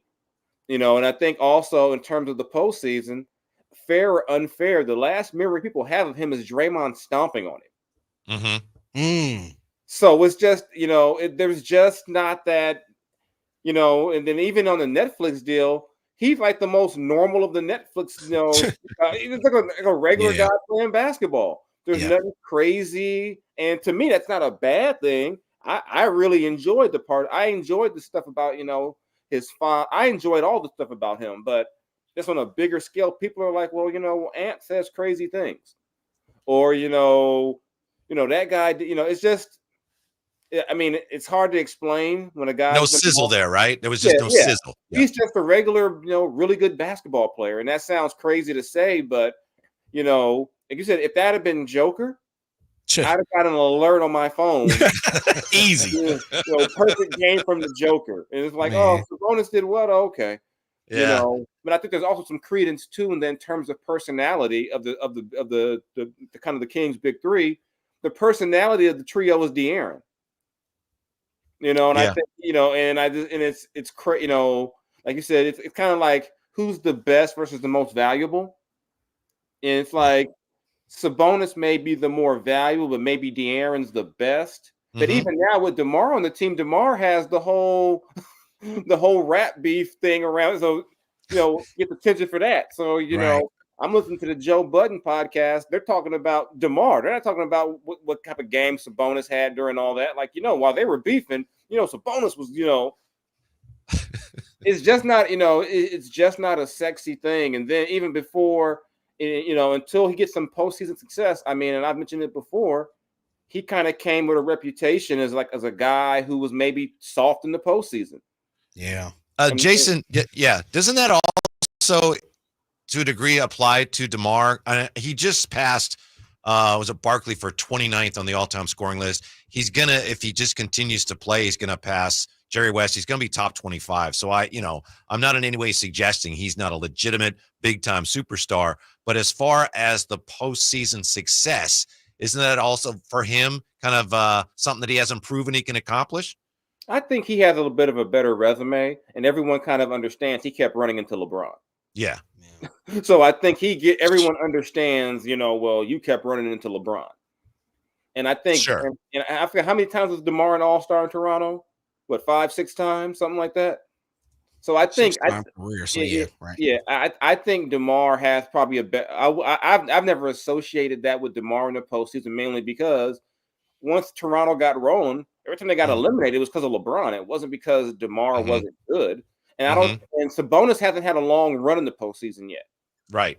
He hasn't had that, we win round one, we're going in a round two to a 6-7 game series. So I think if he can get that on his, as crazy as it sounds, he would have to do that this season to go into next season as people talking about him being an MVP candidate. It's just the way a lot of these voters think. Man, joined by Jason Jones of The Athletic. Jason, you were on the beat 15, 16, something around there, right? For Sacramento. Let me see. Was it 16 years? I thought I read it was 16. I'm in my 40s now. I know it was all my 30s and part of my 40s. So It probably seemed like about 30 years you were on that beat, at least.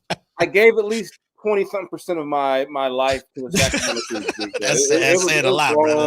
Yeah. I went from I think the first draft pick I saw was Tyreke Evans. I think I went all the way to Keegan. Oof! Wow, man, that was the last draft I covered would have been Keegan.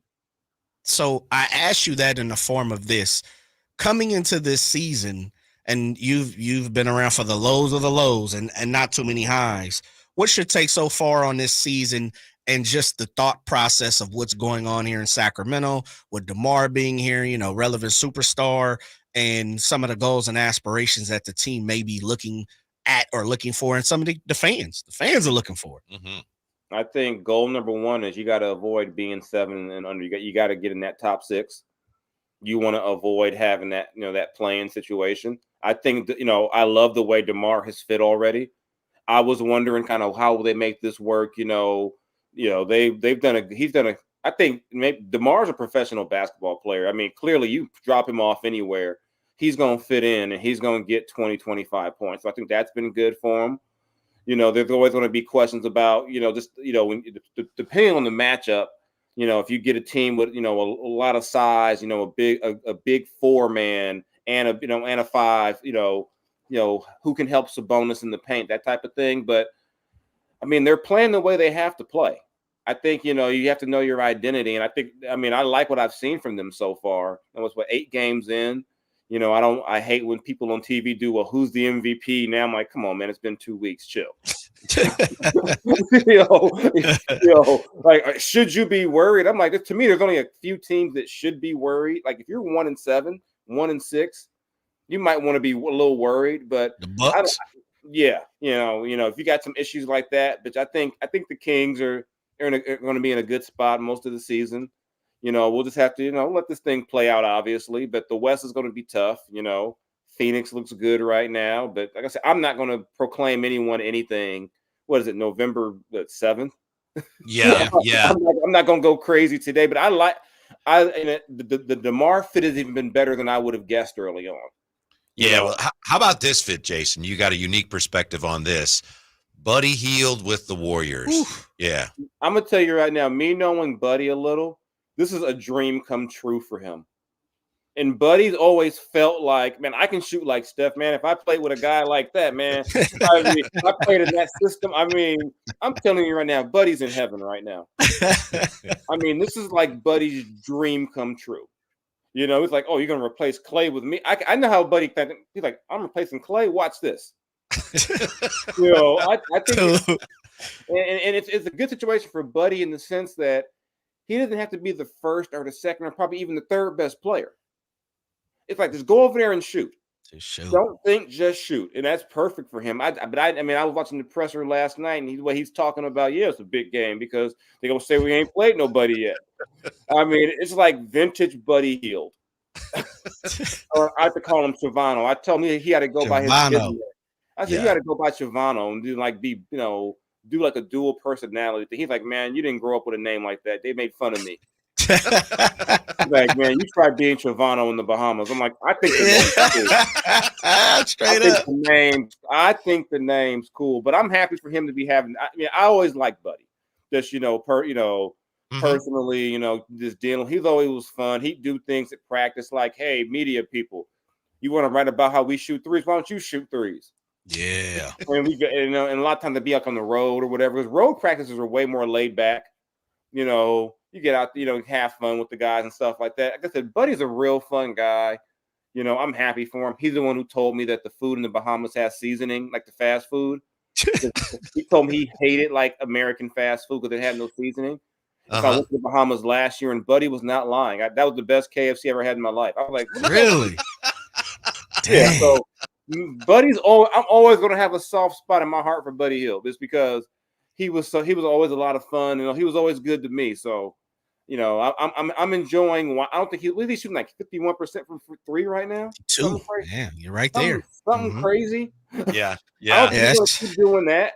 And eventually he's going to do some things. I mean, even in the game, a couple of games ago, he still does Buddy things like somebody else is cooking. Buddy's like, I'm like, why are you bringing the ball up, Buddy? What are you doing? Typical Buddy, man. He's still going to do some Buddy Hield things, but I'm happy to see him having so much fun right now. Joined by Double J, Jason Jones of the Athletic. Last one for me. I definitely keep up on what you're always doing, Jay. And one of the things that always gets me, man, is some of the things that you dig into and dive into. And I talk about the Buccaneers lineman that you wrote about, mental health and stuff like that. But I'd be remiss if I didn't ask, what's the next piece for Jason, man? Like there are a lot of people who still look for you around here, of course, and it's not like you went anywhere, not like you're not around Sacramento, but of course your beat is a little different towards non-basketball at the moment all the time. What's the next piece for you? I got a couple of things I'm working on. I'm looking at a piece about college marching bands playing Kendrick Lamar. Ooh, I'm working on that. HBCUs or just everyone? HBCUs and everybody else. So okay. I got some stuff like that. I'm working on a piece, and talking to one of my favorite. For me, was the thrill of my favorite player of all time, Howie Long. Got to chat with Howie Long. Chatted with Dwayne Wade about some stuff. So I got a couple of things, because Dwayne have that tie to UC Davis as well. Sure. With their what's it called, viticulture program, and working to get underrepresented groups into that program to get them into the wine business. Oh, yeah. So I mean, I got a few things cooking, before the end of the year. So I'll be on the lookout for that. I think probably the Kendrick Lamar story. That's probably going to be the next one up. I got the Howie Long thing coming up. I got a thing on Kate Scott. Got something on with fellow Cal Bear. So I got probably way too many things in the iron at once. Because I just did some other stuff today that has nothing to do. I got a Mark Messier story somewhere. So I bounce all over the place now, but it's a lot of fun because one day I'm talking hockey, the next day I'm talking basketball, the next day I'm talking baseball, football. I'm all over the place. Jason Jones, we appreciate your time very much. I hope to talk to you again soon, Jason. Thank you. Don't forget about me, even though Jay got that Niner hat on. I'll come back. I might accept you with that Dodger coat Dodger on. hat. I'm wearing this until I'm all through next season. They're the champs until they eliminate it. I'm not giving this up. All right, appreciate you, Double J. Yeah. Wow, he covered the Kings for a long time and lived to tell 16. about it. Yeah. I looked at him like, 16. And he's still surviving and smiling at that. Mm-hmm. How you feel about Buddy Hield's success?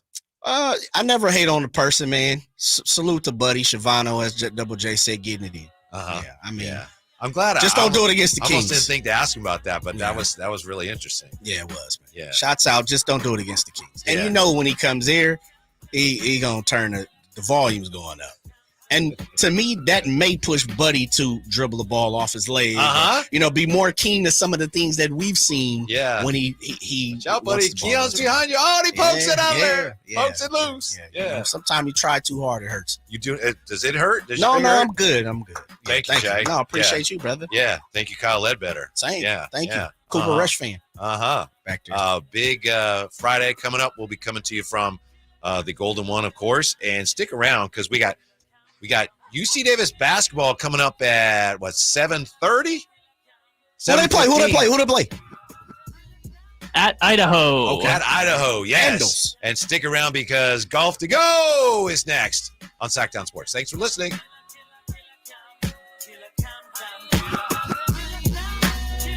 When it's all on the line, you need a big-time closer. That's especially true when it comes to your garage door. That's why I proudly recommend National Garage Door. Why